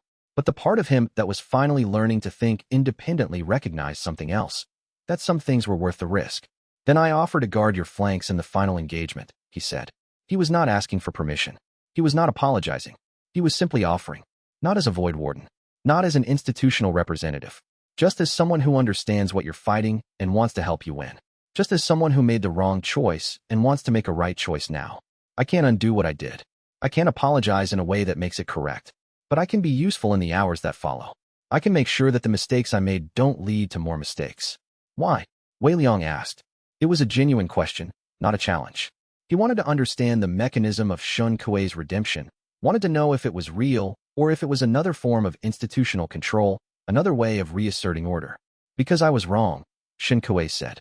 His face was older than it had been days ago, carved from stone by the weight of finally accepting accountability. Because I need to do something correct now. Because when I asked for help, you didn't pretend the past didn't happen. You didn't offer forgiveness I hadn't earned. You just accepted my help and kept going. You treated me like I could be useful even though I had tried to break you. That's worth something. That deserves something in return. And because, if we don't stop the shard, everyone dies anyway.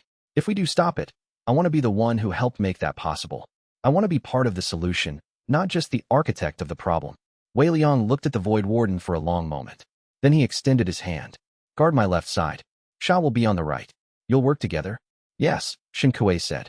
When he took Wei Liang's hand, the grip was solid and certain. Not friendly, not forgiving, but genuine, honest. Two people who had been enemies choosing to work together for a cause larger than either of them. It was not redemption, not yet. But it was the beginning of something different from what had come before. It was the possibility of becoming useful in a way that served something other than institutional control. Chapter 109. The first phase of the Shard confrontation was catastrophic in scale. The Shard was enormous when fully manifested, not in terms of physical size, but in terms of presence. It occupied space the way a mountain occupies landscape, the way the weight of centuries occupies a human consciousness. Its jade-green lattice pulsed with the light of all the consciousness it had absorbed, and when it moved, it left resonance trails in the air that burned where they touched the sky itself. It was beautiful and horrible in equal measure. The same way a predator is beautiful and horrible when you encounter it in the moment before it attacks. The Sky Court had become a crucible, each stone and artifact transformed into potential fuel for the conflict that was about to consume everything. The temperature fluctuated wildly as the shard's presence bent reality itself. Time seemed to move differently near it, as if the shard's hunger was so fundamental that it was trying to devour moments themselves. The surviving cultivators who had withdrawn to protected positions could feel the weight of the coming collision in their bones, in the tremor of their meridians. Wei Liang stood at the absolute center of Rui's formation, all 10 bonds positioned in a perfect resonance circle around him. The gauntlet on his hand sang with potential energy, humming at a frequency that made his bones vibrate. Shen Kuei took position on his left, Sha Nightvale on his right. Behind them, in concentric circles, the rest of the partners arranged themselves in a formation that had been refined and rehearsed dozens of times in the past hours. Each partner knew their role, understood their position, felt the weight of what was about to occur. The shard descended. It didn't attack with claws or teeth. It attacked with resonance, with the fundamental force of its corrupted jade structure trying to pull all elemental law into its control paradigm. The Sky Court shuddered. The remaining towers began to collapse from the sheer weight of the shard's presence. Stone and jade and the artifacts of centuries became rubble in the first minute. The sound of destruction was almost musical, a requiem for institutional power, a song of endings. Wei Liang activated the gauntlet. All 10 elemental laws flared through his meridians simultaneously, and Rue's forging translated that power into a single unified beam of light that split the sky. Ice and fire and lightning and shadow and wood and metal and water and space and magma and heaven's light, all resonating at exactly the same frequency, all focused down to a single point of impact. The beam was so bright it left afterimages in the eye, so powerful it seemed to burn the very air it passed through. It was the manifestation of perfect partnership made manifest as force, 10 voices singing in absolute harmony, creating something that no individual voice could produce. The shard screamed in layered voices, a sound that echoed across 3 kingdoms. The sound was like metal screaming as it fractured. The sound was like the voices of 3 centuries of arbiters all crying out at once. The sound was like something fundamental breaking. It was the sound of hunger meeting its match, of certainty encountering something that could not be controlled or predicted. Lien maintained the ice field that kept the shard's center cold enough that it couldn't reform. Her ice law created a pocket of absolute stillness at the shard's core, a temperature so pure and mathematical that it enforced structure where corruption wanted only fluidity. Sable kept the fires burning at exactly the right intensity, hot enough to burn but not so hot that they would spread beyond the containment barrier. Each flame a note in a composition of destruction. You tracked the shard's movement with lightning, herding it back toward the center of the formation with surgical precision. Sha moved in the spaces the other 9 opened, neutralizing each attempt the shard made to fragment, becoming the absence that prevented dispersal. Jeanne Bloomtide wove her wood law through the formation, providing structural support, making sure the formation itself didn't shatter under the strain. The wood law was the principle of growth and adaptation, and she used it to reinforce every point of stress, to guide the formation's integrity as it faced assault. Rue's metal law provided the conducting force that translated Wei Liang's will into the gauntlet's output. Precision made manifest, clarity given shape. Mei's water law created pressure fields that prevented the shard from escaping laterally, from peeling away at the edges. The water was adaptive and comprehensive, finding every direction the shard might move and blocking it with inexorable pressure. Xian sealed all-dimensional exits with perfect precision, making sure there were no spaces for the shard to slip through. Fan Emberstorm worked at the formation's edges, identifying weak points in the shard's structure and burning them away before they could expand. And Tian Luminary held the center line with her heaven's light, the frequency that made all the other 9 frequencies cohere into something greater than their parts, the binding force that transformed discord into music. The battle raged for 3 hours, and in those 3 hours, the Sky Court ceased to exist as a structure and became a battlefield. Stone became ash. Jade became liquid. The very foundations of the tribunal's power were broken and reformed and broken again. And at the center of it all, Wei Liang stood with 10 partners, holding together against something that wanted desperately to tear them apart.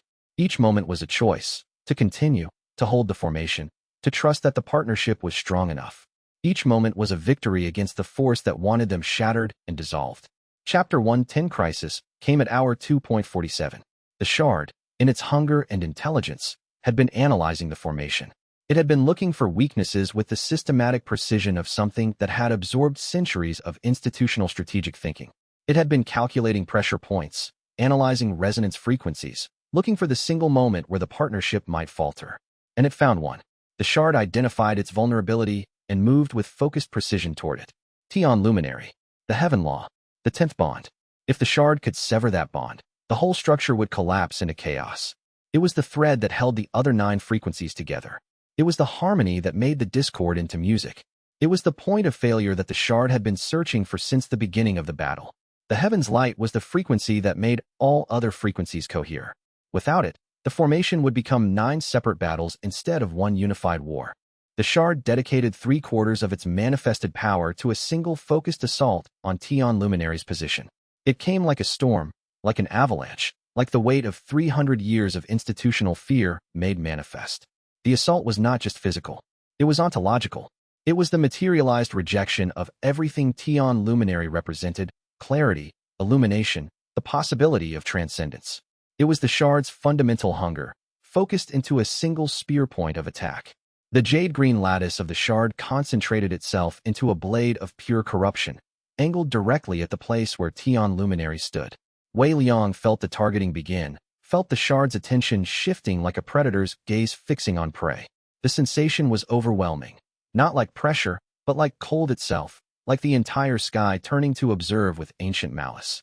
Through the bond they shared, he felt Tian Luminary's awareness of the assault coming, felt her readiness, felt her acceptance of what might be her final moments. The bond carried all of it, the texture of her resolve, the frequency of her heaven's light beginning to brace for impact, the faint tremor of fear that even ascended cultivators could not entirely suppress when facing annihilation. The shard's assault descended like a falling mountain. The air around it burned with distortion. The corruption rippled outward in waves of anti-light, of negation, of presence that contradicted existence itself.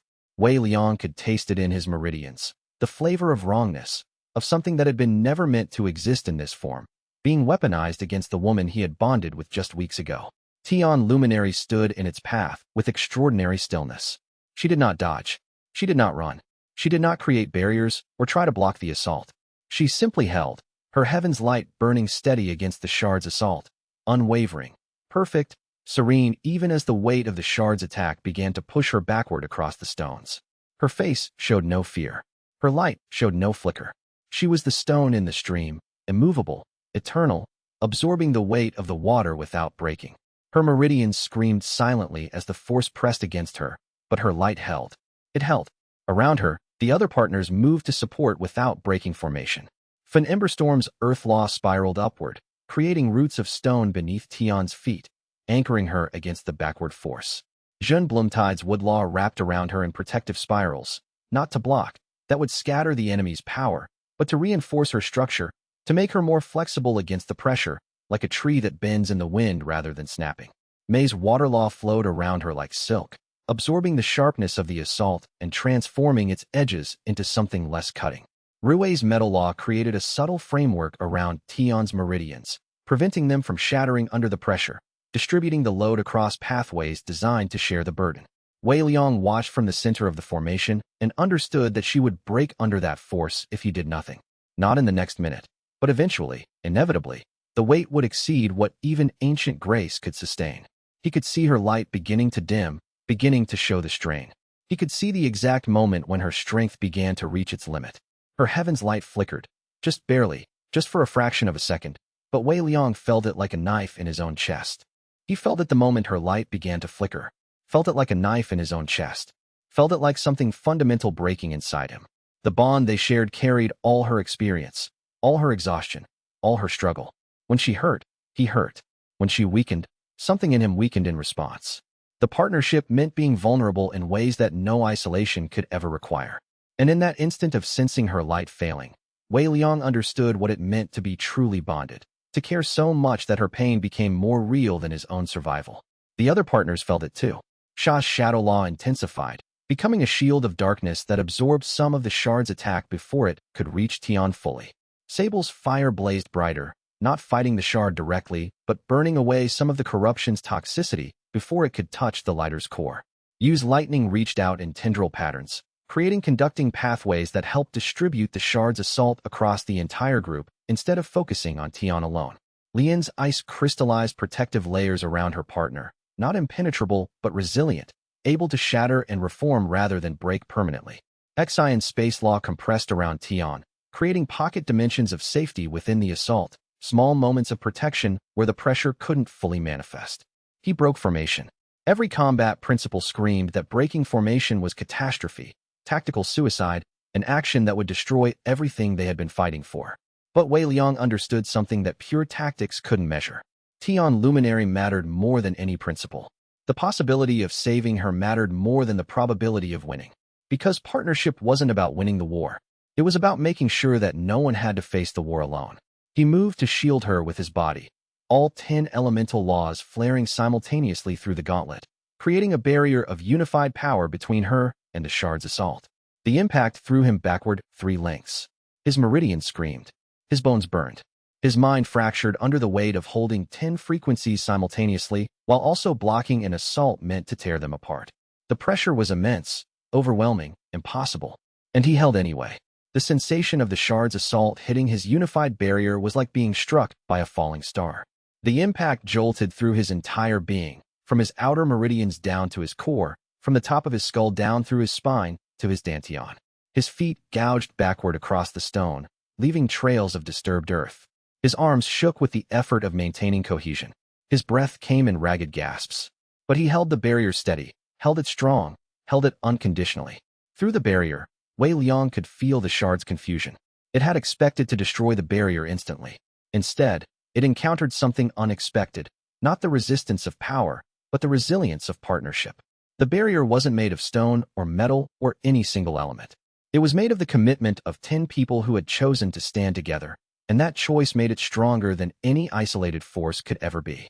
The shard pushed harder, dedicated more power to the assault, but each increase only strengthened Wei Liang's resolve. Because for him, this wasn't about fighting anymore. This was about protecting someone he loved. He held, for exactly the time needed. For exactly the 3 seconds that Tian Luminary needed to reinforce her heaven's light, to anchor herself deeper in the formation structure, to become immovable in a way that didn't require Wei Liang's sacrifice.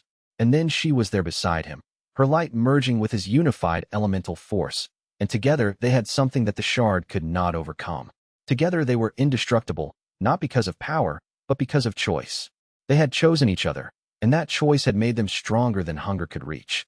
The moment Tian's heaven's light merged fully with his defense, Wei Liang felt the transformation. What had been his burden became their strength. What had been his sacrifice became their unity. The barrier intensified, became something that transcended pure defense and approached transcendence itself.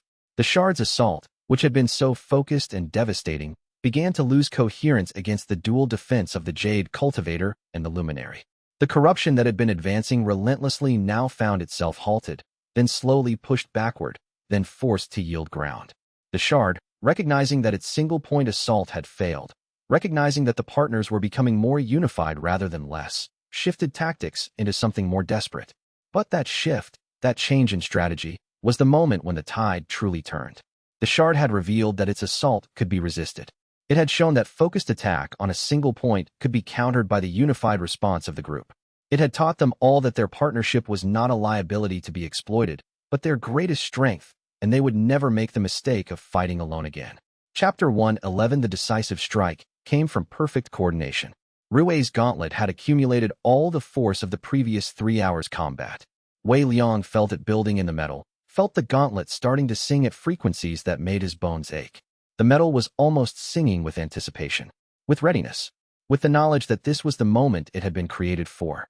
Every previous strike, every previous impact, every moment of resistance, all of it had been compressed into this single point of potential release. Rui had spent weeks preparing for this moment. The gauntlet had been her life's work, the culmination of her understanding of metal law, of the principle of accumulation and transformation. She had learned from her ancestors, learned from the great forges of the ancient cultivation sects, learned from the very bones of the earth that metal came from. And she had poured all of that knowledge into this single piece of equipment. Now, as the accumulated power of 3 hours of continuous combat resonated through the metal, she could feel the gauntlet's readiness. It was like feeling the potential in a seed before it bloomed, like sensing the exact moment when a flame reaches perfect temperature for the greatest burn. The other partners were arranging themselves around the shard, not for another defensive formation, but for the final strike. Zhen Blumtide's wood law was anchored deep into the earth, providing grounding and stability.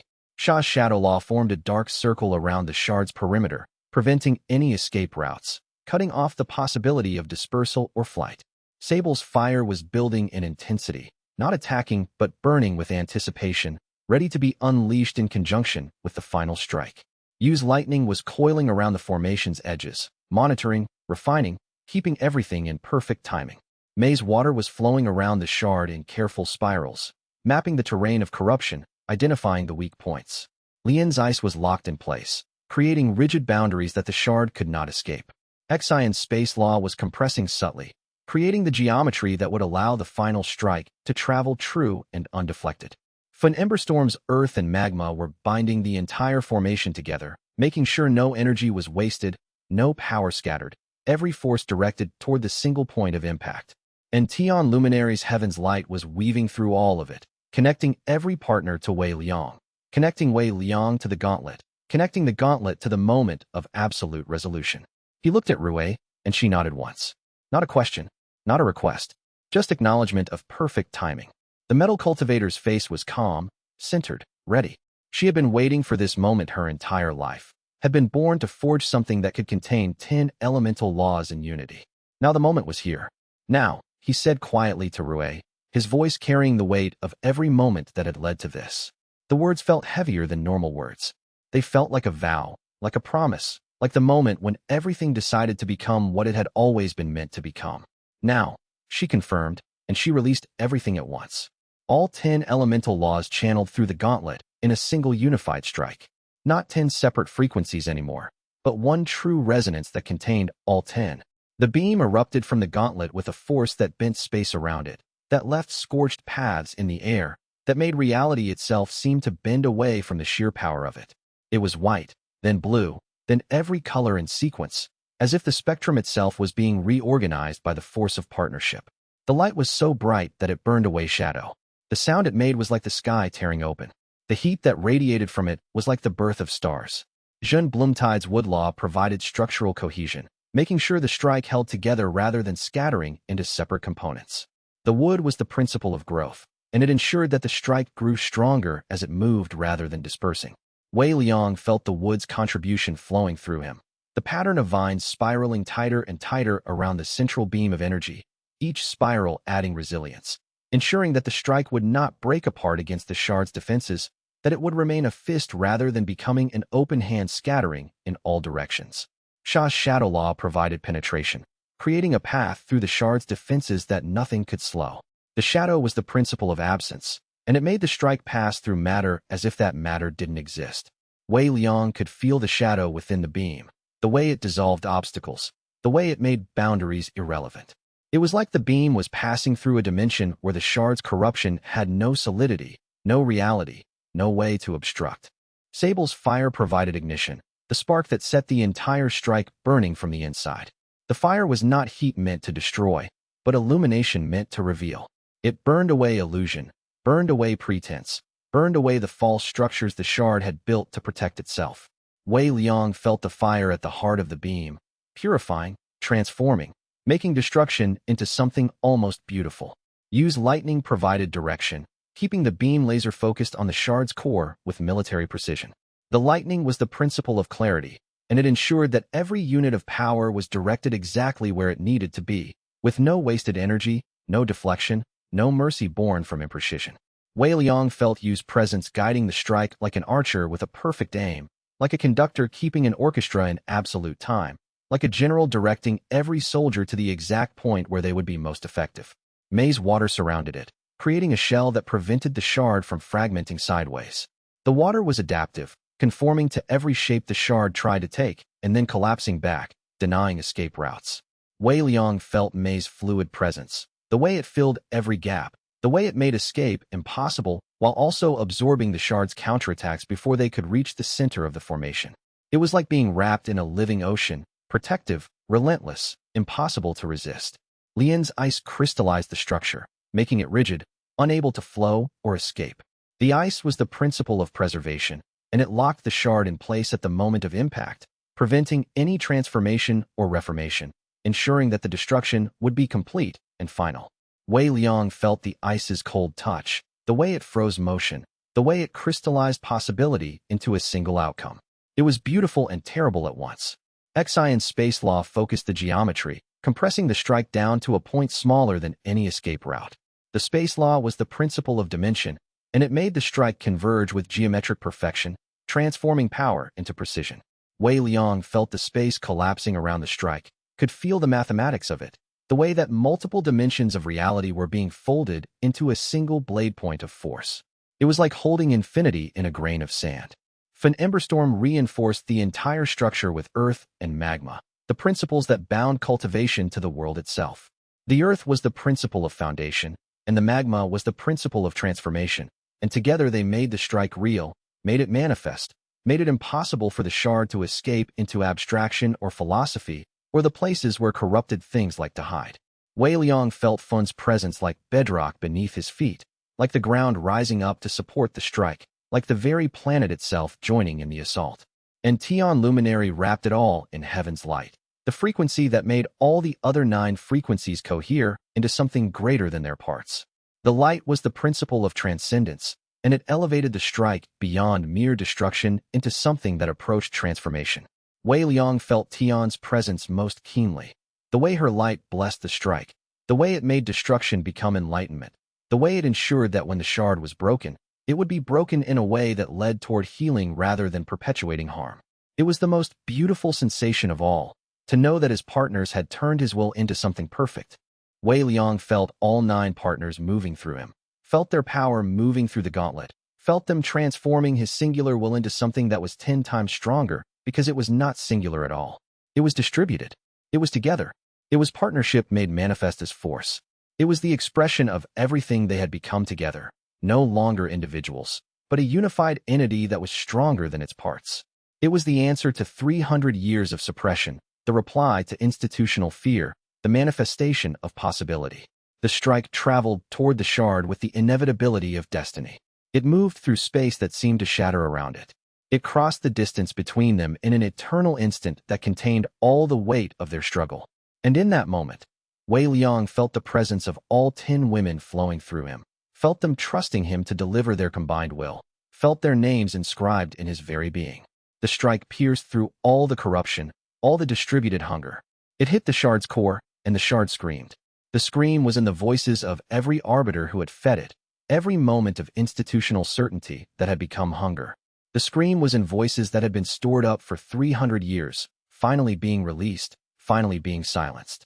The scream tore through the sky and echoed across kingdoms and shook the very foundations of the cultivation world. It was the sound of something fundamental ending, of a threat dissolving, of fear becoming silence. But beneath that terrible chorus, Wei Liang could hear something else. He could hear the shard's own voice, separated from the arbiters it had consumed, expressing something that sounded almost like relief. The burden of existing, of carrying 300 years of hunger and corruption, of being an instrument of oppression, it was finally lifting. The shard screamed because it was being freed from itself. And then the shard fragmented, not into pieces, but into component particles of jade that scattered like broken stars, like dust, like the final dissolution of something that had wanted so desperately to be whole. The particles caught the light and refracted it, creating a momentary rainbow across the sky court before falling toward the earth. Some of them seemed to hang suspended for a moment, as if the universe itself was reluctant to let them go fully. But then gravity reasserted itself, and they fell, returning to earth, returning to matter, returning to the realm of material existence where they would trouble no one ever again. The last voice that sounded, Wei Liang could hear it clearly beneath all the others, was sadness. Profound, absolute sadness. The sadness of something that had been denied wholeness, and in its final moment, understood why it had been right to deny it. Understood that wholeness built on hunger could never be real wholeness, could never be anything but corruption. It was the shard's final confession, its last understanding. And perhaps, in that final clarity, there was even a kind of peace. And then it was gone. The sky court fell silent. The weight that had pressed against reality for 3 hours simply ceased. The corruption that had fouled the air was scattered. The hunger that had driven the assault was satisfied into non-existence. And in that silence, in that absence, the 10 partners understood what they had become. They understood what it meant to be truly whole, not isolated, but unified, not alone, but together. They were no longer individuals who had bonded. They were a single force that wore 10 faces, 10 hearts, 10 souls. They were the answer the cultivation world had never known how to ask for. Chapter 112 Fragment Containment was the problem no one had solved until the moment it became necessary. Xian Void Whisper had planned for this possibility across weeks of observation. She understood how the unnamed shard functioned at its core, understood that it would not die quietly, would not remain collected. When it broke apart under the combined assault of the 10 partners and the completed jade, the fragments scattered like water drops hitting stone, trying to escape through every possible dimensional exit.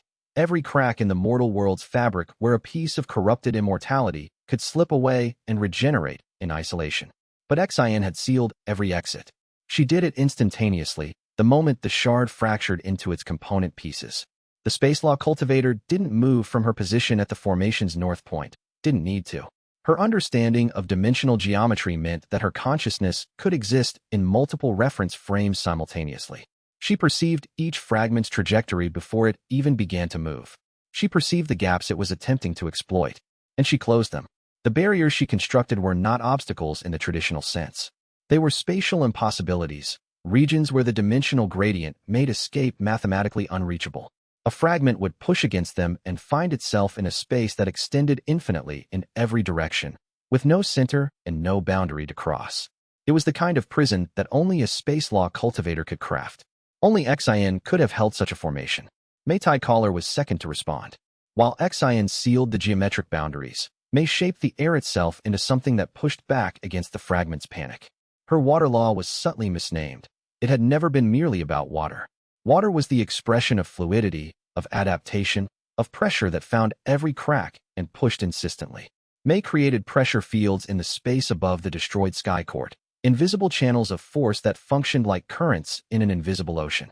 The fragments tried to scatter in chaos, and Mei's law caught them like a net woven from compressed air and subtle violence. The pressure increased gradually, methodically, turning panic into compression. The scattered pieces of the shard found themselves pushed back toward each other, not by direct force, but by the elimination of every direction they could move that wasn't backward. Mei didn't shout commands. She simply manifested the water law in its most refined expression, the expression that turned the basic principle of liquid adaptation into something that moved mountains. Stormcrest tracked every fragment's individual resonance with lightning that burned the sky itself into a map. The lightning law cultivator stood at the formation's eastern point, and her eyes glowed with the electric sensitivity that came from channeling billions of lightning strikes in careful parallel. She perceived each fragment not as a physical object, but as a disruption pattern in the world's elemental frequency. She saw where they were. She saw where they were moving. She saw the specific resonance signature that marked each piece as a constituent of the unnamed shard, and she broadcast those positions to her partners. With a word and a gesture, she guided the other cultivators toward each fragment's location. Her lightning formed a skeleton of information that everyone could follow. It was the kind of perfect tactical awareness that only someone who had spent years learning to perceive lightning's own communication could offer. You didn't fight the fragments herself. She simply told her partners exactly where to strike. But Storm needed no guidance. When the largest fragment broke free of Mei's pressure fields and tried to escape toward a remote mountain peak 3 kingdoms away, it found something that should have been impossible. Someone already there, already waiting, already moving to intercept. Fen had calculated the trajectory during the fight itself. She had watched the shard fragment and immediately understood the physics of its scattering. She had identified the largest piece, predicted its vector, and she had moved. Not slowly, not at human speed. She had moved the way that only a magma law cultivator could move, pushing herself through the earth itself, through volcanic channels and deep stone passages that undercut the normal rules of spatial distance. She arrived at the mountain peak before the fragment had even finished its initial acceleration. Storm said nothing. She never said much in moments that mattered. She simply planted her feet and manifested her power, the magma law burning through her meridians, heating her core until her entire body radiated volcanic heat. The earth beneath the mountain peak responded to her presence, cracking open, bleeding molten stone. The largest fragment of the unnamed shard tried to dodge her. It twisted in the air, attempted to accelerate past her toward the higher peaks. But Fen was already moving. She burned the space between them, created a field of such intense heat that the fragment's corrupted matter couldn't withstand the pressure differential. The magma law cultivator didn't scream or shout. She didn't make any sound at all. She simply burned, and the fragment burned with her, dissolving into harmless elemental components that dissipated into the mountain's own heat signature. By the time the rest of the team had contained and neutralized the other fragments, Fen had already disappeared into the mountains. Her work was complete. She would emerge later at the compound, dusty and calm, as if she had simply taken an evening walk instead of outmaneuvering corrupted immortality. Back at the destroyed sky court, something shifted. The weight that had pressed on the world for 300 years, not the weight of the shard itself, but the weight of believing the shard was inevitable, suddenly became empty. The sky court fell silent. In that silence, the 10 partners understood what they had actually accomplished. Not merely victory, transformation. The fundamental shift in the cultivation world's possibilities, available now to anyone who could pay the cost, who could build the bonds, who could choose to become something other than what they had been told they were allowed to be. Chapter 113 Aftermath arrived measured and measured and measured. Bureaucracy was surprisingly good at processing the impossible when the paperwork was correct. The Celestial Tribunal ceased to exist as a functional institution. The events were simple enough to describe. The Sky Court structure was destroyed. The Tribunal's enforcement hierarchy fractured. The judges who had survived the transformation were now in protective custody across neutral territories, sorted into facilities maintained by sects that had no particular loyalty to the tribunal's previous system. The institutional apparatus that had ruled for 300 years became, in the span of hours, a collection of administrative problems that needed solving. The death toll, when final accounting occurred, was surprisingly low. Most of the judges had felt the moment the unnamed shard was destroyed. Most had felt the moment that institutional power shifted from them to something new. Most had survived by choosing not to resist. The judges who had tied themselves too closely to the tribunal's authority were the ones who died, not physically, but institutionally, their power dissolving as the structure that had sustained it collapsed. Xianxia turned himself in 3 days after the Sky Court's fall. He walked to the facility where the surviving judges were being held, and he surrendered himself without resistance or negotiation. He didn't run. He didn't try to negotiate amnesty or protection. He simply presented himself to what remained of the institution he had created, understanding that accountability was the only path left available to him. It was precise. It was mathematical. It was accountability that understood its own cost and accepted it anyway. The old arbiter had spent 300 years calculating optimal outcomes, and now he was making a calculation that had nothing to do with optimization. He was calculating the weight of responsibility and finding that it could only be discharged through submission. He provided his confession in written form. 300 years of institutional manipulation documented with cross-references and evidence. He had kept records. Of course he had kept records. Selim documented everything, because documentation was control. Now his documentation was evidence, and evidence was transformation. He detailed every directive, every suppression, every manipulation. He named names and dates and specific actions. He created the paper trail that would make it impossible for anyone to later claim they hadn't known, hadn't understood, hadn't been complicit. The confession took 6 volumes. It detailed his manipulation of the shard's containment protocols, how he had deliberately allowed certain information to leak to cultivators, knowing it would increase the shard's power, knowing it would eventually create the crisis that would justify his control. It specified the cultivators he had blackmailed into compliance. It named every sect he had threatened. It outlined his plan to prevent the Jade's completion, step by methodical step. It was the confession of someone who had spent 300 years believing he was protecting the cultivation world, and who was now confronting the possibility that he had spent 300 years preventing it from becoming something better. The judges accepted the confession. They detained him. They asked if he would prefer isolation or standard custody. He chose isolation, which was perhaps the only choice left that felt like a choice at all. The old arbiter would have the time, in that isolation, to contemplate what certainty had cost him. Xianxia, without Selim's authority structure supporting him, faced a decision that should have been impossible. He was assistant judge. He had no mandate. He had no authority. He had only the weight of institutional inertia and the knowledge that something needed to end. The judges looked at him in the hours after Selim's confession, looked at him with the confusion of people who suddenly realized they didn't know what came next, who had no procedural manual for the collapse of everything. He moved through the proper channels anyway. Even as the institution crumbled around him, he treated it with the respect it had always demanded. He filed the documentation formally. He verified it through the surviving judge's collective will. He created the paperwork correctly, precisely, with all the proper notarization and authority structures, as if crossing items off a list that had required decades of attention. In doing so, he dismantled the very thing he was honoring, using institutional procedures to destroy institutional power. The enforcement action against Wei Liang was dismissed. All charges, all investigations, all institutional pressure lifted. The paperwork was notarized and sealed. The archivist filed it in the permanent records. It was finished. No ceremony, no dramatic gestures, no dramatic proclamation about the future of the cultivation world. Xianxia simply did the administrative work of ending something that the tribunal had started 300 years ago. He sealed the notice personally and walked it to Wei Liang himself. When he arrived at the compound where the 10 partners were beginning their recovery process, he looked exhausted in a way that had nothing to do with physical exertion. He looked exhausted the way people looked exhausted when they had just finished being someone they had spent their whole lives trying to be. "You're clear," Xianxia said, handing over the sealed notice. "All of you. The institutional pressure is lifted. The tribunal has no more claim on you." His voice carried the weight of finality. The chase was over. The pressure that had defined Wei Liang's existence since childhood was simply gone. Wei Liang accepted the notice carefully. He examined the seals and the stamps and the signatures, the formal structures of bureaucratic reality.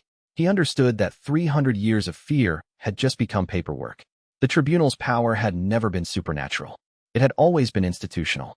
And institutions, when their foundation was removed, could collapse surprisingly quickly. One man had held them together through certainty. Now that certainty was gone, and everything that had seemed permanent became unexpectedly fragile. "What will you do?" Wei Liang asked, and he meant it as a genuine question. He wanted to know if Shun Kuei had a path forward, if the Void Warden had thought beyond the moment of institutional collapse. Shin Kuei looked at the tribunal's ruins visible in the distance. They were still smoking. It would take decades to clear them. It would take centuries to rebuild. But the tribunal that had existed before would not rebuild. That was finished. Something new might emerge, but it would be built on different foundations, shaped by different principles. "I'm not sure yet," Shin Kuei said, and there was something almost like relief in his voice. "I've spent my entire life knowing exactly what I was supposed to do. I was supposed to enforce the law. I was supposed to protect the institutional order. And it turns out I was wrong. I was protecting the wrong thing. So now I'm not sure what my purpose is. And it's new for me. It's terrifying and it's new.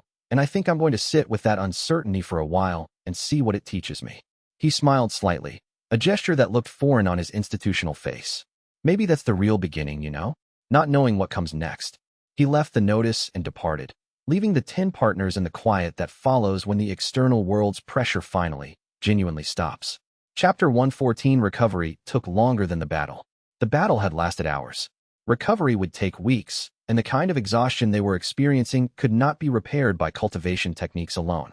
It was the exhaustion that came from giving everything, from pushing past every limit, from transforming at the fundamental level and then having to reassemble yourself afterward.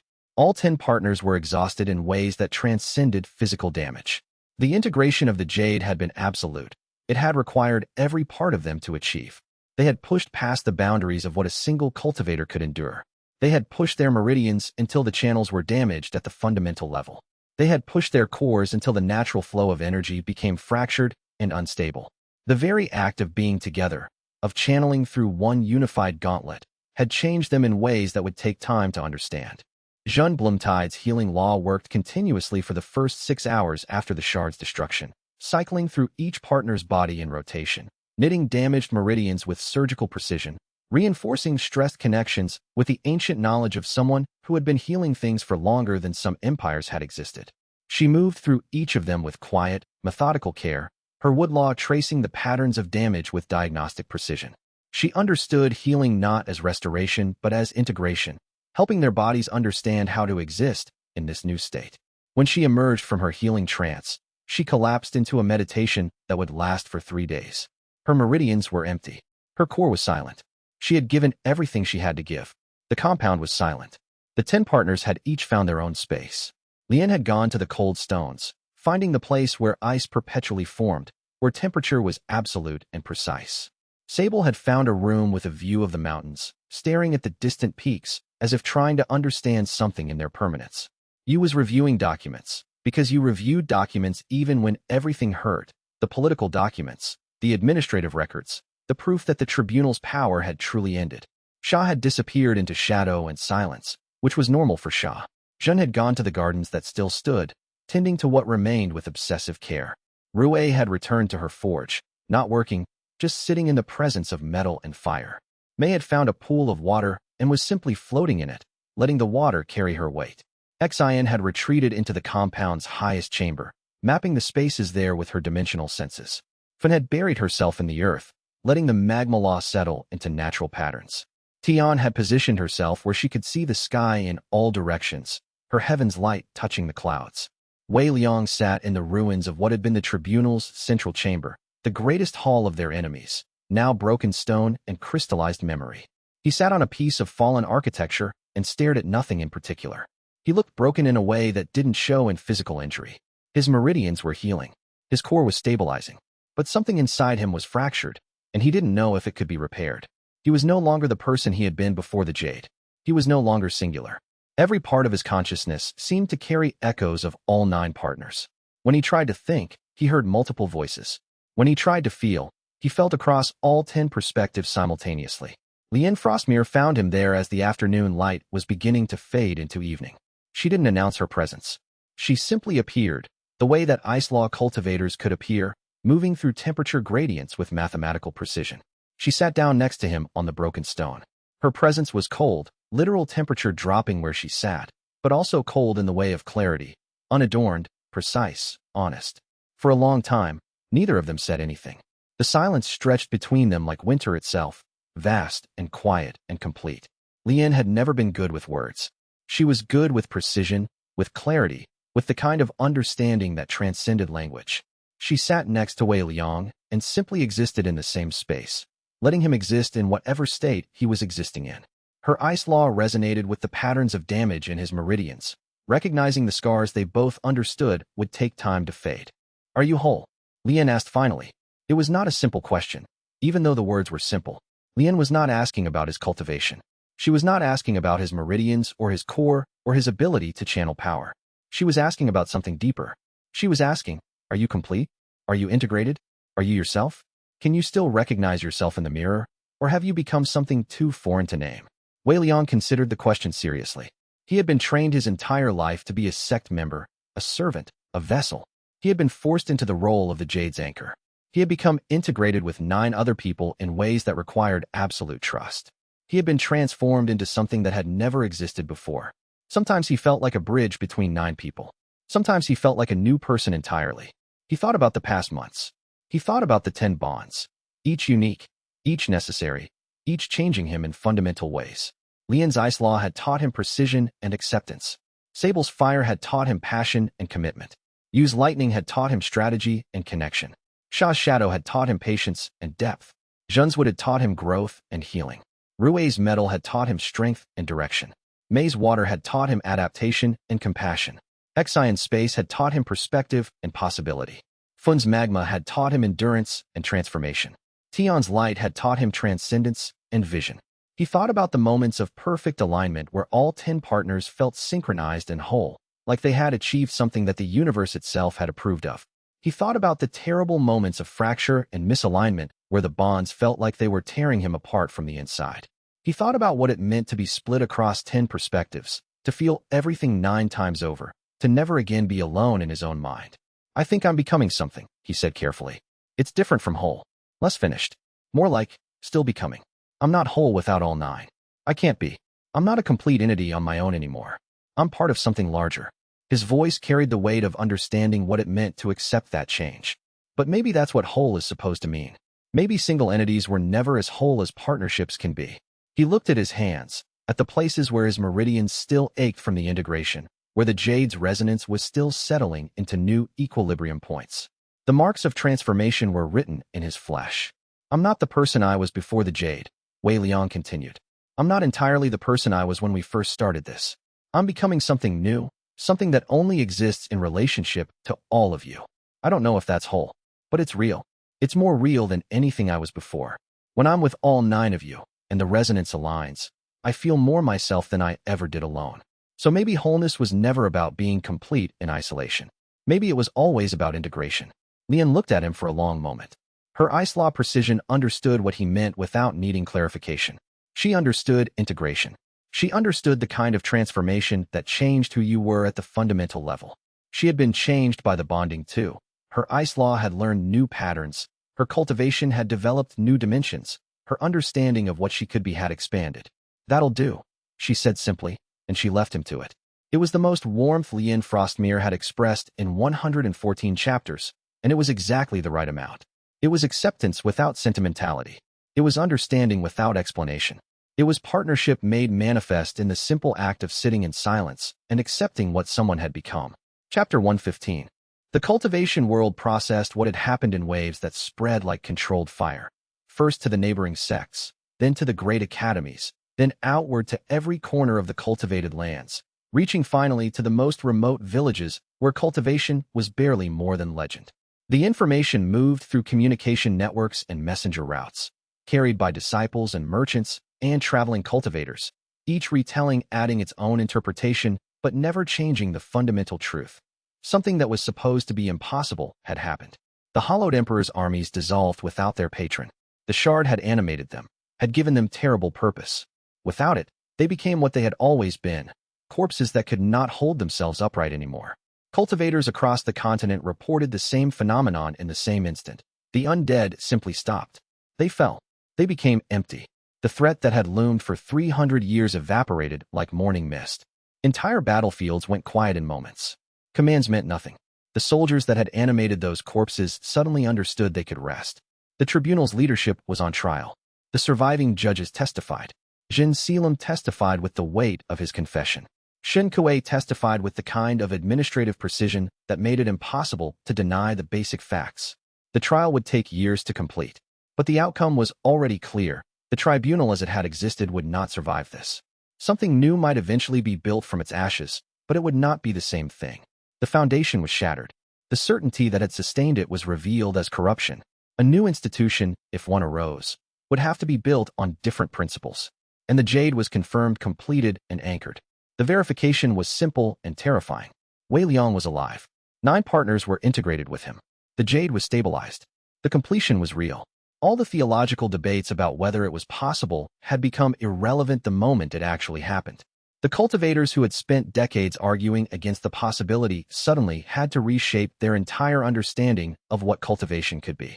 A sect scribe at Foundation establishment only months ago had somehow become Jade Transcendence. That was the part that broke the cultivation world's understanding of how things were supposed to work.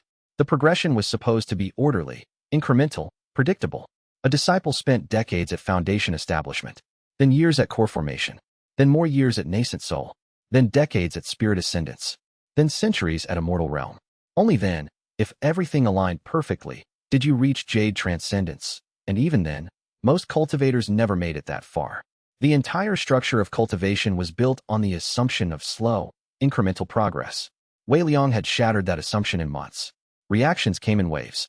Awe, from younger disciples who realized the impossible was no longer impossible. They had been told their entire lives that there were limits, that certain achievements took generations, that certain paths were closed, that certain heights could not be reached. Now those limits were revealed as merely cultural assumptions, not actual laws. The youngest disciples began to wonder what else they had been told was impossible that might, in fact, be possible. Cultivation academies began to see increased enrollment. Young people who had accepted their limits began to question them. Fear, from cultivation factions that had relied on the tribunal's authority to maintain their own power structures. They understood, immediately and viscerally, that if the tribunal could fall so suddenly, so could they. If the supposed limits on what was achievable could be overcome so dramatically, what else was vulnerable? What other authority structures were held in place merely by consensus?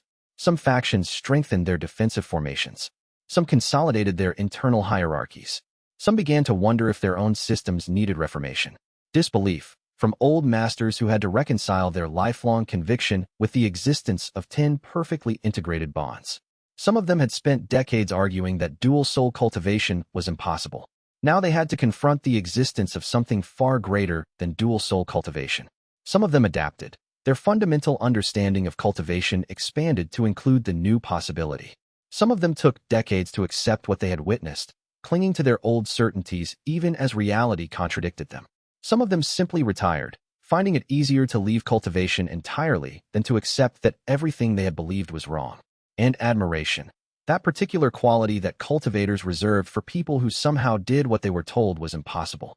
The kind of respect that transcended faction and ambition, the kind of pure acknowledgement that someone had achieved something extraordinary. Wei Liang received letters from cultivators across the cultivation world, some offering congratulations, some offering warnings, some simply offering respect. Poetry was written.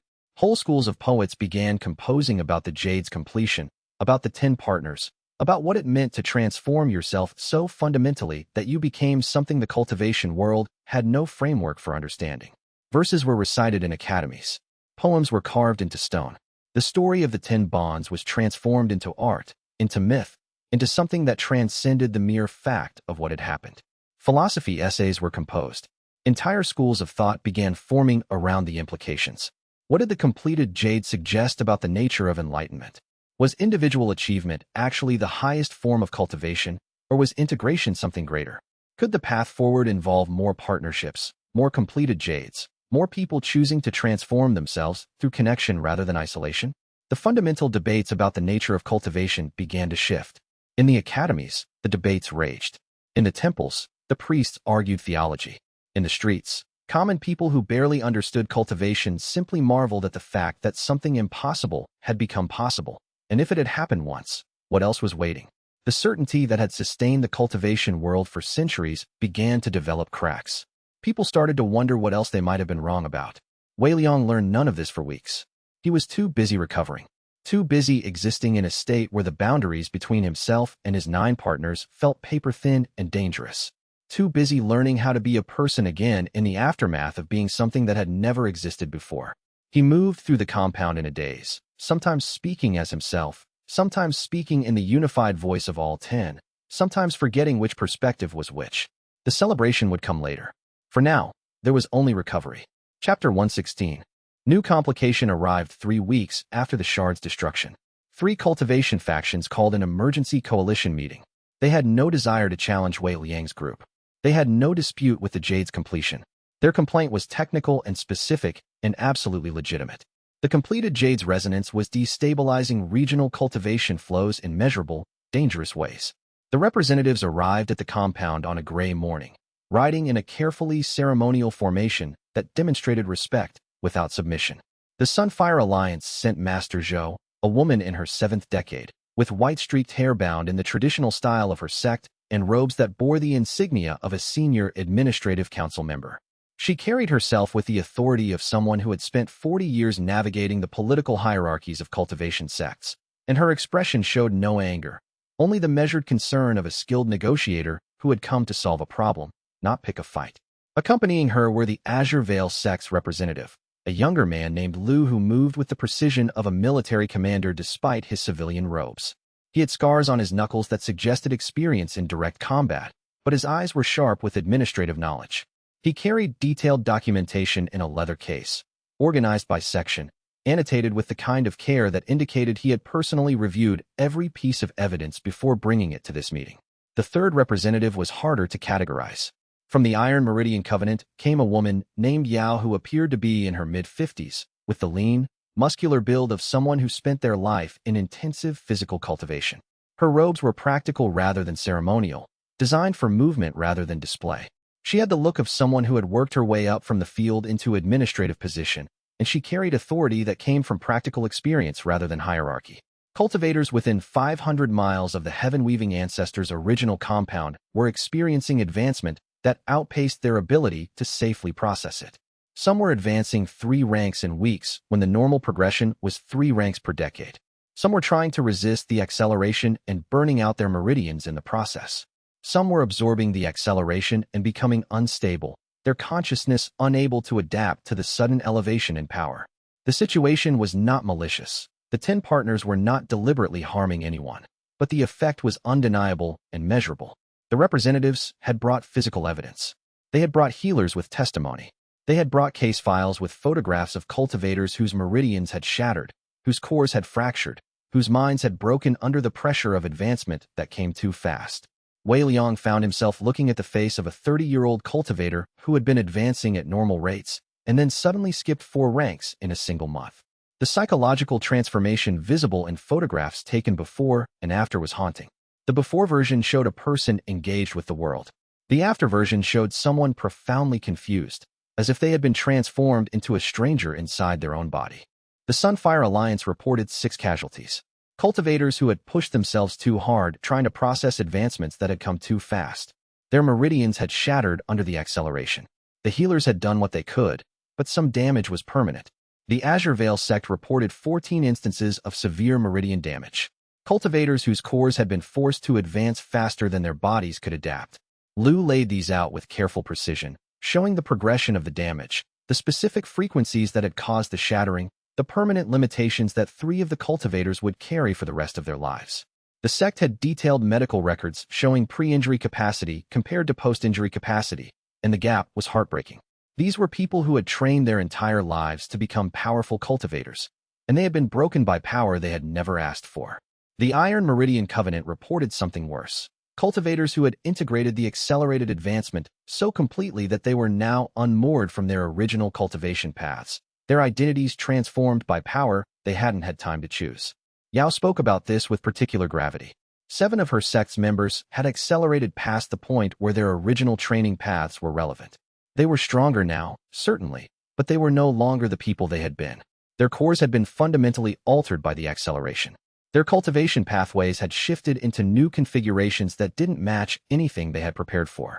Some of them had adapted well to the transformation and seemed to be thriving.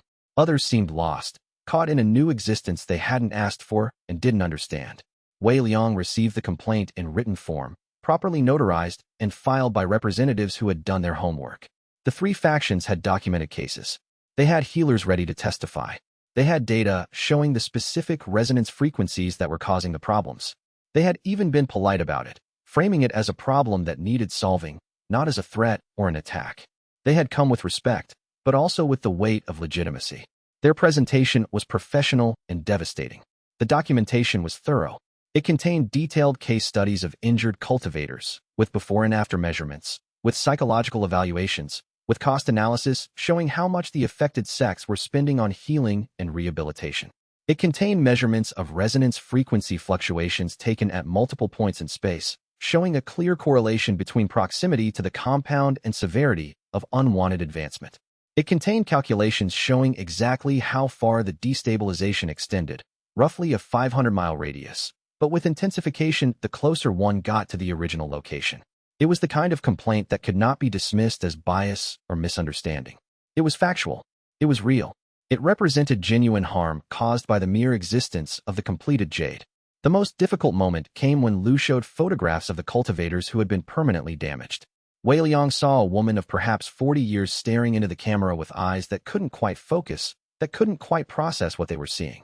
The notes indicated that her meridians had been shattered so badly that she would never be able to cultivate again. She had spent 35 years preparing to become a powerful cultivator, and Wei Liang's existence had taken that from her. He felt the weight of that responsibility settle onto his shoulders. "They're not wrong," you said. Reading the formal documentation with the careful attention she always brought to political problems. The lightning cultivator's political instinct had immediately recognized the complaint as legitimate. Her administrative background in her original sect meant she understood what it took to assemble this kind of case, understood the political cost of approaching with formal grievance, understood that the three factions wouldn't have come if they weren't genuinely concerned. The resonance effect is real. Our presence is destabilizing the cultivation landscape just by existing. People are dying. People are being permanently changed. We're not causing it intentionally, but we're causing it. Her voice carried the weight of understanding what responsibility meant in this context. She looked each of the representatives in the eye, and her expression showed acceptance rather than defensiveness. We could argue that it's not our fault. We could point out that they're choosing to live in the affected area. We could make any number of arguments that would technically be correct, but none of that would change the fact that innocent people are being harmed by what we've become. The representatives seemed surprised by this response.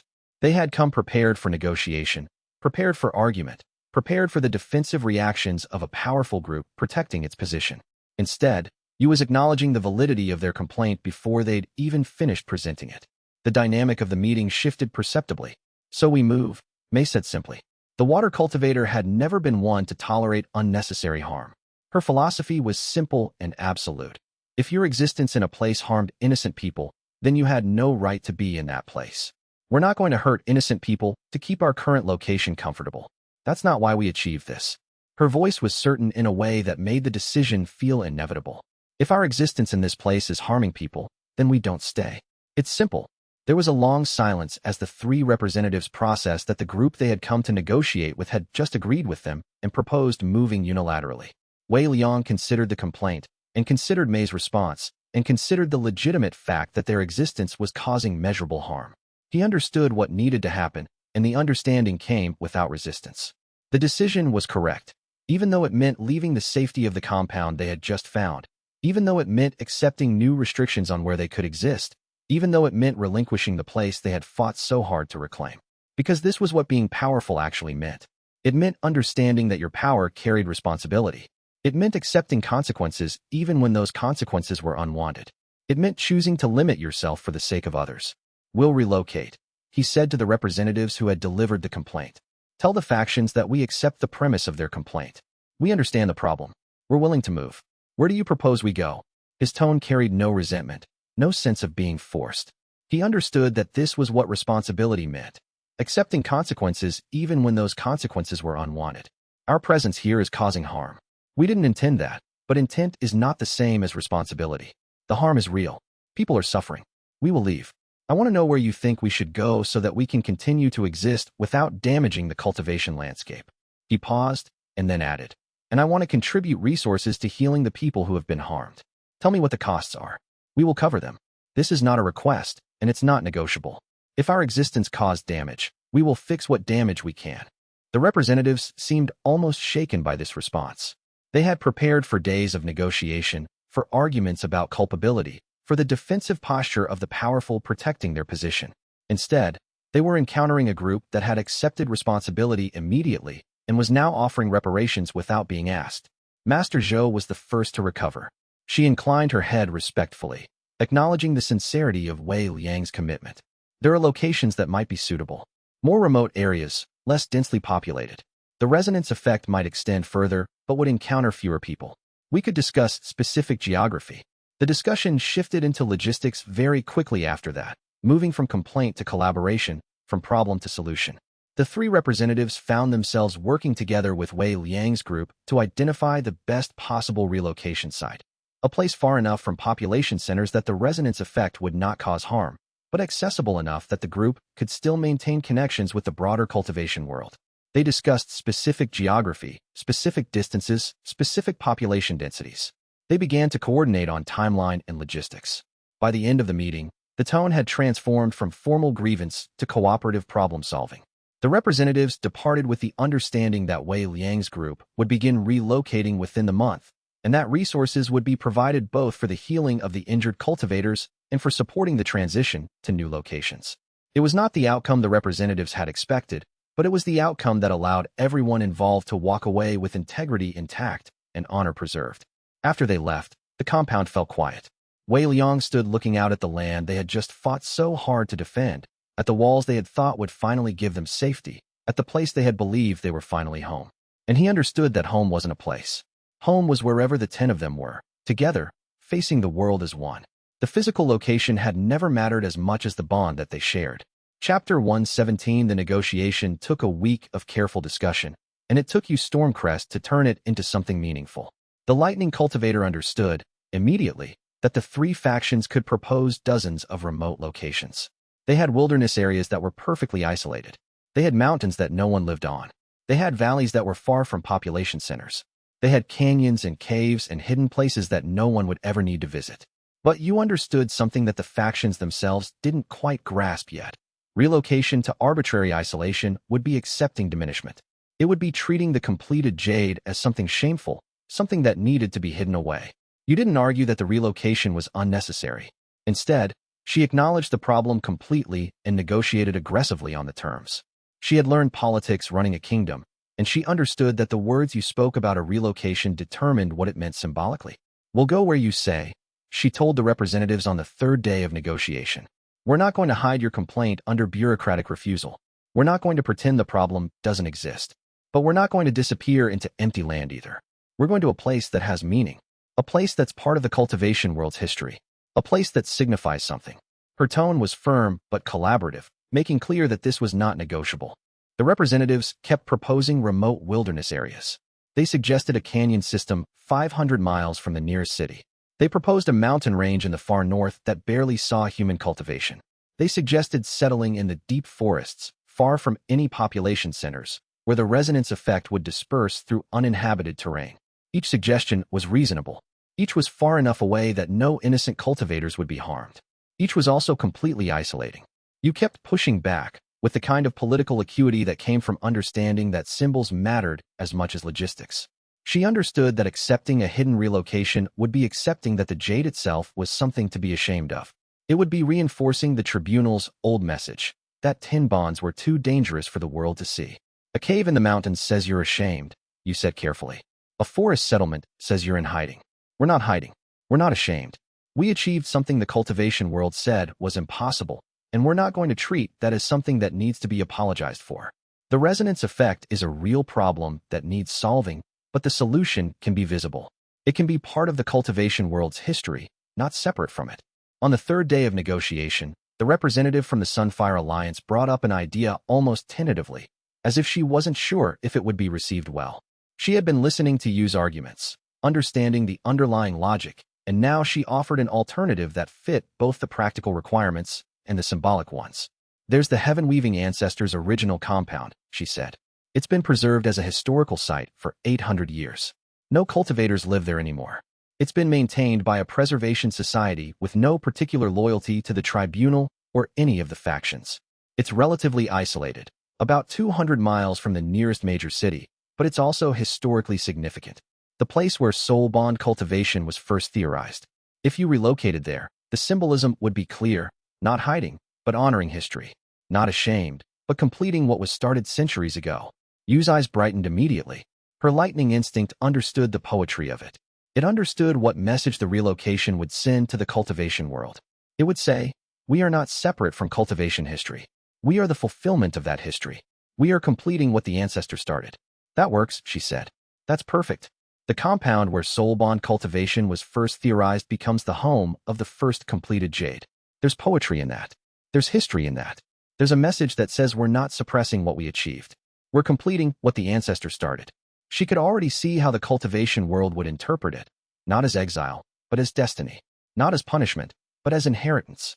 The heaven-weaving ancestor was a figure shrouded in time and legend. She had lived 800 years ago.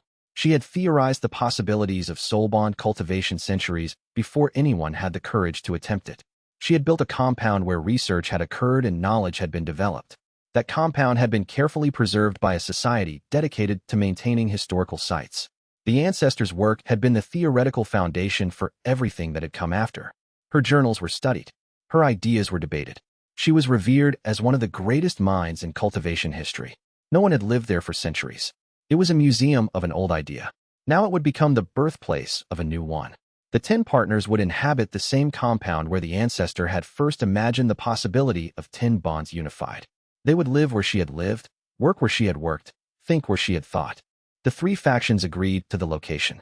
They also agreed to maintain a perimeter that discouraged unnecessary visitors, creating a buffer zone that would contain the resonance effect while allowing Wei Liang's group to exist unmolested. The buffer would be maintained not as a prison but as a sanctuary, a space where the completed jade could exist without causing harm to those around it. It was a solution that everyone could accept. More than that, it was a solution with meaning. Chapter 118 The Ancestors' Compound was 8 centuries of carefully maintained stillness.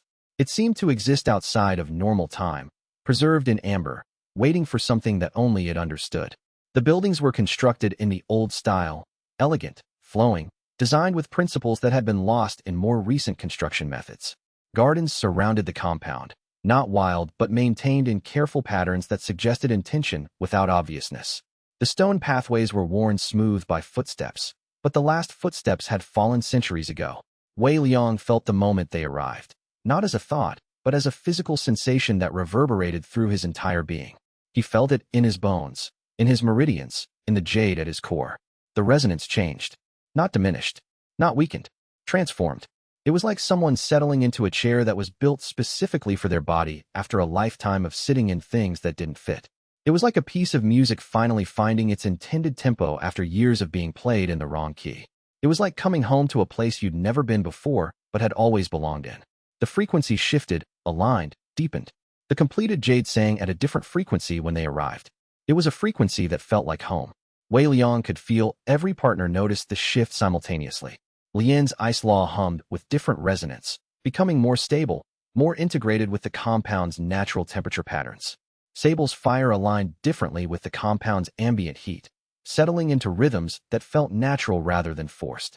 Yu's lightning found new channels in the space itself, discovering pathways that seemed to be waiting for it. Sha's shadow deepened into something more comfortable, becoming part of the compound's natural darkness rather than something imposed upon it. Zhen's woodlaw connected with the compound's ancient gardens, awakening growth patterns that had been dormant for decades. Rui's metal resonated with the structures, understanding the compound's intention through its construction. May's waterlaw found new patterns in the air, discovering flows that had been waiting for her sensitivity. Xianxia's space sensitivity perceived new dimensions in the compound's design, understanding that the ancestor had built the structure with dimensional principles that had been lost until now. Fun's magma law settled into the earth, discovering heat patterns that ran deep beneath the compound, ancient power that had been preserved in the stone itself. Tian's light seemed to find its home, aligning with the compound's highest points, discovering that the ancestor had positioned her meditation platforms to catch light in specific ways. It was a more natural frequency, a frequency that felt less like an artifact of force and more like an expression of purpose. The jade had been trying to exist as something singular and separate from the world. Here, in the compound where its possibility had first been theorized, it seemed to understand what it actually was. It was not a tool. It was not a weapon. It was the fulfillment of an old dream, the completion of an ancient vision. The ancestor had understood, 800 years ago, that something like this might someday be possible. Now it was here, in her compound, singing at the frequency she had imagined. Xian Void Whisper moved through the compound's abandoned halls with her characteristic precision, mapping every formation, every structure, every remnant of the ancestor's presence.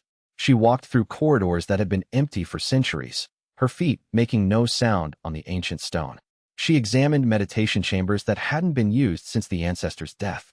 She read the space with the kind of dimensional sensitivity that allowed her to perceive formations the way other people perceived objects.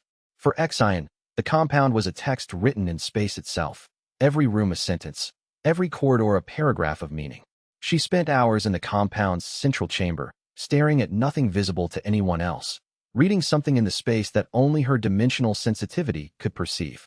The chamber was empty except for an ancient meditation platform carved from stone that had been carefully preserved for 8 centuries. At the platform's center, inscribed on the floor itself, was a circular formation. The formation's design was complex. It used principles that Xian recognized from the jade's own structure. Principles about how elemental resonance could be organized, about how power could be distributed, about how 10 separate frequencies could be organized into coherent harmony. These were principles that had been developed in the centuries since the ancestor lived, principles that had evolved through research and experimentation and failure. But the ancestor had intuited them centuries in advance. She had understood something about the nature of harmony that had taken the entire cultivation world centuries to discover. When Xian finally emerged from the chamber, her expression was different than Wei Liang had ever seen it. Not uncertain. Xian was never uncertain, not in the way other people were uncertain, but reverent. Changed, as if she had perceived something that had reorganized her understanding of what was possible. She moved with the precision of someone who had just received a revelation, each step purposeful, each movement deliberate. There's a formation, Xian said. The heavens wrote array. Sealed. Dormant. But it's attuned to the jade's resonance. It's designed to activate only when the jade is complete. Its purpose is to anchor us somewhere else. Somewhere higher. The celestial planes. Her voice carried the weight of what she had discovered, the significance of what the ancestor had left behind. Higher. You asked immediately, her political instinct recognizing the word's implications. Higher meant beyond the mortal realm. Higher meant transcendence. Higher meant leaving. The celestial planes, Xian confirmed. Beyond the mortal world. Beyond the regions where the tribunal had jurisdiction. The formation points upward, toward the highest cultivated realms, toward places where cultivation operates on different principles and follows different laws. The ancestor built this. She planned this. She understood from the beginning that the completed jade wasn't meant to exist as a finished artifact in the mortal world. It was meant to ascend. It was always meant to leave. The heaven-weaving ancestor saw the entire path before it began. She knew what the completion would mean, and she prepared the way forward. Wei Liang understood immediately. The implications cascaded through his mind like dominoes of perfect clarity. The heaven-weaving ancestor hadn't just theorized soul-bond cultivation as an abstract principle. She had understood that if it was ever actually achieved, it would be something the mortal world couldn't contain. The Dual-Soul Jade wasn't meant to be a permanent artifact anchoring the cultivation world in new understanding. It was meant to use the mortal world as a launching point and then transcend it entirely. The Jade was not the destination. It was the mechanism for reaching a destination that no one had yet named. The Jade was meant to ascend. How long would we be gone? Lian asked, her ice law understanding immediately grasping the weight of what Xian was describing. Gone meant separated. Gone meant time moving differently. Gone meant that everything in the mortal world would continue without them, would adapt to their absence, would forge new paths in the space they left behind. Unknown, Xian said. The ascension would take us to planes that operate on different timescales. The celestial realms perceive duration differently than we do. We could return after years of our time, or after centuries, or never, if we chose not to return. The formation doesn't specify. It only promises transport. The ancestor left the choice open. She didn't predetermine what we would do once we reached the celestial planes. She only provided the path. What we do with it is still ours to decide. The silence that followed was heavy with implications so vast they could barely be contained in words. The 10 partners stood in the center of the compound, understanding that they had completed the jade. They had destroyed the shard. They had transformed the cultivation world. And now they were faced with a choice that had no right answer. Remain in the mortal world as permanent anchors of a new possibility, or ascend to realms they didn't understand in search of something they couldn't name. Wei Liang looked at his 9 partners. He saw the understanding settling into each of them. The choice stretched before them like a horizon that kept receding as you moved toward it. Whatever they chose, to stay or to ascend, would reshape not just their lives, but the entire future of cultivation itself. The weight of that choice was immense. The responsibility was overwhelming. And yet, standing in the compound where it had all begun, surrounded by the ancestors' vision made manifest in stone and formation and ancient intention, Wei Liang understood that they had always been moving toward this moment. The jade had always been meant to lead them here, to this crossroads, to this choice. The next decision would define not just what they were, but what they were meant to become. Chapter 119. The discussion was individual and necessary, and Wei Liang moved through it with careful intention. He did not call a meeting. He did not ask his partners what they should do collectively. He understood that this decision had to be made privately, internally, by each person individually. He moved through conversations with each partner separately, and he asked them not what they should do, but what they wanted. This was not a tactical decision. This was not a choice about the jade or the cultivation world or institutional futures. This was a choice about the lives they were leaving behind if they chose ascension. Stormcrest had a kingdom. She spent an evening sitting alone in the compound's garden, in the place where the ancestor had once walked, where flowers had bloomed for 800 years in careful silence. When Wei Liang found her there at sunset, she was quiet in a way he rarely saw. The kingdom can find a new queen, she said finally. A good one, probably better than me. My sister has been preparing for decades. She knows the political structures better than I ever did. She understands the delicate balance of power that keeps a kingdom functioning. I could hand it to her, and it would thrive. You paused, looking at the garden's ancient flowers. But I'll never have another chance at this, she continued. I'll never have another chance to see what the celestial planes are like, to exist in a realm where cultivation doesn't operate by the rules I've spent my life learning. I will never have another chance to be part of something bigger than even a kingdom. My sister can rule the kingdom, but I can do this. So I'm choosing this. Rue Ashmantle had unfinished business with her father. She sat with that understanding for a long time, in the forges she could no longer use, examining her own relationship to incomplete things, to the people who had hurt her, to the part of herself that still wanted approval from someone who might never give it. Finally, she wrote a letter, not to ask for forgiveness, not to attempt reconciliation, not to demand acknowledgement. A letter that closed the conversation in a way that didn't require his participation. A letter that said, I am leaving. I am choosing what I want. I want this more than I want your approval. I want this more than I want to resolve what is broken between us. I am becoming something you might not understand, and I'm doing it without needing you to approve of what I'm becoming. Then she chose ascension, with a clarity that had nothing to do with healing old wounds and everything to do with refusing to let old wounds dictate her future. Van Emberstorm had a clan war that she had been preventing through her simple presence. She understood that her departure would create a power vacuum. She moved through the solution with the same methodical efficiency she brought to everything. She announced her resignation from all formal positions. She appointed a successor who was capable and who had the support of the clan's elders. She ensured that the power structure would persist without her, that the clan wouldn't collapse the moment she was gone. Then she chose ascension without hesitation. Lien Frostmere had disciples training at the Frostmere Citadel. She had responsibilities as a teacher, as an elder, as the keeper of the Ice Law tradition. She organized the Citadel's future without her.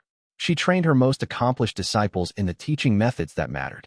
She made sure her disciples had clear paths forward, clear structures of learning that didn't depend on her continued presence. Then she chose ascension without hesitation. There was no wavering in her voice when she confirmed her choice. Sable Embervale had a company, cultivators who followed her out of genuine loyalty, not because she commanded them, not because she had authority, but because they had chosen to build something with her. She spent time with each of them, explaining what she was choosing and why. She told them that she was ascending, that she would not return, that they needed to choose what came next for themselves. Every single one chose to remain in the mortal world, and every single one told her that her choice was the right one, that they would remember her, that they would carry forward what she had taught them. Sable chose ascension knowing that she was leaving loyal people behind, and understanding that her leaving was actually the best thing she could do for them. Meitai Caller had a port city and a merchant network that she had built from nothing. It was her life's work. It was the expression of her water law philosophy translated into infrastructure. She thought about leaving for 3 days, walking the docks, looking at the ships, examining the networks of trade that she had carefully built. Then she realized, all of it was network. All of it was connection. And networks and connections didn't need her to continue functioning. They had become their own thing. The connections would continue without her. The merchants would find new leaders. The ships would sail anyway. She chose ascension knowing that what she had built would persist, would thrive, would exist without her. Sha Night Vale had shadows and silence. She had no formal responsibilities. She had no organization. She had no permanent home other than the space where Wei Liang existed. She chose ascension immediately, with the kind of certainty that suggested she had always known this was what she wanted, that staying in the mortal world had never been an actual option. Zhen Bloomtide had ancient quiet and centuries of healing law. She had lived longer than most civilizations endured. She had watched empires rise and fall. She had healed cultivators across decades and centuries. She was tired in a way that only ancient things could be tired not of living, but of carrying the weight of immortality alone. She chose ascension not as escape, but as completion. Her time in the mortal world had served its purpose. Now it was time to become something else. Xian Void Whisper had no life in the mortal world other than Wei Liang. She had come into existence only because Wei Liang needed her. She had never built networks or kingdoms or institutions. She had only existed in service to understanding and to him. She chose ascension before Wei Liang even asked, her decision forming before the conversation even began. Tian Luminary had 300 years of grief transformed into light. She had carried the memory of the ancestors' design through all the years of institutional persecution. She had endured Jin Selim's attempts to suppress her. She had waited. She had planned. She had known that this moment would come eventually. This had always been hers. The ascension, the completion, the final transformation. She had carried it in her heart for 3 centuries. She chose it immediately, and there was something in her expression that suggested she had finally set down a burden she had been carrying since before any of them had been born. Chapter 1. 20 Wei Liang waited through the entire consent process without speaking. He listened to each partner's journey toward choice. He heard the reasons. He understood the weights they were balancing. He let each of them choose freely, without pressure, without influence, without any suggestion that what they should do had anything to do with what he wanted, or what the Jade needed, or what the cultivation world required. Because what they were building together could not exist under compulsion. The Jade was complete because they had all chosen it, every step of the way, from the moment they first bonded. If any of them had been forced, if any of them had chosen against their actual desire, the Jade would have fractured. The bonds would have broken. The whole structure would have collapsed. This choice had to be the same way. All 10 had to choose. All 10 had to consent. All 10 had to want this with enough clarity that doubt couldn't find purchase. When Tian Luminary confirmed, last, Wei Liang finally moved.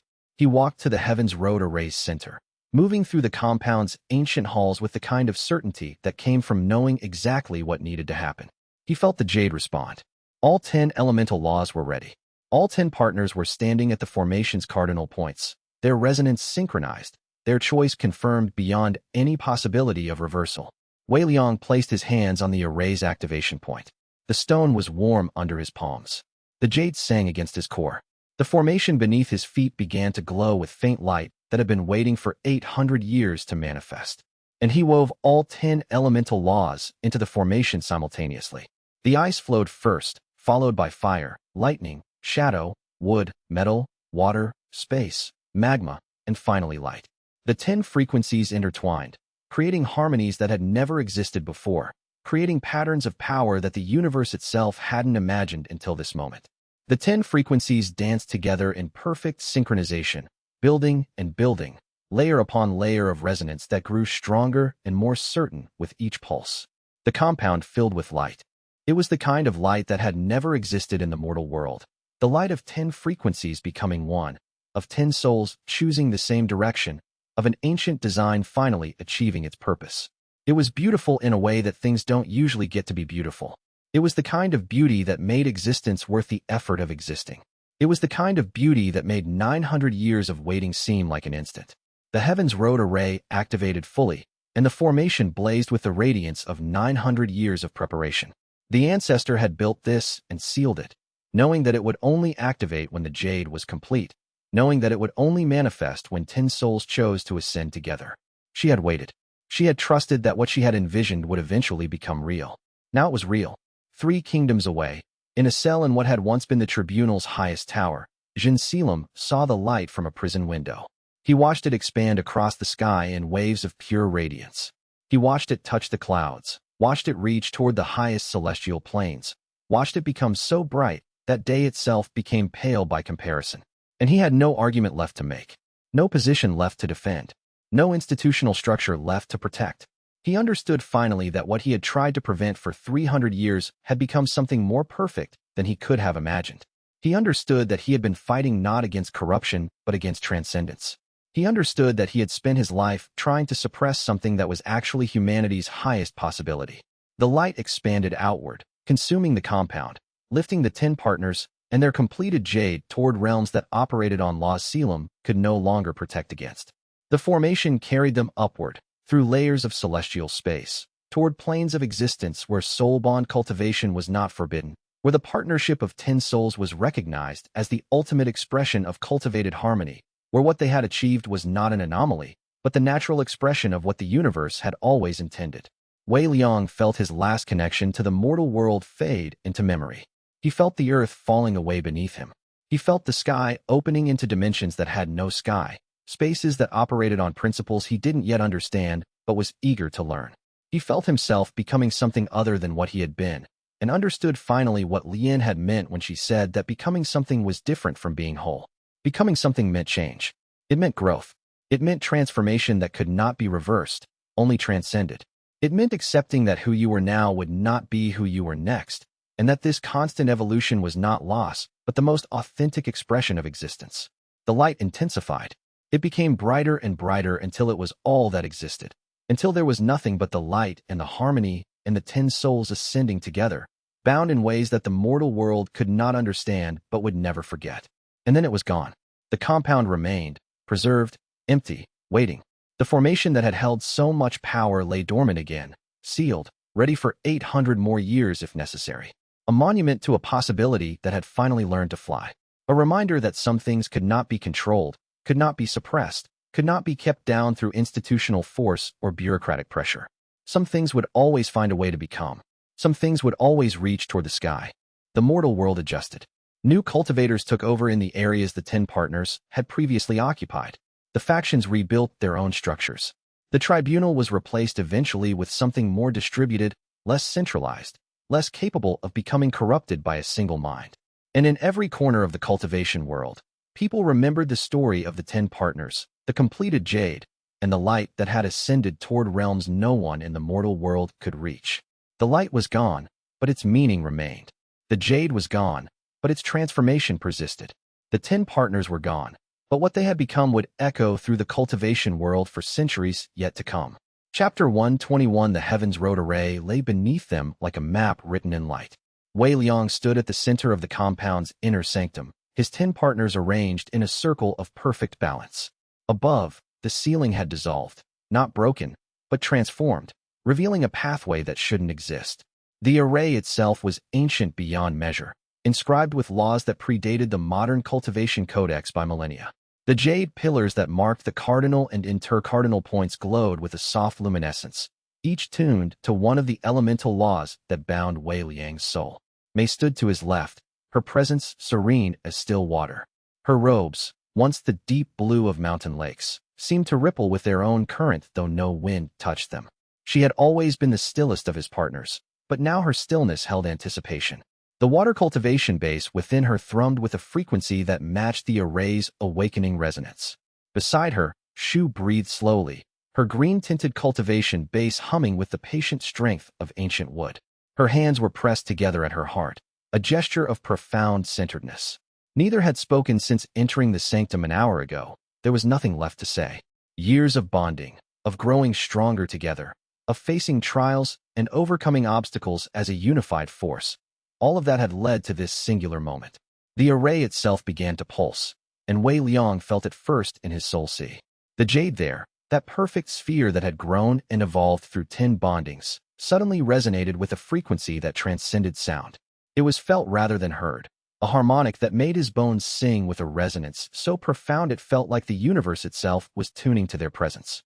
The 10 elemental threads that spiraled around his core brightened with sudden intensity. Water's silver, wood's verdant green, metal's sharp silver white, fire's dancing crimson, earth's solid brown, void's impossible darkness, time's spiraling silver, lightning's brilliant white gold, space's shifting iridescence, and light's purest radiance. Each thread connected to one of his partners, and as the array activated, those threads pulled taut like an archer drawing back a bowstring. Wei Liang could feel each connection separately and as a unified whole. 10 distinct frequencies that harmonized into a chord so perfect it seemed to resonate with the fundamental structure of reality itself. The sensation was overwhelming, a rightness so complete that tears formed at the corners of his eyes. "It's beginning," Xian said, her voice barely a whisper. The lightning cultivator stood directly across from Wei Liang, her silver-white hair standing on end as microcurrents of anticipatory energy danced across her skin. The lightning law within her was responding to the array's activation, crackling with barely contained power. Behind her stood Fun, the space law cultivator, whose form seemed to shift slightly with each breath, a side effect of her law, the way space bent around her natural state. Fun's eyes were closed, but Wei Liang could sense her expanding her awareness through the spatial dimensions around them, preparing for the transition. The jade in Wei Liang's soul sea pulsed again, and this time he felt it amplified through every bond. 10 surges, one for each partner, each carrying their unique frequency. It was like holding 10 bells, each ringing in a different tone, creating a chord so perfect it felt like the universe itself was acknowledging their rightness.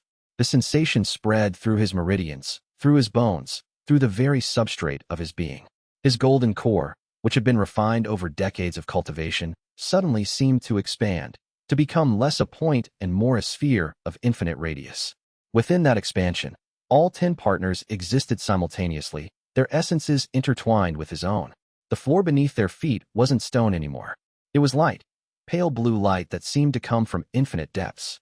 The Heavens Road array was activating not just spatially, but dimensionally, peeling back the barrier between the mortal cultivation world and the celestial stratum beyond. Wei Liang could feel the weight of the mortal world pressing down on them. The gravity of Earth, the constraints of physical bodies, the friction of material existence. And beneath that weight, he could feel the lightness of the realm they were about to enter, a realm where cultivation flowed like water, unimpeded by the densities of matter. You stepped closer to Wei Liang, and he felt her presence like warmth. The fire cultivator had always burned brightest, even in stillness. Her cultivation base was a roaring inferno contained within a humanoid form, held in perfect balance by her decades of training and by the bonds that connected her to her partners. She reached out and took his hand, and at that contact, the fire-water interface created a steam that shimmered in the light around them. Her eyes held something Wei Liang had come to recognize in all his partners over the past months: complete certainty. They had reached this moment through choice, not compulsion. Every step had been voluntary, and that freedom made the ascension possible. "The array recognizes us," Tian said. The light law cultivator stood at the northernmost point of the circle, her form already beginning to glow with a radiance that seemed to come from within her very cells. As the most recently bonded, she held a unique perspective. Her roots in the mortal world were still strong, still fresh. But she had chosen to ascend with them, had chosen freely, and that choice sang through the array with a purity that seemed to make the light beneath their feet grow brighter. Her light cultivation had evolved significantly since bonding with Wei Liang. Where before her understanding of light had been practical and combat-focused, now it encompassed something vaster, the light of consciousness itself, the illumination that revealed truth. The light beneath their feet grew brighter still. Wei Liang could no longer see the stone of the sanctum beneath it. Instead, there was only luminescence, a pale blue that gradually shifted towards something more ethereal, more transcendent. The walls of the chamber began to fade, and Wei Liang realized that they weren't moving upward or outward. They were transitioning, shifting between states of being. The sanctum itself was becoming transparent, its physical structure becoming optional as they moved toward a realm where physical structure meant something entirely different. The air itself felt different, heavier, somehow, yet more permeable to cultivation.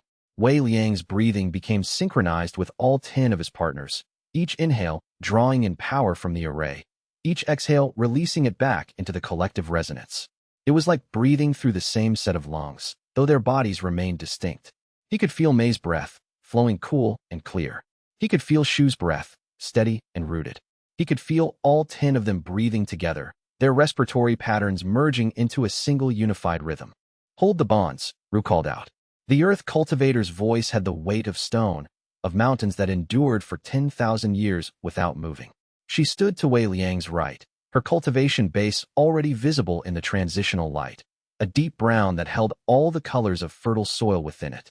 Her hands were clasped before her, and Wei Liang could see her focus, channeled into maintaining the perfect stability of the formation. The earth law was about foundation, about creating solidity that everything else could rest upon. And Ru was doing exactly that, creating a foundation so stable that even the transition between worlds couldn't shake it. "We hold," Wei Liang replied, and his voice seemed to echo with the authority of someone who had not just understood his role in this partnership, but had come to embody it completely. He didn't need to hold the bonds. They held themselves. The dual-soul resonance was past the point of requiring conscious effort. The resonance had become part of their fundamental structure, woven into the very pattern of their souls. But he understood what Ru meant. Be present. Bear witness. Accept. Hold the space for this transformation. The light was all-consuming now. Wei Liang could barely see his partners as distinct forms. They had become threads of color in a vast tapestry of ascending luminescence. Red fire mixing with blue water. Green wood intertwining with gray metal. Brown earth anchoring void's dark emptiness. Silver time spiraling through white gold lightning. Iridescent space folding through pure light. And at the center, the focal point, Wei Liang felt the dual-soul resonance reaching its fullest expression. He was a prism, a lens through which all 10 colors passed and recombined into something that had no name. He could feel them all, though, each one a unique vibration in his soul sea, each one a part of the whole they had become. The resonance had moved beyond technique. It was becoming something closer to a law unto itself, a fundamental truth about how these 10 souls could relate to each other and to the universe around them. The last sensation before the transition completed was one of lifting. Not upward. That word was too crude for what was happening. The mortal cultivation world fell away not like something dropping, but like a curtain being gently drawn back.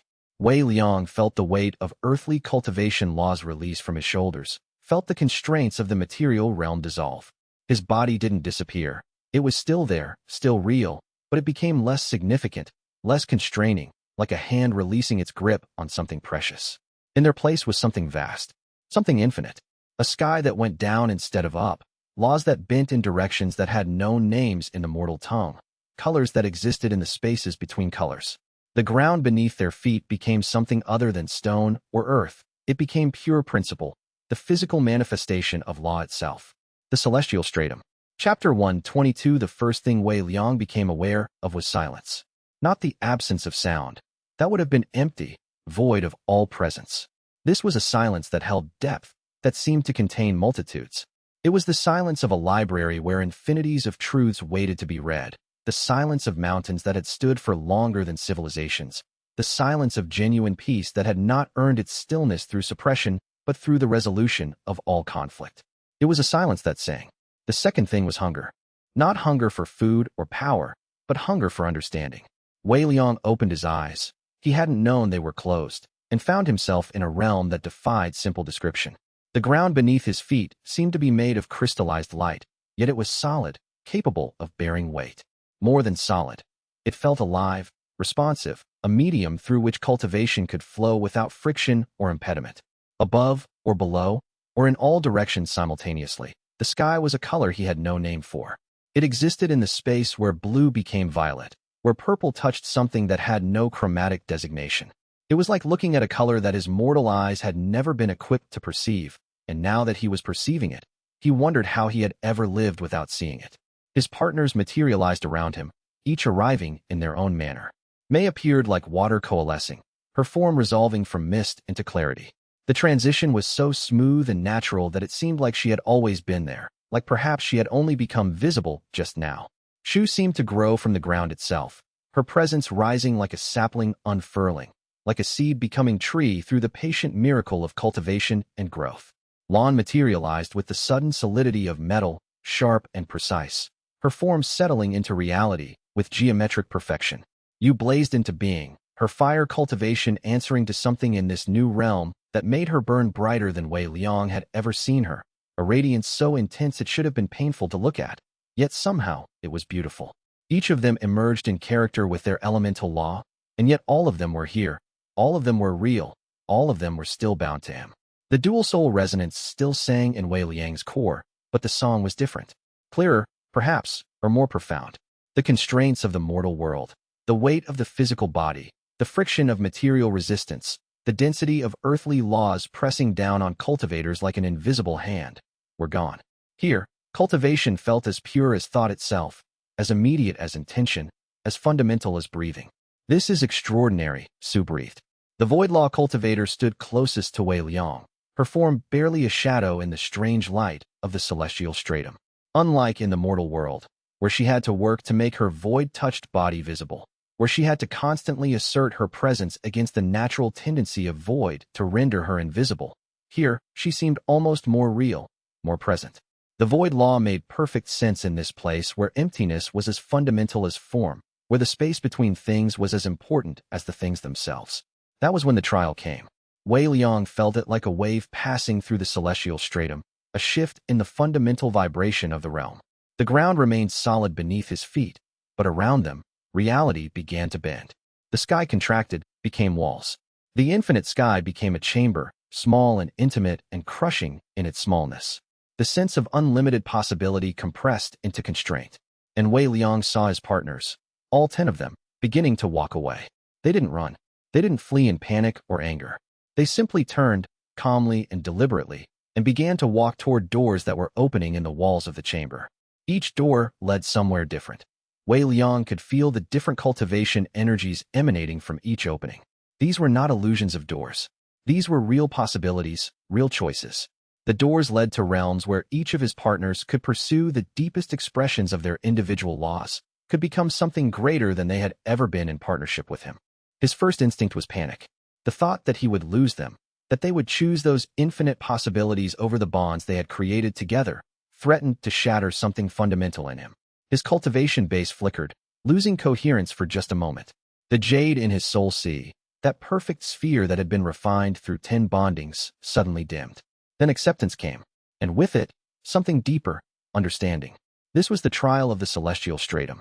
It had been mentioned in the ancient texts they'd read before entering the heavens road array, mentioned obliquely, as if the authors of those texts had been reluctant to fully describe it.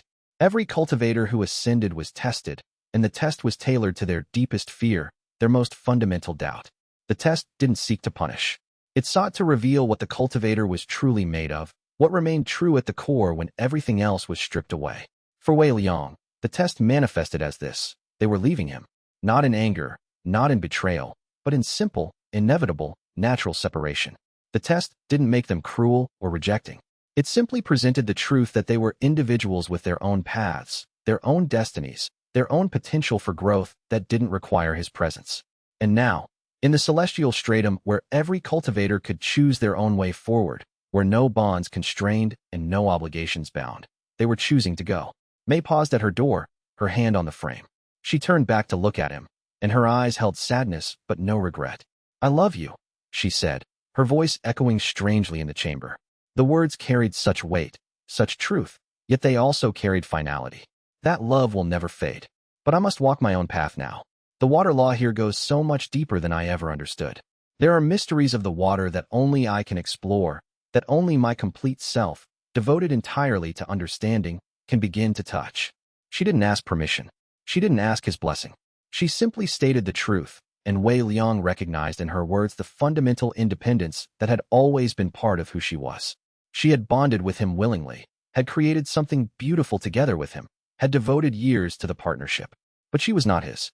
She belonged to herself first and always. She didn't turn back at all. She simply passed through her door with the patience of a tree growing through seasons, her presence fading like a memory that grew dimmer with each passing year. Yet in that fading, Wei Liang felt no abandonment. He felt only the natural completion of a cycle, the way all things eventually moved beyond their origins. The way a child leaving home was not a failure of parenting, but a success of it. One by one, they approached their doors. Lon, metal sharp and practical, explained that she had seen something in the celestial stratum, a way to forge the ultimate blade, one that could reshape reality itself. Her technical precision came through even in the moment of departure. She didn't ask forgiveness. She simply stated facts and walked away. You blazed past with the swift brightness of flame, her fire law answering to something in this new realm that Wei Liang couldn't perceive, something that called to her more powerfully than the bonds they had created. She didn't even look back. The others followed. Ru sank into the earth of this strange place, her form becoming indistinguishable from the ground beneath her feet. Su dissolved into void, space becoming empty of her presence, as if she had never been there at all. Jing stepped into a door that seemed to contain all of time at once, past and future collapsing into a single moment. Xian flew upward on wings of lightning that materialized from her cultivation base, her laughter echoing down from heights Wei Liang couldn't reach.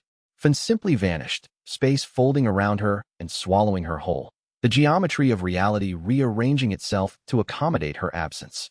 Tian was last. The Light Law cultivator, the most recent addition to his partners, lingered longest at her door. She looked at him with eyes that shone with the gentle radiance of stars, and Wei Liang understood that she was the one who would hurt him the most, because she had come to him last, had integrated most recently, and therefore carried something fresher and rawer in her bonds with him. "This is beautiful," she said. "And it's true. In a place like this, we are free, truly free, not bound by old worlds or old requirements." She smiled, and it was the saddest smile Wei Liang had ever seen. "I choose to go." Then she was gone, stepping through her door into a realm of pure luminescence, leaving Wei Liang alone in the chamber. The walls pressed in. The silence became suffocating. Wei Liang fell to his knees, and the magnitude of what the trial was showing him became overwhelming. They could leave. They might leave. They might have always been waiting for the chance to leave. He had no right to hold them, no claim that superseded their freedom. The dual-soul resonance had been his greatest achievement and his most selfish desire bound together into a single aspiration. Had he truly loved them? Or had he loved the way their power had magnified his own? Had he truly served their growth? Or had he merely cleverly disguised domination in the language of partnership? That question, the one he could never fully answer, the one that had haunted the depths of his consciousness even in moments of greatest triumph, was the heart of his fear. Chapter 123. Somewhere in the depth of his questioning, Wei Liang stopped doubting. It was a subtle shift, like the moment when water stops being ice and becomes fluid again. He remained kneeling in the chamber, but the pressure of his own interrogation began to ease.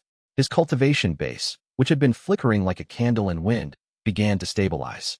His breathing, which had been shallow and panicked, deepened into something approaching calm. He thought of Mei. She had spent years managing her river sect before they bonded. Years of patient work, watching disciples grow. Years of understanding the nature of water, the way it flowed without forcing, the way it provided nourishment without demanding gratitude. When they bonded, when the dual-soul resonance took hold, she had embraced the growth of their shared power with genuine enthusiasm. But every moment, she had still returned to her students. Still taught, still guided, still poured her attention into the people around her. Even when the bonds were strongest, even when Wei Liang's presence filled her consciousness, she remained wholly herself. She had not lost herself in the partnership. She had become more completely herself through it. He thought of Shu, who had always held roots deeper than any one person or relationship. Her connection to cultivation itself, to the growth law that governed all life, predated her time with Wei Liang by centuries. When she bonded with him, when she made the choice to merge her life force with his, she had chosen to do so. But her nature remained unchanged. The ancient patience that characterized her, the willingness to accept that all things took their own time to unfold, the refusal to push growth faster than it naturally wanted to grow, all of that had persisted even as she devoted herself to the partnership. She had given of herself completely, yet given without losing herself. He thought of you, who had never stopped her political work, never sacrificed her strategic brilliance for the sake of the partnership. She had adjusted, had found ways to balance both threads of her life, but she had never ceased to be you in her fullness. She had brought her complete self to the partnership, not a diminished version designed to fit more easily into the bonds they had created. And he thought of Tian, the light cultivator, whose smile held such gentleness. Even now, in this imagined separation, he could recall the day she had bonded with him. She had asked a question, not demanded, but asked, "Will I lose myself if I do this? Will I become subsumed into your cultivation, become just an extension of your power?" And Wei Liang had answered honestly, "Yes. You'll find yourself differently, but you will not be diminished. You will be more wholly yourself, not less. You will discover aspects of your own nature that were hidden, come to express parts of yourself that had been constrained by the old paradigms. But the price for that discovery is that you must be willing to let go of who you thought you were, to remain open to becoming someone new." If that was true, and he had believed it then, and every moment since had confirmed its truth, then their leaving him, even their truly leaving him, would not be a tragedy. It would be the natural expression of their freedom. It would be the ultimate validation of everything he had tried to create with them. The dual-soul resonance pulsed in his soul sea. Wei Liang opened his eyes. He wasn't aware he'd closed them, and raised his head. The chamber was still there. The doors were still there. But now, Wei Liang rose to his feet with a clarity that burned like starlight in his chest. His cultivation base, which had dimmed almost to nothing, suddenly blazed with renewed light. I don't deny what I feel, he said to the empty chamber, to the trial, to whatever force in the celestial stratum had constructed this test. His voice was steady, clear, carrying the authority of someone who had faced his deepest fear and found something worth more than fear itself. I don't deny that I want them here, that I cherish each one of them with every part of my being. My love for them is genuine, not manufactured, not a technique designed to bind them. But their presence is a gift, not a requirement. Their choice to stay, if they stay, must be their own choice. And if they choose to leave. He took a breath, and the air of the celestial stratum filled his lungs with something like sweet clarity, like the essence of peace itself. If they choose to leave, then I will be grateful for every moment we had. I will celebrate their freedom. I will let them go with a full heart, because the alternative, holding them against their will, demanding loyalty as repayment for love, that would be the ultimate betrayal of everything we've built together. The chamber began to shift. The doors didn't disappear, but they became less vivid, less compelling. They were still there, still open, but they were no longer the overwhelming centers of Wei Liang's attention. The walls loosened their grip, and Wei Liang felt the pressure on his chest ease. The sky, that impossible color that had had no name, widened again, infinities opening in all directions. The crushing smallness of the chamber expanded until it encompassed everything, and Wei Liang stood at the center of vastness. And then, so gradually that Wei Liang almost missed it, he felt something returning. Threads. The 10 threads of the dual-soul resonance, each one a different color, each one carrying the unique frequency of one of his partners. They came back, not because he called them, but because they chose to return. Wei Liang could feel their ascent, feel them moving back through the doorways they had opened. They came not reluctantly, like prisoners being recalled from freedom, but with a kind of joy, like people who had discovered something wonderful and wanted to share it. And he understood, in that moment, what the trial had truly been testing, whether he could love them without holding them, whether he could be at peace with them whether they stayed or left, whether his love was rooted in genuine affection for them as complete beings, or whether it was rooted in his own need for power, for companionship, for validation of his choices. They materialized around him simultaneously, as if the space of the celestial stratum had folded and brought them back in an instant. May was first. No, they were all simultaneous. The water cultivator, the wood cultivator, the metal cultivator, all the 10. They reformed the circle, and the silence of the celestial stratum filled with something that wasn't sound, but carried all the weight of meaning. There was a resonance, a humming that seemed to come from the earth itself, from the air, from the very structure of reality. Wei Liang looked at Tian, the light cultivator, and saw her eyes glowing with knowing. She had felt the trial differently, he realized. As the most recently bonded, she had perhaps experienced a different test, one tailored to her unique relationship with him and with the partnership. But they had all passed together, and that shared passage had confirmed something fundamental about what they had become. The bonds between them weren't chains. They were choices, made freely, reaffirmed in every moment. They were commitments that had to be renewed again and again, that couldn't be taken for granted, that required the participants to show up with their full selves, again and again, for the duration of the partnership. The jade in Wei Liang's soul sea burned with all 10 threads blazing brightly, brighter than they ever had in the mortal world. The dual-soul resonance was no longer a technique or even a law. It was becoming a principle, a fundamental truth about how consciousness could organize itself when 10 complete individuals committed to genuine partnership. And the chamber dissolved. Chapter 120 for the celestial stratum proper began to reveal itself, and the revelation was overwhelming in its beauty and complexity. Wei Liang and his partners found themselves standing on a landscape that shouldn't have been possible. The ground beneath them was crystallized light, yet it moved like water.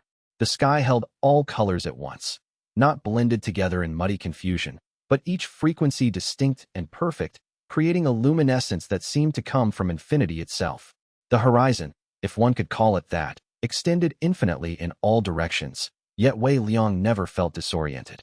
The space seemed to organize itself in response to his consciousness, becoming navigable through the simple act of intending to navigate it. But what caught Wei Liang's attention most was that each of his partners seemed to be experiencing different trials simultaneously. They remained close, physically touching the ground beside him, but their expressions suggested they were all somewhere else, experiencing something profound. The bond between them meant that he could feel echoes of what they experienced, could sense the shape of their trials even if he couldn't directly perceive them. May's eyes had gone distant, her face holding an expression of profound grief. Wei Liang could see her cultivation responding to something he couldn't perceive. The water within her core, the silver-blue thread that connected her to him, rippled with agitation. He reached for her mind through their bond and found her consciousness struggling with a vision that was as old as water itself. In her trial, the ocean had turned poison black. Every river she had ever maintained, every drop of water she had cultivated into clarity and purity, had transformed into something foul and corrupting. Her disciples were dying from drinking from the poisoned streams. Her life's work had become a curse instead of a blessing. The water, which had always been responsive to her will, was now hostile. The compassion that characterized her relationship with water had been transformed into indifference at best, malice at worst. But Wei Liang saw that Mei, even in her trial, was not fleeing. She was wading deeper into the toxic water, and she was singing a song of purification that she had learned centuries ago, before she ever met Wei Liang. The poison couldn't touch her true self because her true self was not dependent on external circumstances to maintain its integrity. Her purpose remained unchanged regardless of what the water became. The bond with Wei Liang, the dual-soul resonance, had amplified her power and deepened her understanding, but it had not created her purpose. That had always been within her. Nearby, Shu swayed, her green cultivation base dimming. In her vision, the world had stopped growing. No sprouts pushed through soil, no leaves unfurled, no seeds scattered on the wind. She stood in a world of stasis, and her grief was almost unbearable. But even as Wei Liang watched, he saw her drawing on her core strength, the deep root cultivation that predated the dual-soul resonance. She remained patient, remained believing that growth would return. Her faith was not in circumstances. It was in the fundamental nature of the law she embodied, in the knowledge that even in the darkest winters, spring eventually came. Lan stood rigid, her metal cultivation glowing with a sickly rust brown. In her vision, all metal was decaying, corroding, becoming fragile and useless. The swords and shields that had been forged with her cultivation were crumbling to dust. The perfect metallurgy that she had spent lifetimes perfecting was falling into ruin. The integrity of metal, the thing that made it reliable and strong, was being unmade. But even as Wei Liang felt the sharp pain of her vision through their bond, he recognized something. Lan was already accepting it. If all metal became rust, then rust was what must be cultivated. If the law demanded decay, then decay would be understood and mastered. Her commitment to understanding her law completely was deeper than her attachment to any particular manifestation of it. And you, the fire cultivator, stood ablaze, not with power but with suffering. Her trial showed her the fire she wielded consuming everything she loved. Wei Liang felt the heat through the bond, a scorching intensity that threatened to sever the connection. The flame was consuming her disciples, her fellow cultivators, her entire sect. It was consuming Wei Liang himself, burning away the connection between them. She was facing the knowledge that the power she had cultivated could become an instrument of destruction, that her pursuit of strength might have made her dangerous to the people she cared about most. But you didn't flee from the flame. She stepped directly into it, and the fire couldn't burn her because she was fire herself. But more than that, she accepted the fire. She accepted that power and destruction were bound together, that might and potential harm were inseparable. And choosing to wield power responsibly anyway, knowing that harm was always possible, was the true measure of wisdom. Her trial wasn't about preventing destruction. It was about accepting that destruction and power were bound together, and choosing to wield power responsibly anyway. The trials continued. Ru sank into the earth of her vision, feeling the ground beneath her crack and splinter. The mountain temples she had built crumble to dust. But even as they fell, she held to the knowledge that mountains always eventually eroded. That was not failure. That was the truth of stone. Permanence was an illusion. All things changed. All things eventually returned to dust. But that knowledge didn't paralyze her. It freed her to create without the burden of expecting her creations to last forever. Su faced the void, not the void law, which she cultivated, but the void itself, a complete and utter nothingness that threatened to unmake meaning itself. She stood in that emptiness, and everything that mattered to her dissolved. The bonds with Wei Liang and her partners, the cultivation she had developed, the sense of self that she had spent lifetimes constructing, all of it was negated, returned to nothing. But even in that absolute negation, even facing the possibility that her entire existence could be meaningless, she found something that couldn't be unmade. Something at the core of her being that endured even in the face of absolute negation. Jing's trial was perhaps the cruelest of all. She felt time reversing, felt all the moments she had lived, all the lives she had saved, all the connections she had made, being erased as if they had never been. But even as time spiraled backward, she remained aware. She retained consciousness of what she was losing. And that awareness itself was a kind of victory. Time could erase events, but it couldn't erase the fact that she had experienced them. The subjective reality of experience remained true even when objective history was unmade. Xian burned with the lightning that was her curse and her gift. In her trial, the lightning she had spent centuries learning to protect others with became a force of absolute destruction. Every cultivator she tried to shield was struck down anyway. The lightning betrayed every intention. Every instinct she followed led to someone being harmed. But Xian, standing in the core of that storm, understood something deeper. That intention and outcome were not the same thing. She could only control her choice to protect. The results were always uncertain, and the choice remained noble regardless of outcome. Fun's trial collapsed around her, literally collapsed. Space itself was folding, the distances she could maintain becoming infinite, the portals and paths she had cultivated becoming impossible to navigate. She was becoming lost in spaces that had no edges, no reference points, no way to determine where anything was.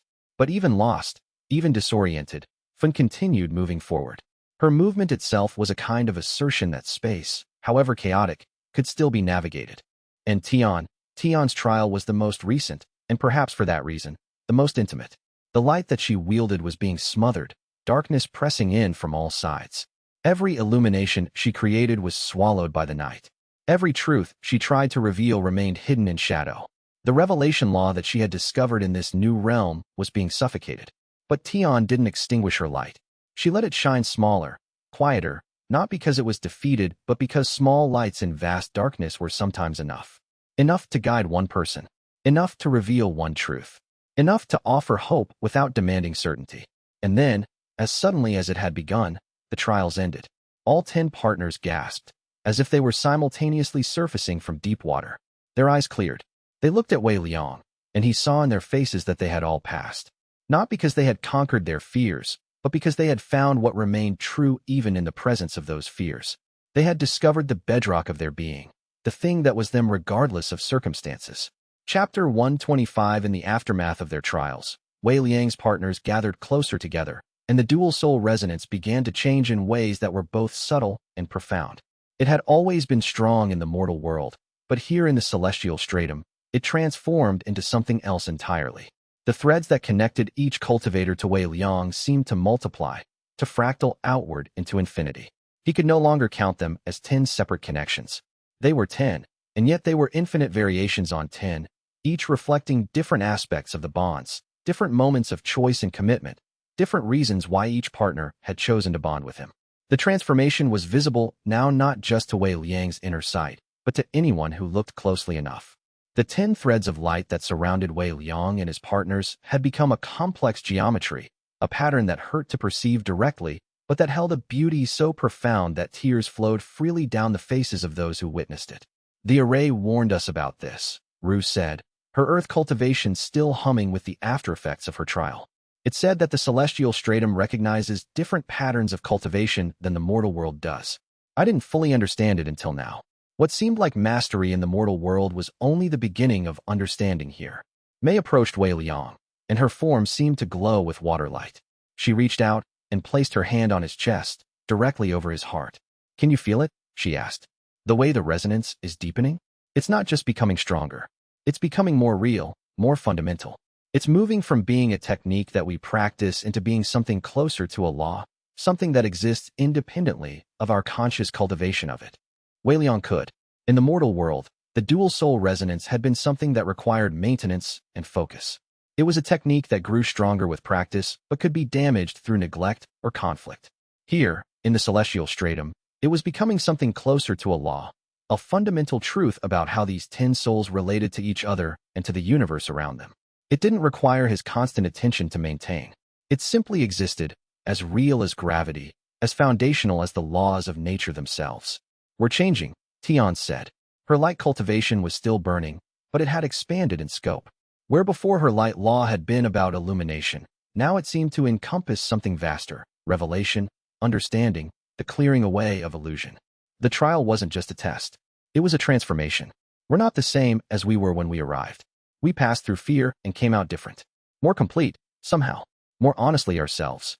You nodded, her fire law responding to Tian's light in harmonious frequencies that created visible patterns in the air between them. We're not the same, and yet we're more ourselves than ever before. Does that make sense? I feel like the trials stripped away everything that wasn't essentially me, and what remains is more true, more honest, more whole. Jing stepped forward, her time cultivation creating subtle distortions in the space around her. Wei Liang could see now how her law functioned here. It wasn't merely about moving through time or healing temporal wounds.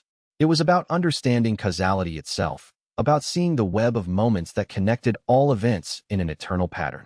I understand it now, Jing said, and her voice carried the weight of someone who had genuinely seen into the structure of existence.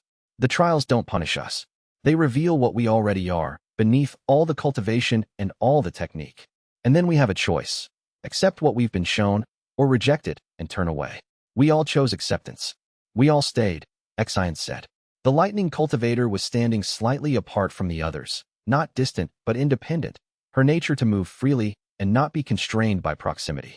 We all looked at our deepest fears and said, I will move forward anyway. We walked into the void and found something solid. We faced poison and found integrity. We experienced destruction and discovered that creation was stronger. That was the real test. Wei Liang looked around at all 10 of them, his partners, his lovers, his equal cultivators. They had come to the celestial stratum as individuals bonded to each other through a technique. They were becoming something different. Partners linked through a fundamental law of reality itself, each one complete in their own right, but all of them stronger together than they could ever be apart. The bonds between them had been tested to the point of breaking, and in that testing, they had become unbreakable. The celestial stratum itself seemed to recognize this change. The landscape began to shift, to become more navigable.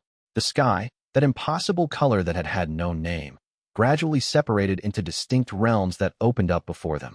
Wei Liang could sense rather than see the boundaries of these new spaces. To the east, Wei Liang could sense a vast ocean of crystallized water that seemed to contain the entire history of flowing things.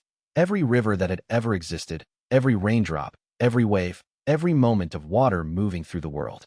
That was Mei's realm within the stratum, a space that reflected the deepest nature of water cultivation. To the south, a forest of light-touched trees that grew not just upward but in all directions, their branches containing entire ecosystems. The trees themselves seemed to glow with internal radiance, as if the light of the world flowed through their veins. That was Shu's domain, a place where the law of growth manifested in all its complexity. To the north, mountains of metal that seemed to sing with harmonic resonance, each peak a different frequency, creating a chord that underlay the entire stratum. The metal wasn't merely physical but seemed to be cultivated metal on a cosmic scale, refined and perfected until it was nearly impossible to perceive. That was land's discovered country, a realm where metallurgy became philosophy. And more, fire burning in eternal patterns, earth holding the weight of foundations, void opening in spaces that held nothing and everything, time flowing in spirals and rivers simultaneously, lightning creating connections between distant places, space folding into geometries that hurt to perceive, and light suffusing everything with the possibility of understanding. These are ours, Shu said, understanding immediately. We've claimed them through our trials. These are our realms within the celestial stratum, reflections of our laws at their most fundamental level. Not claimed, Ru corrected gently, her earth cultivation speaking to the nature of possession and relationship. Recognized. They were always here, waiting for us. We're simply seeing them now, seeing how they reflect our laws and our natures. To claim something implies taking it from someone else. But these realms are ours because we are them, in some fundamental way. We've simply become aware of that truth. Wei Liang felt the dual-soul resonance pulsing in his soul sea, and he understood something that changed everything. His role in this partnership was not to be the center that held them together, not to be the master who directed their power toward his purposes. His role was to be the lens through which 10 distinct laws could be unified, the focal point through which their individual mastery could become collective power. He was not the holder of them. He was the bridge, the space in which their separate journeys could become a shared one. We should explore, Tian said, and there was wonder in her voice. We should understand what we've become. And so they did, walking together into a landscape where the celestial stratum revealed itself in all its infinite complexity. Chapter 126. The exploration of the celestial stratum revealed dimensions that seemed to have no limits and no end. Wei Liang walked with his partners through realms that shifted with each cultivator's focus. When Mei led, the landscape became fluid, responsive to the subtle movements of water law. The ground beneath their feet would flow like liquid, yet remain solid. Rivers would appear and disappear. The very air seemed to become aqueous, carrying moisture and life-giving potential. When Shu took the lead, the land beneath their feet would grow, would shift to reveal the beautiful complexity of growth patterns that transcended simple tree and root. New vegetation would manifest, each plant species representing a different aspect of the growth law. With Lan guiding, the entire environment would sharpen, would become crystalline and perfect in its precision. Angles would become exact.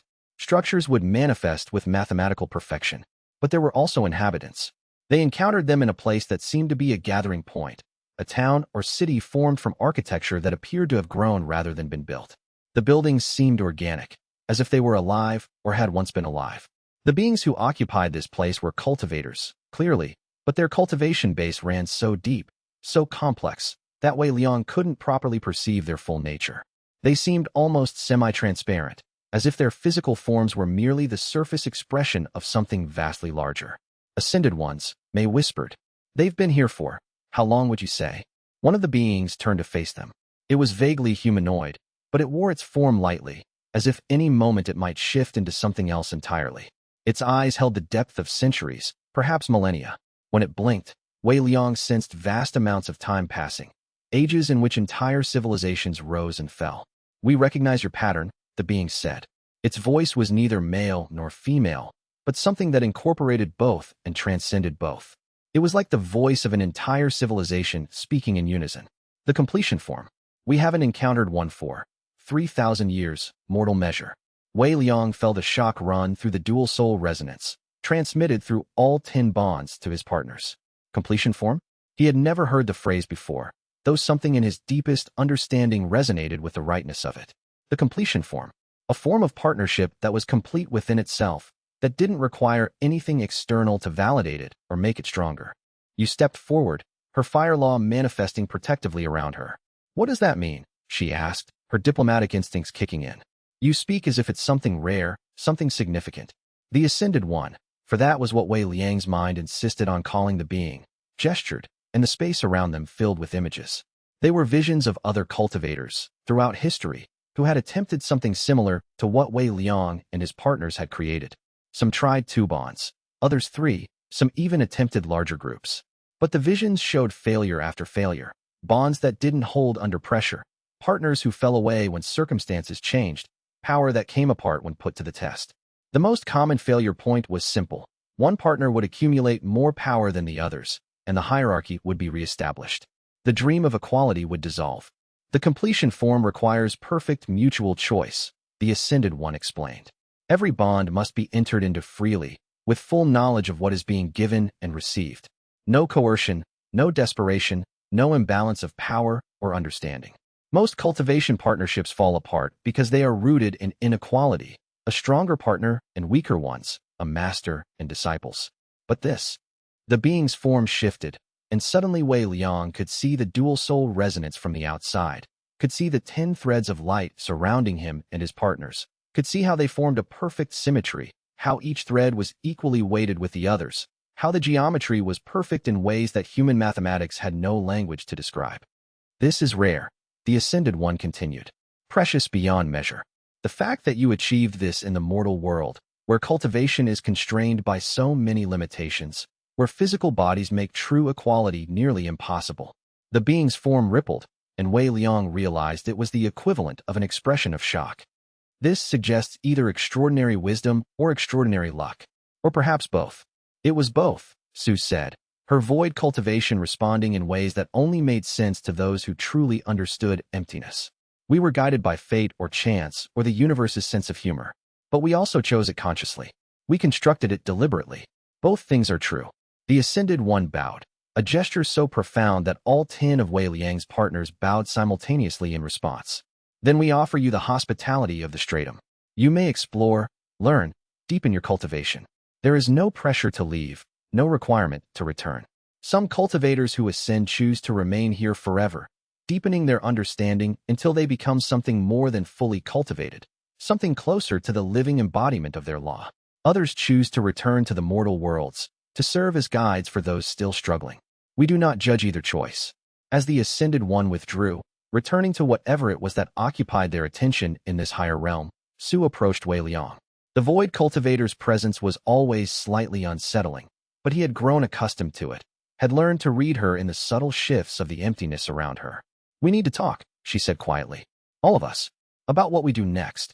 The other 9 partners agreed silently, a resonance passing through the dual-soul resonance that confirmed their unanimous consent. They withdrew to a place that seemed to be outside of the main stratum, a pocket of space that was theirs alone. Chapter 127. In the solitude of their shared pocket of the celestial stratum, Wei Liang's partners became more real than he had ever perceived them. The landscape around them was formed from their collective will, a garden where water flowed in patterns that made sense only to Mei, where trees grew in spirals that revealed the entirety of Shu's understanding, where metal formations created harmonics that only Lan could fully appreciate. The fire burned without consuming, the earth held without crushing, the void opened without destroying. Time flowed in spirals, and Jing walked those spirals with perfect grace. Lightning danced in patterns of perfect precision, space folded into meaningful geometry, and light illuminated everything with the possibility of understanding. It was a space that couldn't have existed in the mortal world, a place where all 10 laws manifested simultaneously without any of them overwhelming the others. It was a space that only they could perceive, only they could inhabit, only they could create through the resonance of their perfectly balanced partnership. This is what we are, Wei Liang said, and it wasn't a question.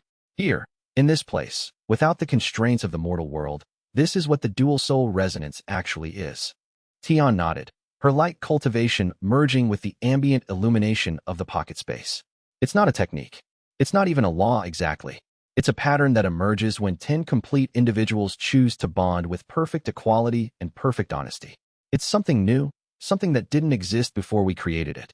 The Ascended One called it rare. You said, her fire glowing with satisfaction. I believe the implication was that it was nearly impossible. In all of the recorded history of the celestial stratum, in thousands upon thousands of years, this form of partnership has emerged only once every 3,000 years or so. And yet here we are. Ru sat, her earth cultivation sinking deep into the ground of their space, and her expression became thoughtful. The question is not whether we achieved it. The question is what we do with it now. We have a choice to make, and it's possibly the most important choice we'll make. We could stay, Shu offered, though her tone suggested she already knew what the answer would be. We could explore the celestial stratum for centuries, deepen our understanding of our laws, become ascended ones ourselves eventually. There would be no shame in that choice. The pursuit of perfect understanding is noble work. We could, May agreed, and there would be wisdom in it. The celestial stratum offers us possibilities for growth and understanding that are literally impossible in the mortal world. We could spend 1,000 years here and never exhaust what there is to learn. But our students are in the mortal world, Jing finished.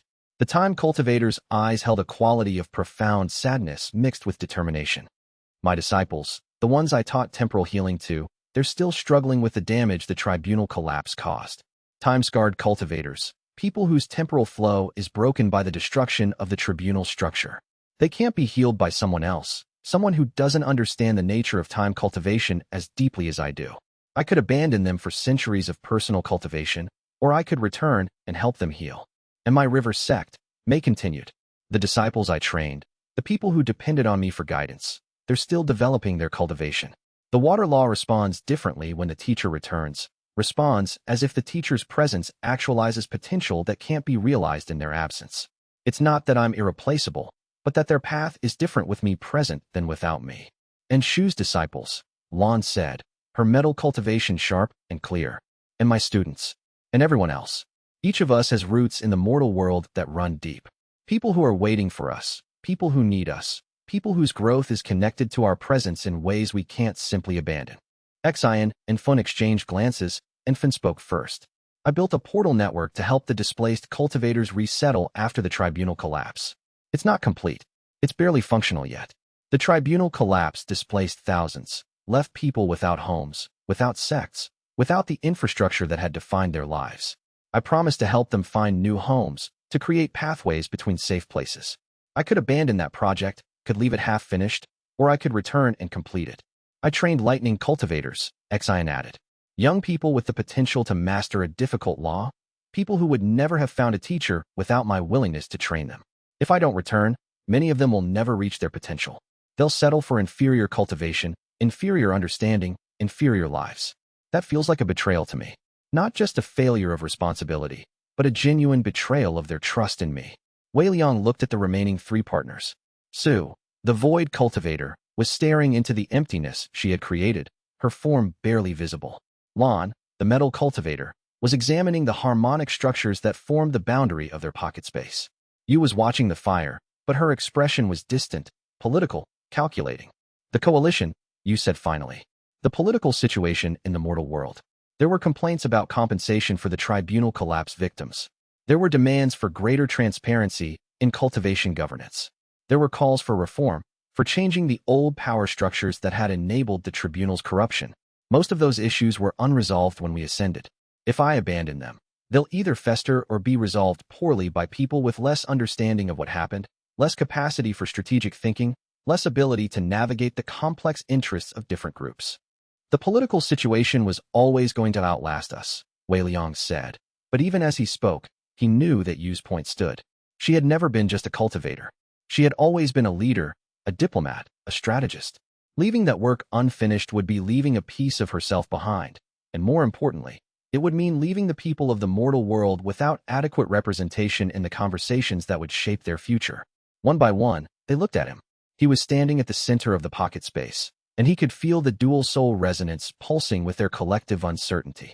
But the uncertainty was not about whether to stay or return. The uncertainty was about what they would be leaving behind, what they would be giving up, what the cost of their return would be. The compound, he said quietly. The compound we've been building, back in the mortal world. It was meant to be a place where cultivation could be learned freely, where the old hierarchies didn't apply. It was meant to be a refuge for cultivators who didn't fit into the established sects and schools. It's only barely started. The initial buildings are up, but the real work, creating the culture, establishing the teaching traditions, mentoring the next generation, that work was just beginning when we ascended. If I remain here, the project will either stagnate or be completed by someone else with a different vision. I want to see it finished. I want to see it become what we imagined. Tian was the last to speak, and her words came slowly, carefully. I was the most recently bonded. My roots in the mortal world are still fresh, still strong. But beyond that, she paused, and when she continued, there was a gentle certainty in her voice. The celestial stratum will still be here when we're ready. When we've done our work in the mortal world, when our disciples have become teachers, when our projects have borne fruit, we can return. We can spend centuries here, or millennia. The doors are open, and they won't close. But we're not ready yet. We're still young, in our own way. And the world below needs what we can offer. It was unanimous. They would return. The decision hung in the air like a cord resolving, like water finding its proper level, like a seed returning to soil. They would return.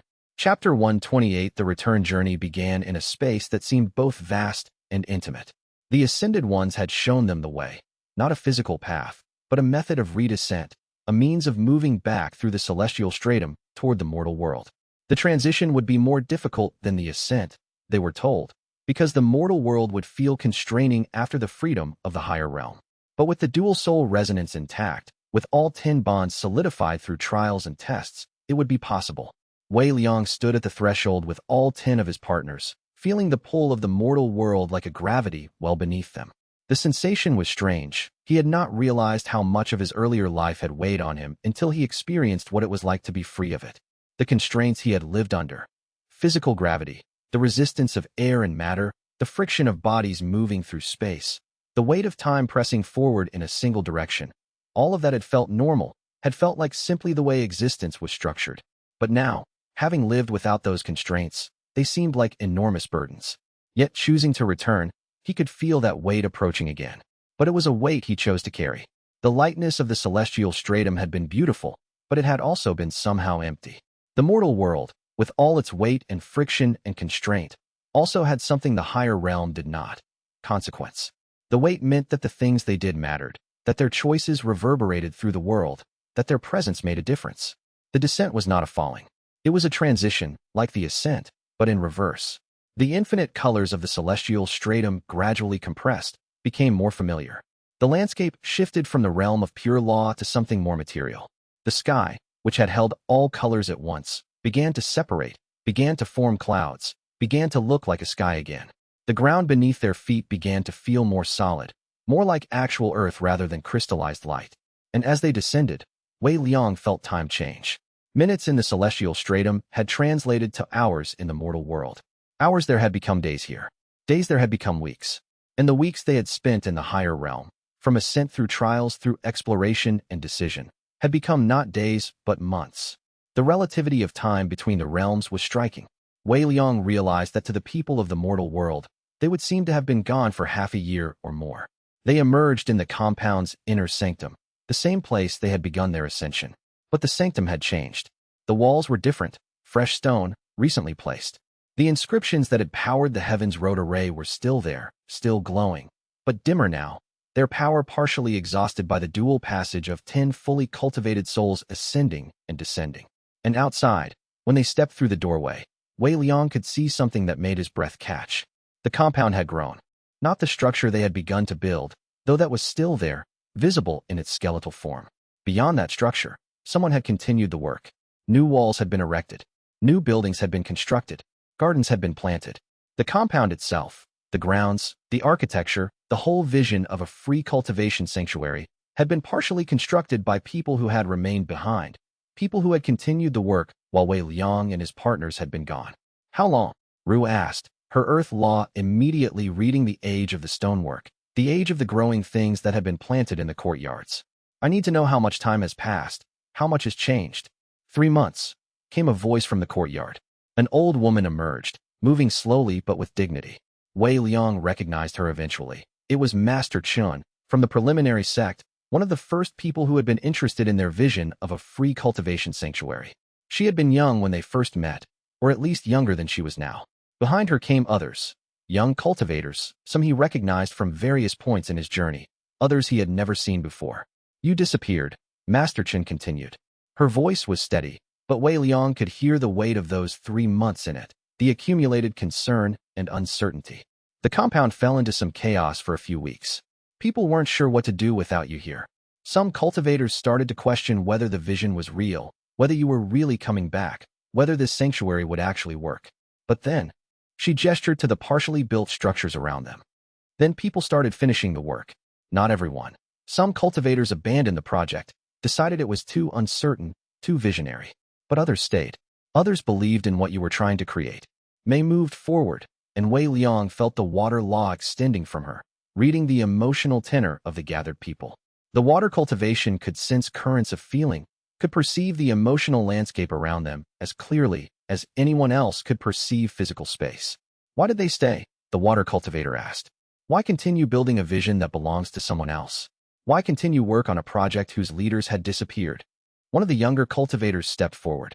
Wei Liang recognized him now. It was the young man from the very first chapters of his journey, the one who had approached him seeking knowledge when he was still an overlooked cultivator in the mortal sects, struggling to find a teacher. He had grown in the months that Wei Liang had been gone. His cultivation base had deepened, matured. There was a confidence in the way he carried himself now, a sense of purpose and direction. They stayed because it was a good vision, the young man said simply. Because a place where cultivation is learned freely, where hierarchy doesn't matter, where a person's value is measured by their wisdom and not their bloodline. That place is worth building. Worth building even if you didn't know whether the person who conceived of it would return. Wei Liang felt something shift in his chest. The dual-soul resonance pulsed, and he became aware of how his presence here, his return, was being felt by all the people around him. His partners, all 10 of them, were being perceived as something rare, something precious. And the young cultivators who had stayed, who had continued the work, were looking at them with hope. Not worship, not blind devotion, but genuine hope. The kind of hope that came from seeing people you believed in returning to continue important work. We have much to do, you said, stepping forward with the natural authority of a leader. The compound needs finishing. But more than that, it needs cultivation. It needs teachers. It needs structure and support. And we can provide it, Lon added, her metal law responding to the bones of the building that were already in place. Each of us as students has disciples who remained loyal even as we ascended. We can bring them here, can create something that truly is a sanctuary for cultivation learned freely. Chapter 129. Over the following weeks, the compound transformed from a skeletal vision into something living and real. May established a water cultivation section by the main river that ran through the compound's territory. Her students, 3 of them who had remained loyal throughout her absence, began teaching younger cultivators the water law, teaching them how to find the patience and flow that characterized May's approach to cultivation. The young women and men who came to study under her were transformed by the experience, discovering capabilities they had never suspected they possessed. The water law, properly understood, was not about domination or force. It was about finding the natural path, the line of least resistance that was sometimes the most powerful path of all. Shu's section grew in the eastern portion of the compound, a garden that seemed to expand with each passing day. Trees that shouldn't have grown in the region's climate began to flourish under her care, and young cultivators discovered that law wasn't just about plant control. It was about understanding growth itself, about recognizing the pattern of becoming that underlay all change. Students learned to sense the moment when a plant was ready to bloom, to understand what conditions would nurture growth without forcing it. Land's Forge became legendary almost immediately. The metal cultivator had not merely established a space for learning metal law. She had created a space where young cultivators could forge their own weapons, their own tools, their own tokens of cultivation. Under her guidance, people who had never touched a hammer discovered that metal was responsive, alive, willing to be shaped by hands that understood its nature. The sound of the forge became the sound of the compound, a constant background rhythm that somehow felt comforting rather than intrusive. Yu's chambers became something between a university and a political think tank. She was teaching not just cultivation, but strategy, rhetoric, the arts of negotiation and understanding.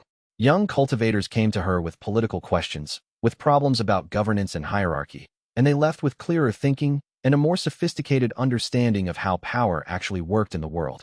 And each of the other partners established their own domains. Ru created a mountain temple with Su, where void cultivators and earth cultivators learned to understand the relationship between emptiness and foundation. The temple seemed to exist slightly out of phase with normal space, accessible but somehow not quite fully present in the world. Jing opened her healing chambers to time-scarred cultivators, people whose temporal flow had been damaged by the tribunal collapse, and over weeks and months she helped restore them to wholeness. The screams of people experiencing temporal healing were difficult to hear, but the joy of those who had recovered was recompense. Xion's Lightning Academy was dangerous and exhilarating, teaching cultivators to call down natural electricity and shape it with their will. Students learned not to fear the lightning but to respect it, to work with its nature rather than trying to force it into unnatural patterns.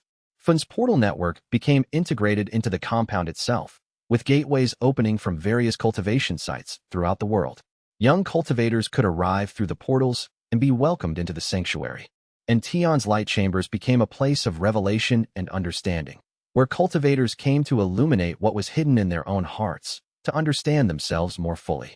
The light law teaching was gentler than some of the other disciplines, but it was also deeper, more fundamental. Tion taught that true power came not from dominating others or even dominating oneself, but from understanding oneself completely and choosing to work with that understanding rather than against it. But more than the individual sections, what truly transformed the compound was the space at its center. Wei Liang had established his meditation hall at the heart of the compound, and it was here that all the pieces came together. The dual-soul resonance, the bridge between 10 distinct laws, became visible in the meditation hall in ways that were subtle but profound. Young cultivators who sat in that space found themselves drawn to deeper understanding. The 10 elemental laws seemed to speak to each other through their presence, creating harmonies and insights that couldn't be found in isolation. The meditation hall became a place of pilgrimage for serious cultivators. They came seeking to understand what Wei Liang had achieved, seeking to learn the secrets of his success. But what they found was something simpler and more profound. That true power came not from secrets or techniques, but from genuine partnership, from the willingness to be vulnerable with others, from the commitment to see others as complete beings rather than as tools for one's own cultivation. On an evening in the height of spring, Wei Liang stood in the meditation hall alone and felt the transformation that had been completed. 3 months of intensive work, of teaching, of building, of creating had culminated in something real. The vision had become substance. The dream had become architecture. The possibility had become actuality. He wasn't alone for long. One by one, his partners entered the meditation hall. Mei came with water light trailing from her fingers. Shu came with the green glow of growth around her. All 10 of them, their cultivation bases resonating at their fullest strength, converged in the center of the space. The dual-soul resonance manifested visibly, for the first time since they had returned to the mortal world. The 10 threads of connection between them appeared, visible to any who might have been watching, glowing with the power of perfect mutual choice and commitment. They wove a pattern in the air above their heads, a geometry that seemed to hurt to perceive directly, but that held an undeniable beauty. "It's complete," Wei Liang said, and the words seemed to echo through the entire compound. "Not complete," Ru corrected gently. "Begun. The compound will grow and evolve. Our teaching will deepen. The next generation of cultivators will take what we've created and make it into something we can't yet imagine. But we've done what we came back to do," you agreed. "We've established something real, something that will outlast us, something that carries forward the vision. We've created a place where cultivation can be learned freely, where hierarchy doesn't have to define everything." In that moment, with all 10 of them present and the dual-soul resonance visible in its full glory, something shifted in the cultivation world. News of the compound spread. Young cultivators from sects that had rejected them sought refuge there. Cultivators who had been injured in the tribunal collapse came to heal. Cultivators with potential but no resources came to learn. And at the center of it all, Wei Liang and his 10 partners worked to maintain the vision. That cultivation should be free, that hierarchy should be questioned, that power should be rooted in genuine partnership and not in domination. Chapter 130. The question that had haunted Wei Liang's heart came to the surface one evening in autumn, months into their return. The compound had been fully established for months now. The seasons had turned, and the construction and teaching work had shifted into a sustainable rhythm. Young cultivators were thriving. The political situation in the wider cultivation world had stabilized. The displaced people from the tribunal collapse had found new homes, largely through Fun's portal network. Wei Liang found himself standing alone in the meditation hall, the same place where he had first encountered the dual-soul resonance pattern years ago. But he wasn't alone for long. Tian entered, her light cultivation still glowing with the gentle radiance that characterized her approach to the law. The light didn't shine like the sun, blazingly bright and scorching. It glowed like starlight, revealing without overwhelming, illuminating without destroying. "You're thinking of something," the light cultivator said without preamble. "I can feel it through the resonance. What troubles you?" "Nothing troubles me," Wei Liang said. "But there's a question I haven't asked the others yet, and I need to ask it. I need to know if anyone's thinking it." Tian sat, settling herself into a meditation posture. "Ask me, could we ascend again?" Wei Liang said the words carefully. "Could we return to the celestial stratum, remain there, continue our cultivation development there? The ascended ones told us we could return whenever we were ready. Are we ready? Should we be thinking about this?" The light cultivator was quiet for a long moment. When she finally spoke, her words were measured and thoughtful. "I don't think we're ready yet. But I think, eventually, yes. Not for many years, probably. But when our disciples have become teachers, when the compound is truly self-sustaining, when we've completed what needs to be completed here." She trailed off, then continued. "We'll go back. We'll deepen our cultivation in the celestial stratum. And then, eventually, we'll probably return again. Perhaps that's the true path of the completion form. Not to remain in one place forever, but to move between worlds as wisdom and needs dictate." Wei Liang felt the truth of this resonate through the dual-soul resonance.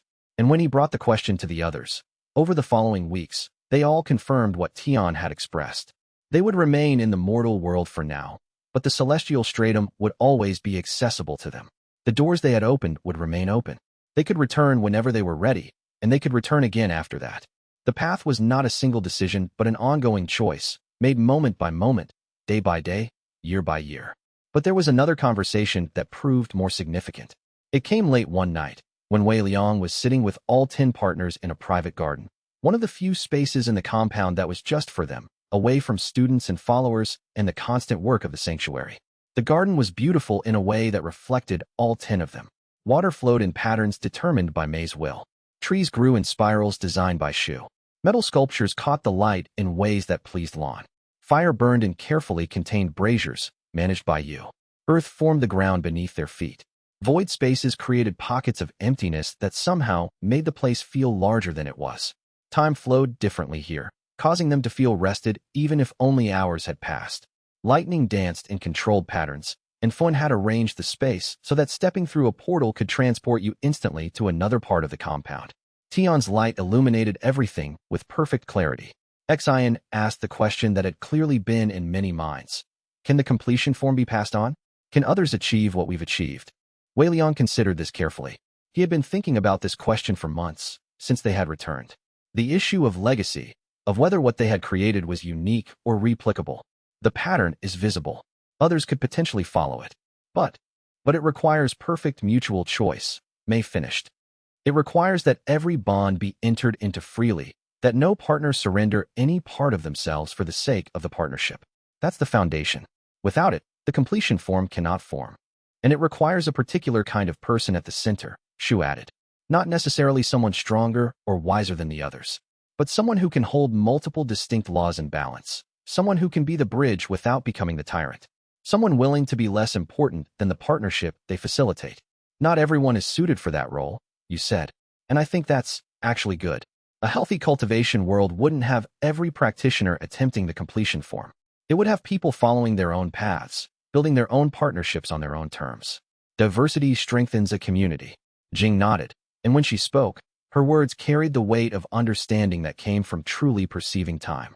But the pattern, the possibility, will spread. Some cultivators will attempt to recreate what we've done. Some will fail. Some will succeed in their own ways, creating their own forms of partnership. And that's exactly what should happen. So the answer to your question, Lon said, looking at Xian, is yes. The completion form can be passed on, but it can't be forced. It can't be taught in the way we teach other cultivation techniques. It can only be understood, and then chosen freely by people who encounter it.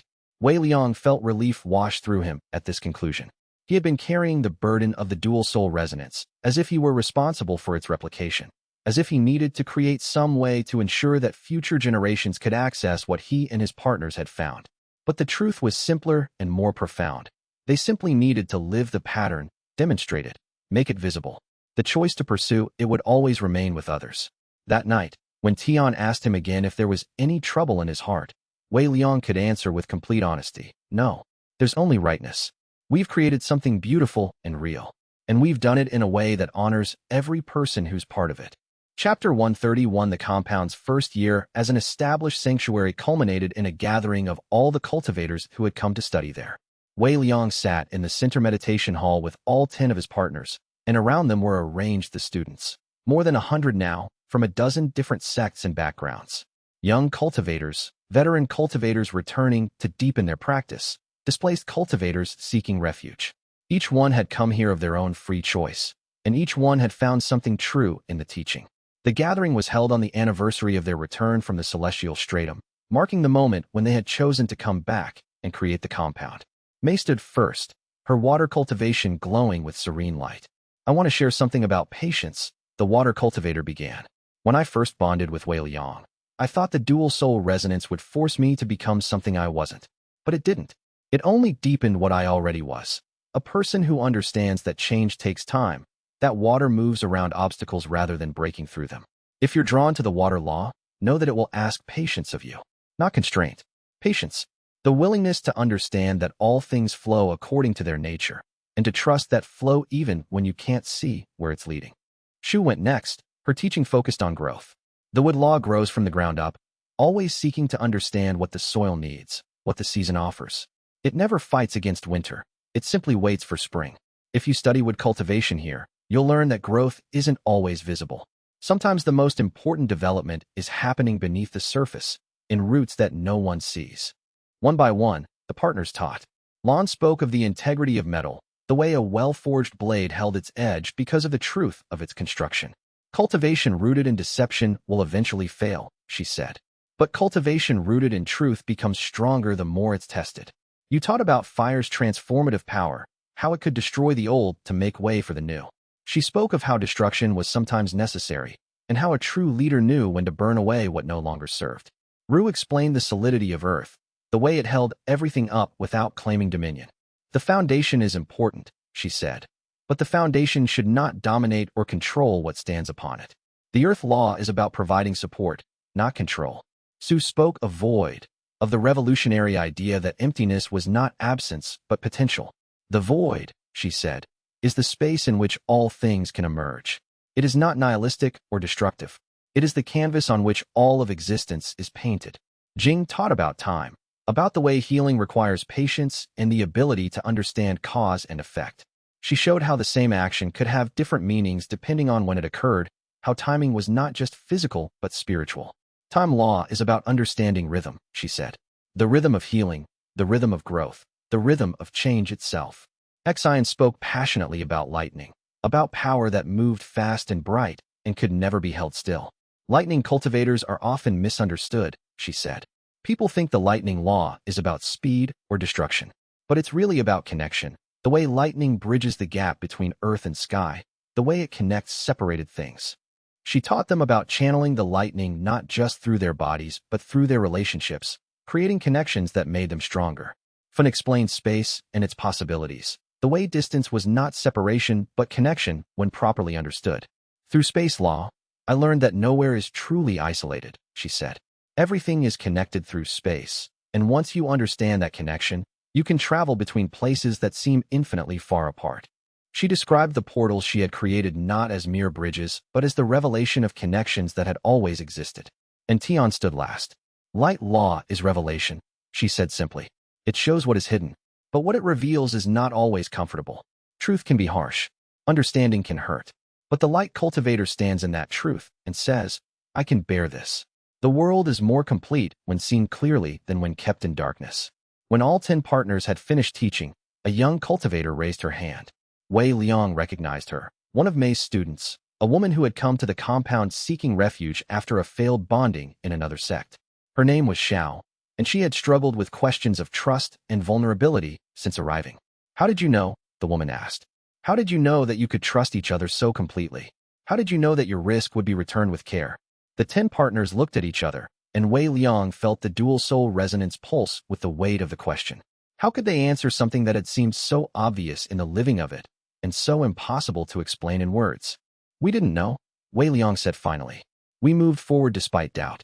We chose to be vulnerable and accept that vulnerability might be returned with harm. But we also chose partners who seemed capable of treating that vulnerability with care. And then we trusted that our choices would be honored. It took time, Mei added, her water cultivation responding to the emotional currents in the room. The first bonding felt risky and uncertain. Each subsequent bonding felt slightly safer, because we had experience of what genuine partnership felt like. But even the 10th bonding, even Tian, the most recent, even that was a choice made with only the knowledge of what we'd experienced before, not any guarantee of what would come. You smiled, and there was something fierce and beautiful in her expression. And if any of them had betrayed us, we would have survived that too. The risk was real, but the reward, the connection we've created, was worth the risk. The young woman nodded slowly, and Wei Liang saw something shift in her understanding.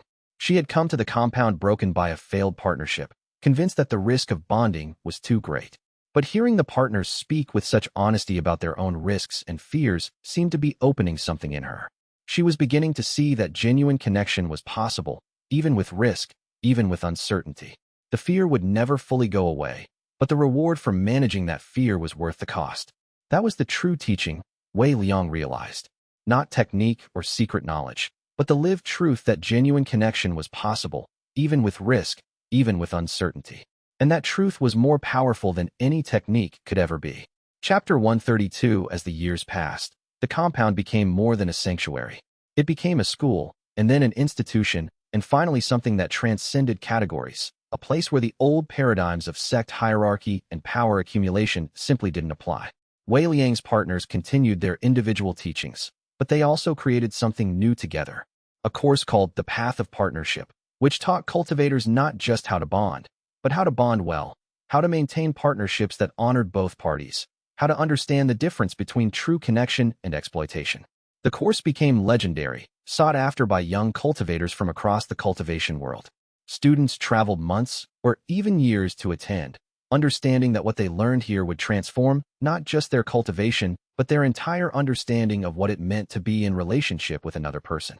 The course was based on the dual soul resonance pattern, but it was carefully designed to not pressure anyone into attempting the completion form. Instead, it presented the principles: mutual choice, genuine vulnerability, recognition of complete individuality within partnership, the understanding that power should be rooted in connection and not domination. The teaching emphasized that the completion form was rare and not the goal. The goal was simply to understand what genuine partnership could look like and to create relationships rooted in those principles, whatever form those relationships took. Some cultivators who came through the course did go on to form dual bonds with partners. Some formed triple or quadruple partnerships. Some remained solitary in their cultivation, but with a deeper understanding of what genuine relationship could look like, and carried that understanding into their community connections. And some, in time, would achieve their own versions of the completion form, not identical to Wei Liang's pattern, but similar in essence, built on the same foundations of freedom and choice. Each new completion form that emerged was unique, reflecting the individual natures of those involved, proving that the pattern was not a locked template, but a flexible principle that could adapt to different people and circumstances. Word of the compound spread beyond the immediate cultivation circles. Secular rulers became aware that there was a place where displaced people could receive training, where cultivators of questionable loyalty to any particular sect could find education and purpose. The compound's presence changed the balance of power in the cultivation world. Young cultivators who might have been forced into specific sects, forced into hierarchical structures they didn't choose, now had an alternative. They could come to the compound, learn their chosen law, and develop their cultivation on their own terms. In the 5th year, an ambassador from a distant coalition of southern sects arrived. He came bearing an offer: formal recognition of the compound as a neutral ground, a place where different sects could send their cultivators for education without fear of them being indoctrinated into a competing sect's interests. The offer was generous and offered protections that would shield the compound from political pressure. It was the culmination of Yu's careful strategic work. "This is the outcome Yu was planning for," Mei said, after the ambassador had left. The water cultivator was sitting with Wei Liang in his private chambers, and her expression held something like vindication. She had been watching Yu's strategies, understanding her long game. She predicted, years ago, that the political pressure would eventually force recognition of our legitimacy. I doubted it would happen so smoothly, but she was right. Wei Liang nodded. You had indeed been playing a long game, carefully positioning the compound in the minds of political leaders as a stabilizing force rather than a destabilizing threat. She had hosted delegations, answered difficult questions with perfect diplomatic grace, and slowly convinced people that a place where young cultivators learned partnership and free choice was actually beneficial to everyone's interests. It was masterful political work, rooted in genuine principle, but executed with perfect strategic timing. Has Yu spoken to you about the next stage? Wei Liang asked. She has, Mei confirmed. She wants to propose formal treaties, documents that would codify the compound's neutral status. It's strategic brilliance, honestly. Once something is written into formal law, once it's acknowledged in official documents, it becomes much harder to overturn through simple political pressure. Wei Liang felt the weight of this settlement. The compound was no longer experimental. It had proven viable, had proven sustainable, had proven that the vision of free cultivation could actually work in the world. Not perfectly, not without challenges, but genuinely and effectively. And yet, in the deepest part of him, in the place where the dual-soul resonance lived, he felt something else. A pull toward the celestial stratum, a call from the higher realms. Not urgent, not demanding, but growing stronger with each passing year. It was like hearing distant music, a song that was becoming progressively louder, progressively more insistent. He mentioned this to Tian one evening, and the light cultivator had simply nodded. She had been feeling it too, the pull toward return. We're not done here, not yet, she said. But the day is coming. The compound is ready for the next steward. The students are ready to become teachers. And we, Tian paused, letting her light cultivation shimmer. We're ready to go back. The conversation with you was the most complex. The fire cultivator had invested years in the political negotiations, and she was reluctant to leave the work unfinished. But when the decision was made, she embraced it completely, using the remaining time to strengthen the structure she had created, ensuring that her political work would survive her departure. Chapter 133. The decision came gradually, not as a sudden realization, but as a gentle truth that crystallized over months of internal searching. In the 10th year of the compound's existence, on an autumn evening much like the one 10 years earlier, Wei Liang gathered all 10 of his partners and spoke the words they had all been thinking. It's time. There was no resistance, no final arguments about whether they should stay or go. The compound had grown beyond them, had developed its own culture and sustainability. Young cultivators who had been trained by the partner's first students were now teaching their own students. The vision had taken root deep enough that it would survive and flourish without them. The culture of free cultivation, of partnership-based bonding, of rejecting hierarchy. These ideas were now self-sustaining, carried forward by people who had internalized the principles so deeply that they didn't require the original founders to maintain them. There are things we need to do in the celestial stratum, Rue said, and her earth cultivation seemed to settle more deeply into the ground, as if she was already beginning the process of releasing her attachment to this physical location. Laws to understand, realms to explore, principles to master that will take centuries to comprehend. We've begun to understand our laws, but we've barely scratched the surface. And when we're done there, Jing added, we can return again. The Ascended Ones made clear that the doors were always open. We can move between the worlds as long as we live. We can respond to what each world needs, carrying the lessons from one realm to another. But before we go, you said, and there was a quality of careful planning in her voice, we need to formally transfer leadership. We need to select people who understand the vision and trust them with it. The compound should not be tied to our presence. It should be sustainable without us. The process of identifying successors took months. Wei Liang worked closely with each of his partners to select people who had proven themselves worthy. People who understood the principles of the dual-soul resonance, who embodied genuine partnership, who could guide others without dominating.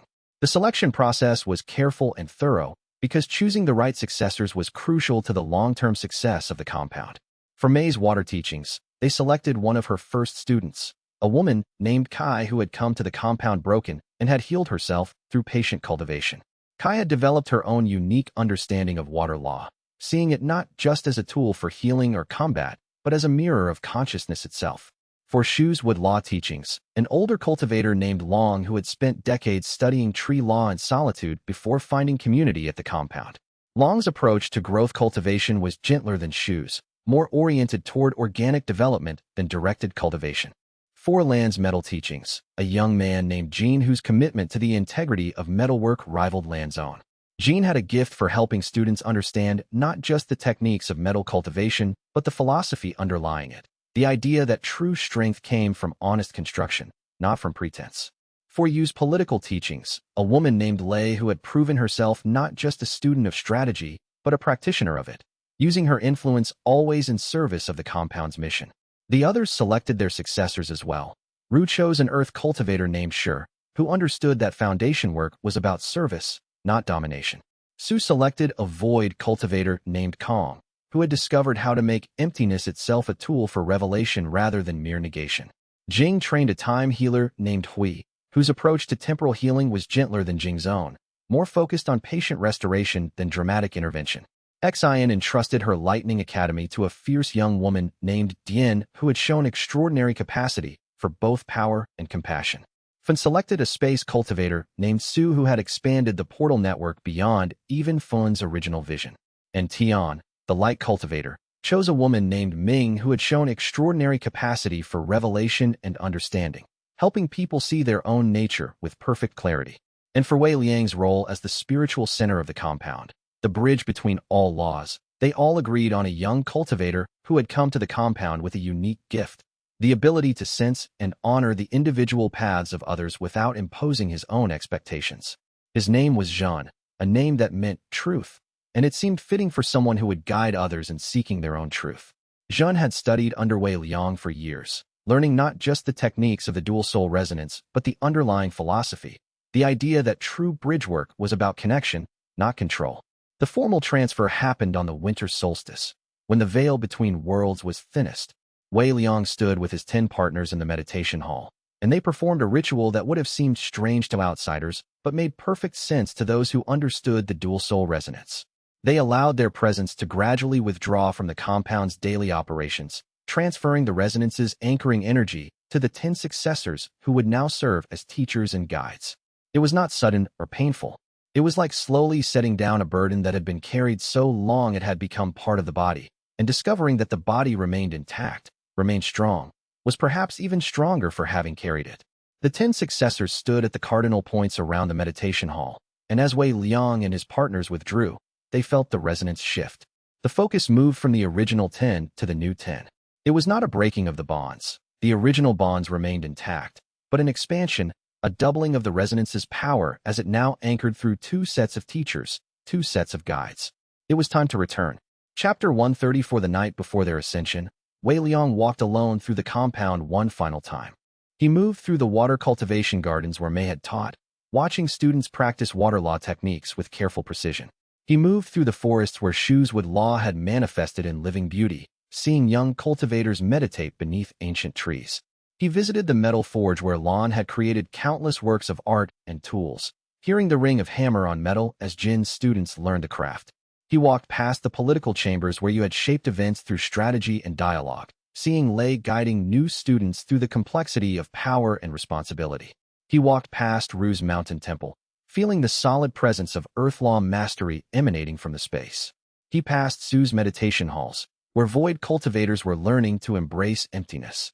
He walked by Jing's healing rooms, hearing the quiet sounds of temporal healing work progressing. He visited Xianxia's lightning academy, watching the sky flash with controlled electricity as young cultivators practiced their art. He saw Fun's portal chambers, gateways connecting the compound to distant places. And he saw Tian's light-filled spaces, where the air itself seemed to glow with understanding.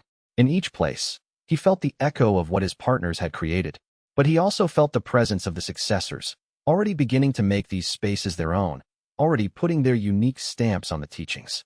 Kai's water chambers had taken on a reflective quality that was distinctly hers, more focused on introspection and self-understanding than on raw technique. Long's forests were growing in patterns that reflected his unique understanding of wood law, spirals and fractals that expressed the complexity of growth in new ways. Jin's forge glowed with a warmth that was different from Lan's metalwork, but equally brilliant, more focused on beauty than on utility. Each successor had honored the foundation laid by their predecessor while building something new and personal. This was good, Wei Liang thought. This was how it should be. The compound would continue to evolve, to change, to become something new under the guidance of the next generation. It wouldn't remain frozen as a monument to Wei Liang and his partners. It would live, would grow, would develop its own unique character while maintaining the core principles that had given it birth. He finished his walk at the meditation hall, the center point of the compound, the place where everything had begun. Here, in this room, he had first conceived of the dual-soul resonance pattern, in the early days when it seemed like an impossible dream. Here, 10 years ago, though it felt like both a moment and an eternity, all 10 partners had taught the gathered students about what genuine partnership could become. Here, the completion form had been most fully manifest, visible in the resonance that still hung in the air, still animated the space. Wei Liang sat in the center of the room, and he opened his mind to the resonance. The 10 threads of connection appeared, visible now only to his inner sight, but burning with the clarity they had gained over a decade of constant practice. Water, wood, metal, fire, earth, void, time, lightning, space, light. Each thread a different color, each one carrying the unique frequency of one of his partners. He could feel them all, even though they were in different parts of the compound, preparing for the ascension. The bonds remained strong, would always remain strong, even when they were separated by the distance between worlds. Distance was ultimately irrelevant to a connection rooted in the dual-soul resonance. He thought about the journey that had brought him here. The overlooked cultivator from the beginning, the young man who had been rejected by every major sect, the person who seemed to have no natural talent or great promise. And now, he was the one who had achieved what 10,000 years of cultivation history said was impossible. The completion form, the perfect partnership of 10 complete equals bonded through genuine mutual choice and mutual growth. But he knew now that his journey wasn't unique, just different. Every cultivator had a journey. Every person had the potential to achieve extraordinary things if they were willing to embrace vulnerability, partnership, and genuine connection. The dual-soul resonance was rare, but the principles underlying it, the commitment to mutual growth, the refusal to dominate others, the belief that true power was rooted in genuine partnership rather than hierarchy. These principles were available to everyone who was willing to pursue them honestly. "You're ready," came a voice from the doorway. Wei Liang looked up and saw all 10 of his partners entering the meditation hall. They had come to meet him one final time before the ascension. They moved together with perfect synchronization, not marching or in any way being constrained, but simply flowing into the space as one unit. "I've been thinking about the young cultivator from the very beginning," Wei Liang said. "The one who asked me for guidance, who had potential but no resources. He's teaching now. Did you know that? Kai mentioned it to me last week. He's one of May's assistant instructors, and he's working with other young cultivators just like himself. The cycle continues. Tian smiled. And he'll inspire others who will inspire others. That's how change really happens. Not through one person reaching the highest peaks, but through many people each reaching as high as they can, and then reaching back to help others climb. That's why we can leave, Shu said, her presence glowing with the truth of it. The cycle continues. We started something here, and it will grow and change and become things we never imagined. And that's exactly as it should be. A living thing must grow beyond its creator. Wei Liang stood, and one by one, his partners approached him. They didn't embrace. Their cultivation bases made physical contact less important than presence. But they stood together, the 10 of them, and the focal point they had created between them. The meditation hall seemed to expand around them, the space becoming vast and intimate simultaneously. The heavens road array is prepared, you said. We can ascend whenever we're ready. But I wanted to ask one question first. What? Wei Liang asked. Are we leaving or returning? The fire cultivator's words hung in the air, and Wei Liang understood the profundity of what she was asking. In some sense, they were leaving the duties that bound them here. In another sense, they were simply moving to the next phase of their journey, knowing that they could return whenever they chose. Both, Wei Liang said finally. We're leaving the duties that bound us here, but we're not abandoning the people or the place. We're moving forward, and the doors remain open. Then let's go, Mei said simply.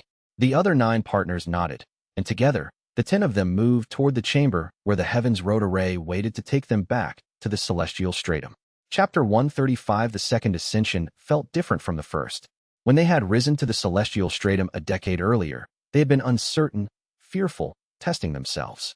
Now, as they stood in the inner sanctum with the heavens road array activating beneath them, they moved with the confidence of people who had already made this journey and survived it. They knew what to expect, knew that the trials they would face could be endured, knew that their bonds were strong enough to sustain them through any test. The light beneath their feet was familiar, welcoming. The sensation of rising through the layers of reality was less shocking and more like homecoming. The constraints of the mortal cultivation world fell away like old clothing being shed, and Wei Liang felt the expansion that came with returning to a realm where cultivation was purer, less constrained. His body seemed to lighten even as his spirit felt heavier with purpose and intention. But this time, the journey was different in another way. They brought something with them. Not a physical object, but a memory, a pattern, a vision of what they had built. The compound existed now not just as a structure in the mortal world, but as an idea, a resonance that they carried in their souls. It would remain there, active and alive, through the 10 successors they had chosen. It would grow and evolve even as they devoted themselves to deeper cultivation in the higher realm. The transition completed, and they emerged in the celestial stratum not in the same pocket space where they had made their decision to return a decade earlier, but in a new realm entirely. This space was vast, boundless, and yet intimate in a way that suggested it had been waiting for them. Around them, laws manifested not as landscape, but as pure principle, visible as frequencies, as colors, as patterns of meaning. The space was different from what they had encountered before, suggesting that the celestial stratum itself evolved in response to the growth of those who inhabited it. This is further than we went before, Sue said, her void cultivation stretching out to touch the edges of this new space. The stratum has more to show us. Or perhaps we're simply capable of perceiving more of it now. Or perhaps we're simply able to perceive more of it now, Jing corrected, her time law reading the layers of past and future that surrounded them. We're the same as before. But the stratum recognizes that we've completed our work in the mortal world and is revealing itself more fully to us. The greater revelation reflects our readiness to receive it. Over the following days, though time moved differently here, and hours might have been years or moments, Wei Liang and his partners began to explore what the celestial stratum held for them now. Mei discovered that the water law, in the higher realms, encompassed not just physical water, but the flowing of energy itself, the way all things moved according to natural patterns. Water wasn't separate from other laws, but was the medium through which all laws flowed and changed. Shu found that growth law extended far beyond plants, that it revealed how all things evolved, how potential became actual, how the future unfurled from the seeds of the present. Lan encountered the deep metallurgy of reality itself, the way certain fundamental elements of existence could be forged, reshaped, perfected. She discovered that what seemed like solid matter at lower levels of perception was actually music, harmonics made visible. You discovered that fire was not just destruction but transformation, and that everything that existed was always in a state of transforming into something else. Change was not optional. It was fundamental. Rue learned that Earth was not inert but active, that the foundation held not through resistance, but through acceptance of all things. Sue found that void was not absence but the space in which all things existed, the medium through which everything moved and changed. The void was not nihilistic but generative, not destructive but creative. Jing's time law expanded until she could see not just moments and causes, but the entire tapestry of existence unfolding at once, past and future and present, all visible simultaneously. She understood time not as a line, but as a sphere, a complete structure in which all moments existed equally. Xianxia's lightning revealed itself to be connection itself, the way all things reached for each other, the way energy moved between separated points. Fan learned that space was not distance but relationship, that all points in the universe were connected through the geometry of space law. She discovered portals not as passages between separate places, but as the revelation of connections that had always existed. And Tian discovered that light, in its fullest expression, was consciousness itself, the awareness that perceived and understood, the recognition that gave meaning to existence. And Wei Liang, at the center of all 10, felt the dual-soul resonance evolve into something new. It was no longer a technique or even a law. It was becoming a principle, a fundamental truth about how consciousness could organize itself when 10 complete individuals committed to genuine partnership. It was a template that could be applied anywhere, in any realm, under any circumstances. The resonance had become a law unto itself, as fundamental to the structure of reality as the other elemental laws. Chapter 136 years passed, though time moved strangely in the celestial stratum. Wei Liang and his partners deepened their understanding of the laws in ways that would have been impossible in the mortal world. They worked with ascended ones who had been cultivating for millions of years, learned from beings who had witnessed the birth and death of sects, the rise and fall of cultivation philosophies, the creation and destruction of entire worlds. Some of these beings had seen the early attempts at dual cultivation fail.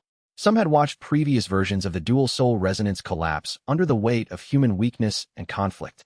To have created something that endured, that had already spread to others, was remarkable even by the standards of those who had seen everything. But they also remained connected to the mortal world, though they maintained only a light touch on events there. Once every few years, they would collectively extend their awareness downward, checking in on the compound and the people they had left behind. The connection never broke, the bonds never dimmed, even across the vast distance between worlds and the constraints of different planes of existence. The compound thrived beyond their expectations. Kai had transformed May's water teachings into something even more refined, developing new techniques for using water law and healing that seemed to work where other approaches failed. The water cultivation chamber had become famous across the cultivation world as a place of genuine healing and restoration, where people came not just to learn water law, but to be healed at the deepest levels. Long's forest had become the largest cultivated ecosystem in the mortal world, a place where the wood law was expressed in such perfect complexity that other cultivators came just to stand in it and feel their own wood cultivation respond and grow. The forest had become a pilgrimage site, a place where young cultivators could go to commune with the wood law in its purest expression. Jin's metalwork had become legendary, his creations sought by cultivators from every sect and every nation. The metal forge had achieved a reputation for producing not just weapons but artifacts of genuine power, items that seemed to understand the wielder's will and respond accordingly. Some pieces took years to forge, would only yield to perfect technique and perfect understanding. Lei had negotiated a formal peace treaty between two of the largest cultivation powers using principles learned through the Path of Partnership course, transforming their hostility into cooperation. The political structure of the cultivation world had been subtly transformed by her work, becoming less centralized around a few large sects and more distributed among multiple schools and approaches. Shi's Mountain Temple had become a sanctuary for earth law cultivators, a place where the foundation of cultivation could be understood and mastered. Kong's void studies had produced new understandings of emptiness that were spreading through the academic cultivation circles, legitimizing void cultivation as not just a destructive force, but as a valid and profound path to power and understanding. The academic papers Kong had published had changed how void cultivation was perceived throughout the world. Huey's healing work had transformed countless lives, helping people recover from temporal scarring that had seemed permanent, that had seemed to be an essential corruption of their being. The healing chamber had become a beacon of hope for those damaged by the tribunal collapse and its aftermath, where people came with desperation and left with restoration. Diane's Lightning Academy was producing cultivators of extraordinary skill, young people who could call down natural electricity and shape it with grace rather than crude force. The lightning cultivators trained by Diane were remarkable not just for their power, but for their wisdom and restraint, their understanding that power without wisdom was merely destruction. Sue's portal network had expanded beyond even Fun's original vision, creating pathways between cultivation sites that had previously been separated by weeks of travel. Through Sue's work, the cultivation world had become more connected, more cooperative, less isolated. Communities that had never interacted could now do so easily. Ming's light chambers had become a place of genuine revelation, where cultivators came not just to seek power, but to understand themselves more deeply. Ming had developed new techniques for revealing truth that were gentler than Tian's original approach, but equally effective, helping people see themselves with clarity and compassion. And Zhan, the young cultivator who had assumed Wei Liang's role as the spiritual center of the compound, had proven to be an unexpected genius at bridging the different teachings. He helped young cultivators from different backgrounds find ways to study together, learn from each other, create new syntheses that belonged to neither the teacher nor the student, but to their partnership.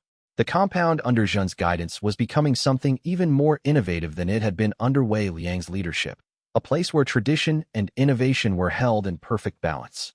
The compound had begun to produce its own dual bonds, and in some cases, triple and quadruple partnerships. Some of these achieved completion form status, though each one unique, each one reflecting the individual natures of the cultivators involved. Others achieved different forms of partnership that were equally valid, equally powerful in their own way, proving that the completion form was not the only valid expression of partnership. In the mortal world, the old paradigms of sect hierarchy and power accumulation had begun to shift. Where once cultivation had been dominated by large sects that hoarded knowledge and controlled resources, now there was genuine plurality. Multiple schools, multiple approaches, multiple ways of understanding and practicing the laws. The transformation wasn't complete. Some sects still maintained hierarchical structures, but the alternative was now proven viable. The compound remained neutral in these shifts, but its presence had catalyzed them. The simple existence of a place where cultivation was taught freely, where hierarchy didn't matter, where genuine partnership was valued. It had shown people that alternatives to the old systems were possible, that different ways of organizing cultivation were not just theoretical, but practical and functional. And occasionally, something extraordinary happened. A young cultivator from a traditional sect would visit the compound, study the path of partnership, and return to their home sect to transform it from within. Slowly, gradually, the cultivation world was changing.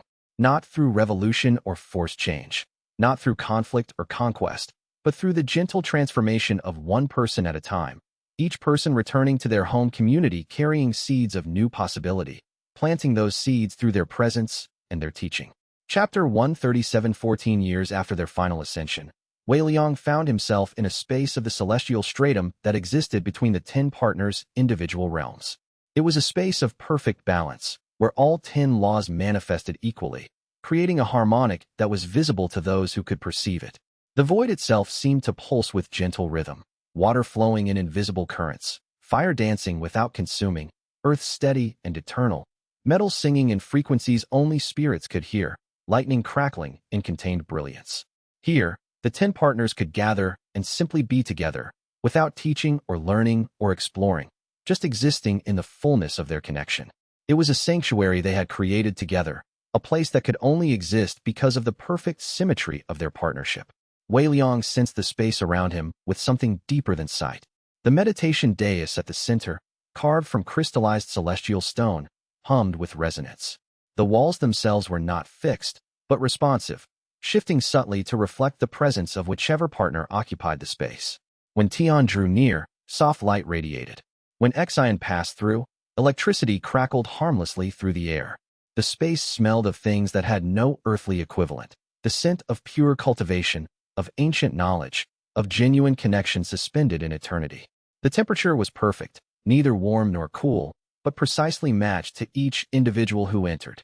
The air itself tasted faintly of the elemental laws, each layer distinct and separate, yet part of a unified whole. It was a room that acknowledged and honored every aspect of every partner, a physical manifestation of what dual soul resonance meant. I'm sensing something. Tian said, her voice like chiming bells.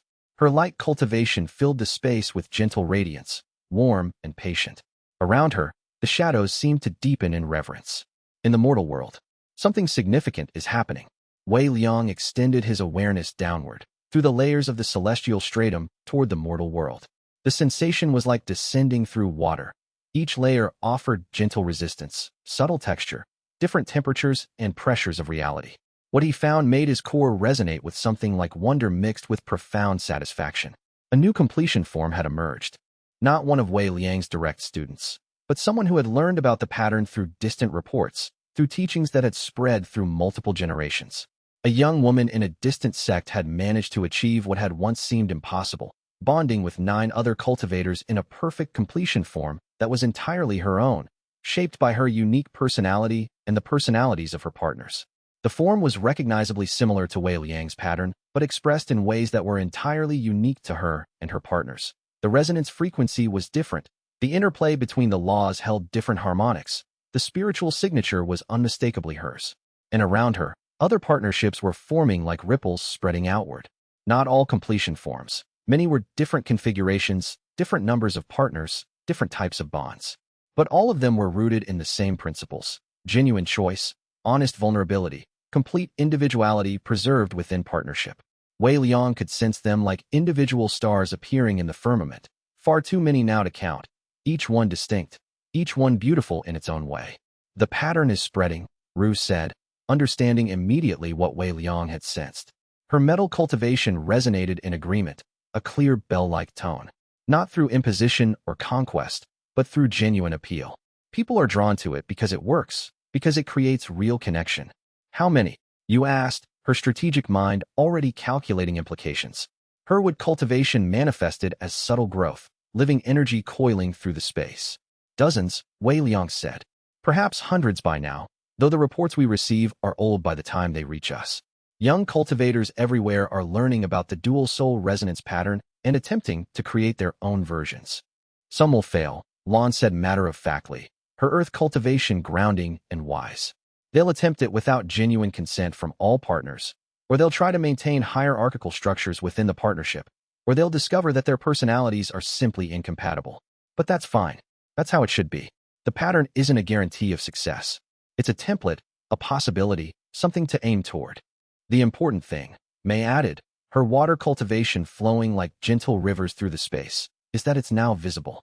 Even people who fail in their attempts to create a completion form will have been changed by trying. They'll understand partnership differently, and that will be enough to transform the cultivation world. Wei Liang felt the truth of this resonate through the dual-soul resonance, a perfect chord that seemed to stabilize reality itself. The vision he had started to conceive years ago, a world where cultivation was rooted in genuine partnership rather than domination, where power was shared rather than hoarded, was becoming real. Not perfectly realized, not without failures and setbacks, but genuinely becoming real. The seeds they had planted were taking root, growing, spreading in ways that exceeded his original hopes. He could feel it in the resonance, in the way the mortal world's spiritual fabric was slowly reorganizing itself around new principles. I think, Jing said slowly, her fire cultivation warm and contemplative, that we can consider our work complete. Not finished. There's no such thing as finished work in cultivation. But the essential work, the work of establishing the pattern and demonstrating that it could be sustained and spread, that's done. So what now? Xian asked, her lightning cultivation crackling with curiosity, with potential. Do we deepen further? Do we explore even higher realms of the celestial stratum? Do we see what cultivation becomes if we devote ourselves entirely to understanding, without any remaining ties to the mortal world? There was silence as all 10 of them considered this. The question that Tian had asked years ago, the question about whether they were leaving or returning, was being asked again in different form. But this time, the answer was clearer, written in the resonance they all shared. I think, Wei Liang said finally, that we go even deeper. We've completed one cycle, established the pattern, seen it take root in the mortal world. Now it's time to understand the deeper mysteries, the principles that underlie even the laws we've mastered. There are realms beyond the celestial stratum that we've barely glimpsed, spaces where understanding itself takes on new meaning. And the doors remain open, May said, stating it not as a question but as a truth. If the mortal world ever needs us again, we can return. But for now, Shu continued, her earth metal cultivation steady and patient. We're free to pursue the ultimate cultivation, to seek understanding for its own sake, not for any purpose but the joy of understanding itself. The 10 partners looked at each other, and in that moment, Wei Liang felt the dual soul resonance reach a new frequency. It was not an ending but a transformation, the movement from one mode of being to another. The very stones of the sanctuary seemed to acknowledge this shift, and the space itself seemed to expand, becoming infinite. They turned their awareness deeper, toward realms of the celestial stratum that they had barely glimpsed before, toward mysteries that would take centuries or millennia to fully understand. And as they did, they left behind a gift, the pattern, the knowledge, the possibility that genuine partnership could be achieved by others who came after them. They had proven that the impossible was possible, and that proof would echo through the cultivation world for generations to come. The frequency of their resonance, left behind in the mortal world, would continue to ring like a bell, calling those who sought genuine connection toward the path they had illuminated. Chapter 138. In the mortal world, 18 years after Wei Liang's final departure, a young cultivator named Ming knelt in the meditation hall of the compound. The meditation hall had changed over the years, but its essential nature remained the same. It was a space where cultivation was honored, where the fundamental principles of the dual soul resonance were visible to those with eyes to see. The architecture had been refined by Zhan, the young cultivator who served as the spiritual center of the compound. The resonance itself remained strong, anchored not through Wei Liang's presence, but through the dedication of the successors and their successors. Ming was perhaps 17 years old, a student of Zhan's for the past 5 years. He had come to the compound with limited resources and no family connections, exactly the type of person who had been welcomed here from the beginning. Now he was about to take his testing, to move from student to junior instructor. But that wasn't why he had come to meditate in the hall alone. He had come because he needed to understand something that had been troubling him for months. The meditation hall itself was a sensory journey. The stone floor, worn smooth by countless practitioners, held the faint warmth of accumulated spiritual energy. When Ming knelt, his knees against that cool surface, he could feel the generations of cultivation that had soaked into the stone itself. The walls rose around him in gentle curves, designed to amplify and harmonize the meditation of anyone within. Morning light fell through carefully positioned windows, creating patterns that subtly guided the practitioner's inner eye toward the center of consciousness. The air in the hall had a distinct quality. It tasted of incense and stone, and something more subtle. The accumulated presence of genuine cultivation, of sincere seekers who had sat in this space with open hearts. Over 18 years, thousands of students had meditated here, and their collective spiritual residue had transformed the hall into something more than architecture. It was a teacher in itself, a space that whispered without words. Over the past months, Ming had been approached by a young woman named Lin, and they had discovered that their cultivations were compatible.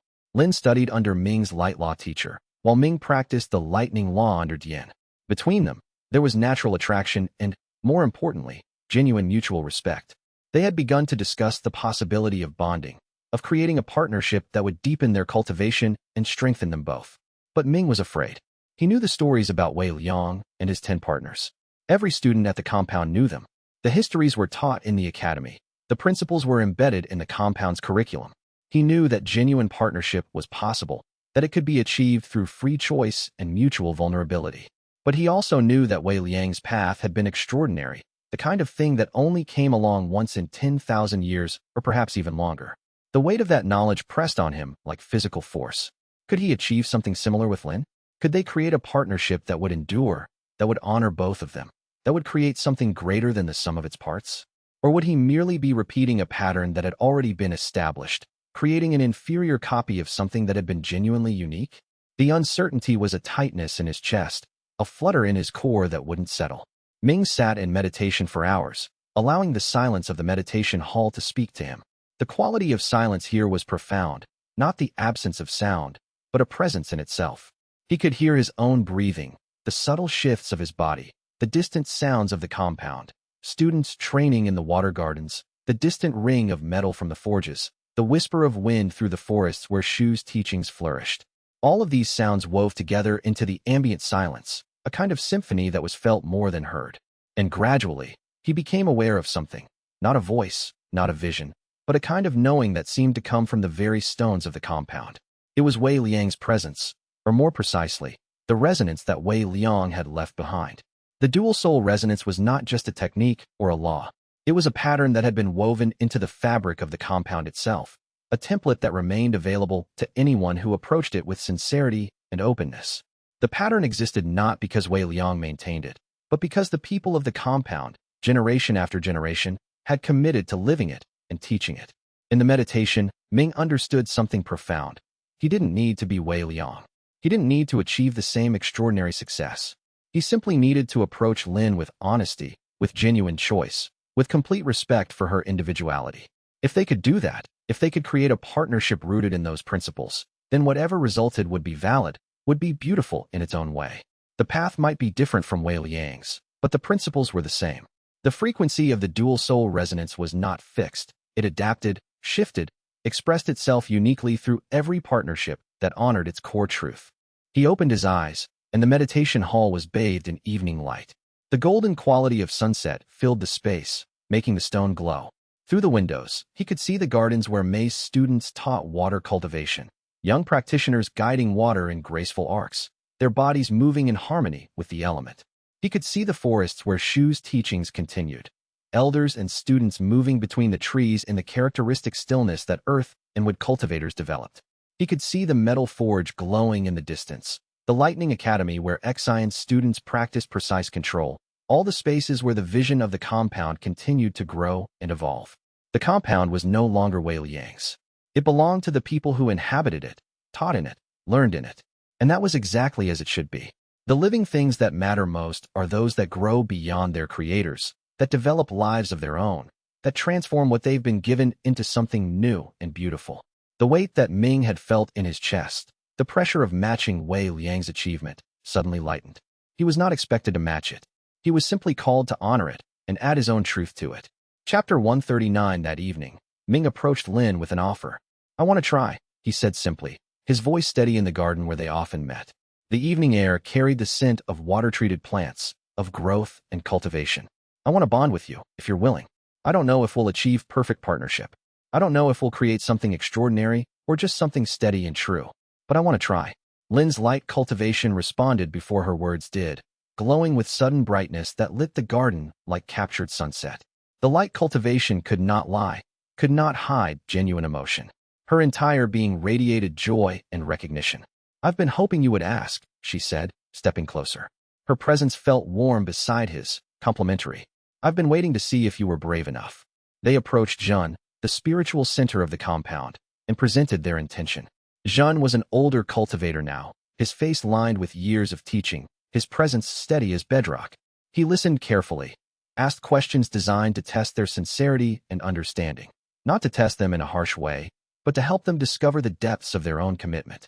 He inquired about their willingness to be vulnerable, about their understanding of what true partnership meant, about their commitment to preserving each other's individuality even as they merged their cultivations. After an hour of careful conversation, Zhen nodded. "You're both ready," he said. "Not for a completion form. That would require 9 more partners, and it would require all of you to be in perfect agreement. But you're ready for a true bonding, the kind where 2 individuals become greater together than they were apart. This is how partnerships begin, and how they should begin. In honesty, in choice, in genuine respect." The bonding ceremony took place in the meditation hall, witnessed by Zhen and several of the instructors. It was not elaborate or showy. Instead, it was intimate and honest, each cultivator expressing their commitment to the other, their willingness to be vulnerable, their decision to prioritize the partnership while maintaining their complete individuality. Ming spoke first, his voice trembling slightly with the weight of what he was committing to. "Lin, I choose you. I choose to face my fears and open myself to genuine partnership with you. I promise to maintain the parts of myself that are uniquely mine, and to honor the parts of yourself that are uniquely yours. I commit to growing with you, learning with you, and supporting your cultivation in all its expressions." Lin's response came like light breaking through clouds. "Ming, I choose you. I choose vulnerability with you. I choose to merge my light cultivation with your lightning, knowing that something new and beautiful will emerge from that merger. I promise to see you fully, to challenge you when needed, and to celebrate your growth. I commit to a partnership rooted in genuine choice, made freely, renewed every day." And as their cultivations merged, something extraordinary happened. The meditation hall itself seemed to hold its breath. The air grew thick with potential, with the gathering of two life forces moving toward union. A thread of light appeared, connecting them, visible for just a moment to those watching. It was not the same as the threads of the dual-soul resonance that had bound Wei Liang and his 10 partners. Those had been infinite, each one connecting to all the others in an intricate web of perfect balance. This thread was simpler, more personal, unique to their connection, but it carried the same essential truth. Two individuals, freely chosen, creating something greater together. The light that Lin embodied and the lightning that Ming commanded wove together, creating something that was neither pure light nor pure electricity, but a new expression that belonged only to them. The other instructors witnessing the ceremony felt a slight shiver, a recognition. This was what the dual-soul resonance was meant to inspire. Not the exact replication of Wei Liang's pattern, but the spreading of the principle through countless variations. The compound itself seemed to acknowledge the bonding. The stones of the meditation hall seemed to settle more deeply into the earth, accepting this new partnership as part of the ongoing tradition. The resonance that pervaded the compound accepted them, acknowledged them, welcomed them. When the ceremony concluded, one of the other instructors turned to Zhen with a question. How many of these do you think will happen now? How many young cultivators will follow Ming and Lin's example? Zhen smiled, and his expression held deep wisdom accumulated through years of teaching and observation. Many, perhaps most. But that's not the point. The point is that each bonding is unique. Each partnership will be different because each person is different. Some will achieve great power. Some will find simple peace and contentment. Some will discover things we haven't even imagined yet. All of it will be valid. All of it will be rooted in genuine choice and genuine respect. Outside, the compound was settling into evening. Students gathered in the water gardens, the forests, the lightning academy, the meditation halls. Young cultivators and veteran practitioners sat together, discussing the laws, debating philosophy, planning future study. The vision that Wei Liang had conceived years earlier, a place where cultivation was free, where hierarchy didn't matter, where genuine partnership was valued, had become the default reality. It had moved from revolutionary concept to simple truth. And somewhere in the celestial stratum, in a space where all 10 laws manifested in perfect balance, Wei Liang's resonance acknowledged what was happening below. The seeds had been planted. The pattern had taken root. The future would belong to the people who were living it now, and that was exactly as it should be. The echo of approval rippled through the space between worlds, a blessing given from afar by hands that would never again directly guide the mortal world. Chapter 140. 20 years after Wei Liang's final departure, a young cultivator named Ming, not the same Ming who had offered the first new bonding after Wei Liang's departure, but the next Ming, a new generation, sat in the meditation hall and felt the echo of something ancient and beautiful. The meditation hall had become sacred space, not through decree or tradition imposed from above, but through the simple accumulated weight of genuine cultivation that had occurred within its walls. In this space, the dual-soul resonance pattern remained visible to anyone who had eyes to see it, not as a locked template that had to be followed exactly, but as a possibility, a suggestion, a demonstration that genuine partnership could be achieved. The pattern was embedded in the very stones now, worn into them by the passage of countless practitioners who had sat in this hall seeking connection, seeking understanding, seeking partnership. Young Ming had been reading the histories, the accounts that had been carefully compiled about Wei Liang and his 10 partners, about their journey from overlooked cultivators to the architects of a new cultivation paradigm. The thick volumes covered the entire table before her, filled with accounts of their struggles and triumphs, detailed descriptions of the dual-soul resonance, the 10 bonds, the ascension to the celestial stratum, and the return. The words themselves seemed to shimmer with importance, with the weight of something that had fundamentally altered the cultivation world. But as Ming read, she understood something that perhaps the histories didn't capture in full. Wei Liang's achievement was not in creating perfect partnership, though he had done that. His achievement was in making that perfection visible, in demonstrating to the world that it was possible, in creating a space where others could attempt it, knowing that the attempt itself was valuable regardless of outcome. The true genius of his work lay not in the success of his own partnership, but in the permission he had granted others to seek their own paths. The young cultivator who had approached Wei Liang in the very first chapters of this story, the overlooked young man seeking knowledge, had become someone who showed others how to seek their own knowledge, how to find their own power rooted not in domination, but in genuine partnership. He had not just created the dual-soul resonance for himself. He had opened a door that countless others could walk through, and that door remained open, inviting, warm. Ming felt the weight of this understanding settle into her being like a stone dropping to the bottom of a still pond, creating ripples that spread outward infinitely. It was not a burden, but a gift, the gift of knowing that her own cultivation journey, her own path, was part of something larger, part of a pattern that had been woven into the very fabric of the world. The meditation hall around her seemed to respond to this understanding. The stones warmed beneath her. The air grew thicker, more present. The light from the windows shifted to catch what seemed like deliberately placed reflections, creating patterns in the dust motes that seemed to spell out truths in a language beyond words. That was the true magic of the dual soul resonance. It had never been about one person achieving extraordinary power. It had been about showing what cultivation could become when it was rooted in genuine love for other people, when it refused to exploit or dominate, when it insisted on the complete individuality of every partner while creating something greater from the combination. It was the magic of saying, your unique self matters, and together with other unique selves, we become more than we could alone. And now, that magic was spreading through the cultivation world like water, finding its way to the ocean, like light breaking through cracks in ancient walls. Young cultivators everywhere were learning that they could bond with others, that they could create partnerships that honored both parties, that they could reach heights of power and understanding not through conquest, but through genuine connection. In distant sects, in independent sanctuaries, in unlikely places where the teachings had somehow found their way, new partnerships were forming every day. The old paradigm, master and disciples, the strong dominating the weak, power hoarded and guarded, was giving way to something new. Not without resistance, not without failures and setbacks. The old ways were dying slowly, defended by those who had invested their entire lives in those systems, who found their identity threatened by this new approach. But the new paradigm was clearly visible now, clearly viable, and more people chose it every year.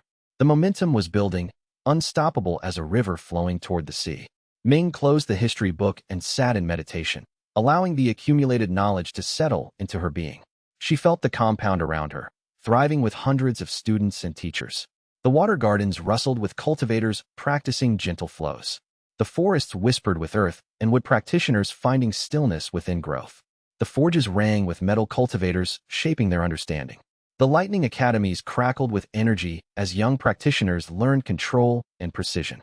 She felt the dual soul resonance pattern that pervaded everything, making genuine partnership visible and achievable. And she felt something else. The presence of Wei Liang and his 10 partners, not as ghosts but as a pattern, a resonance that they had woven into the fabric of this place and would echo through countless generations. The presence was not oppressive.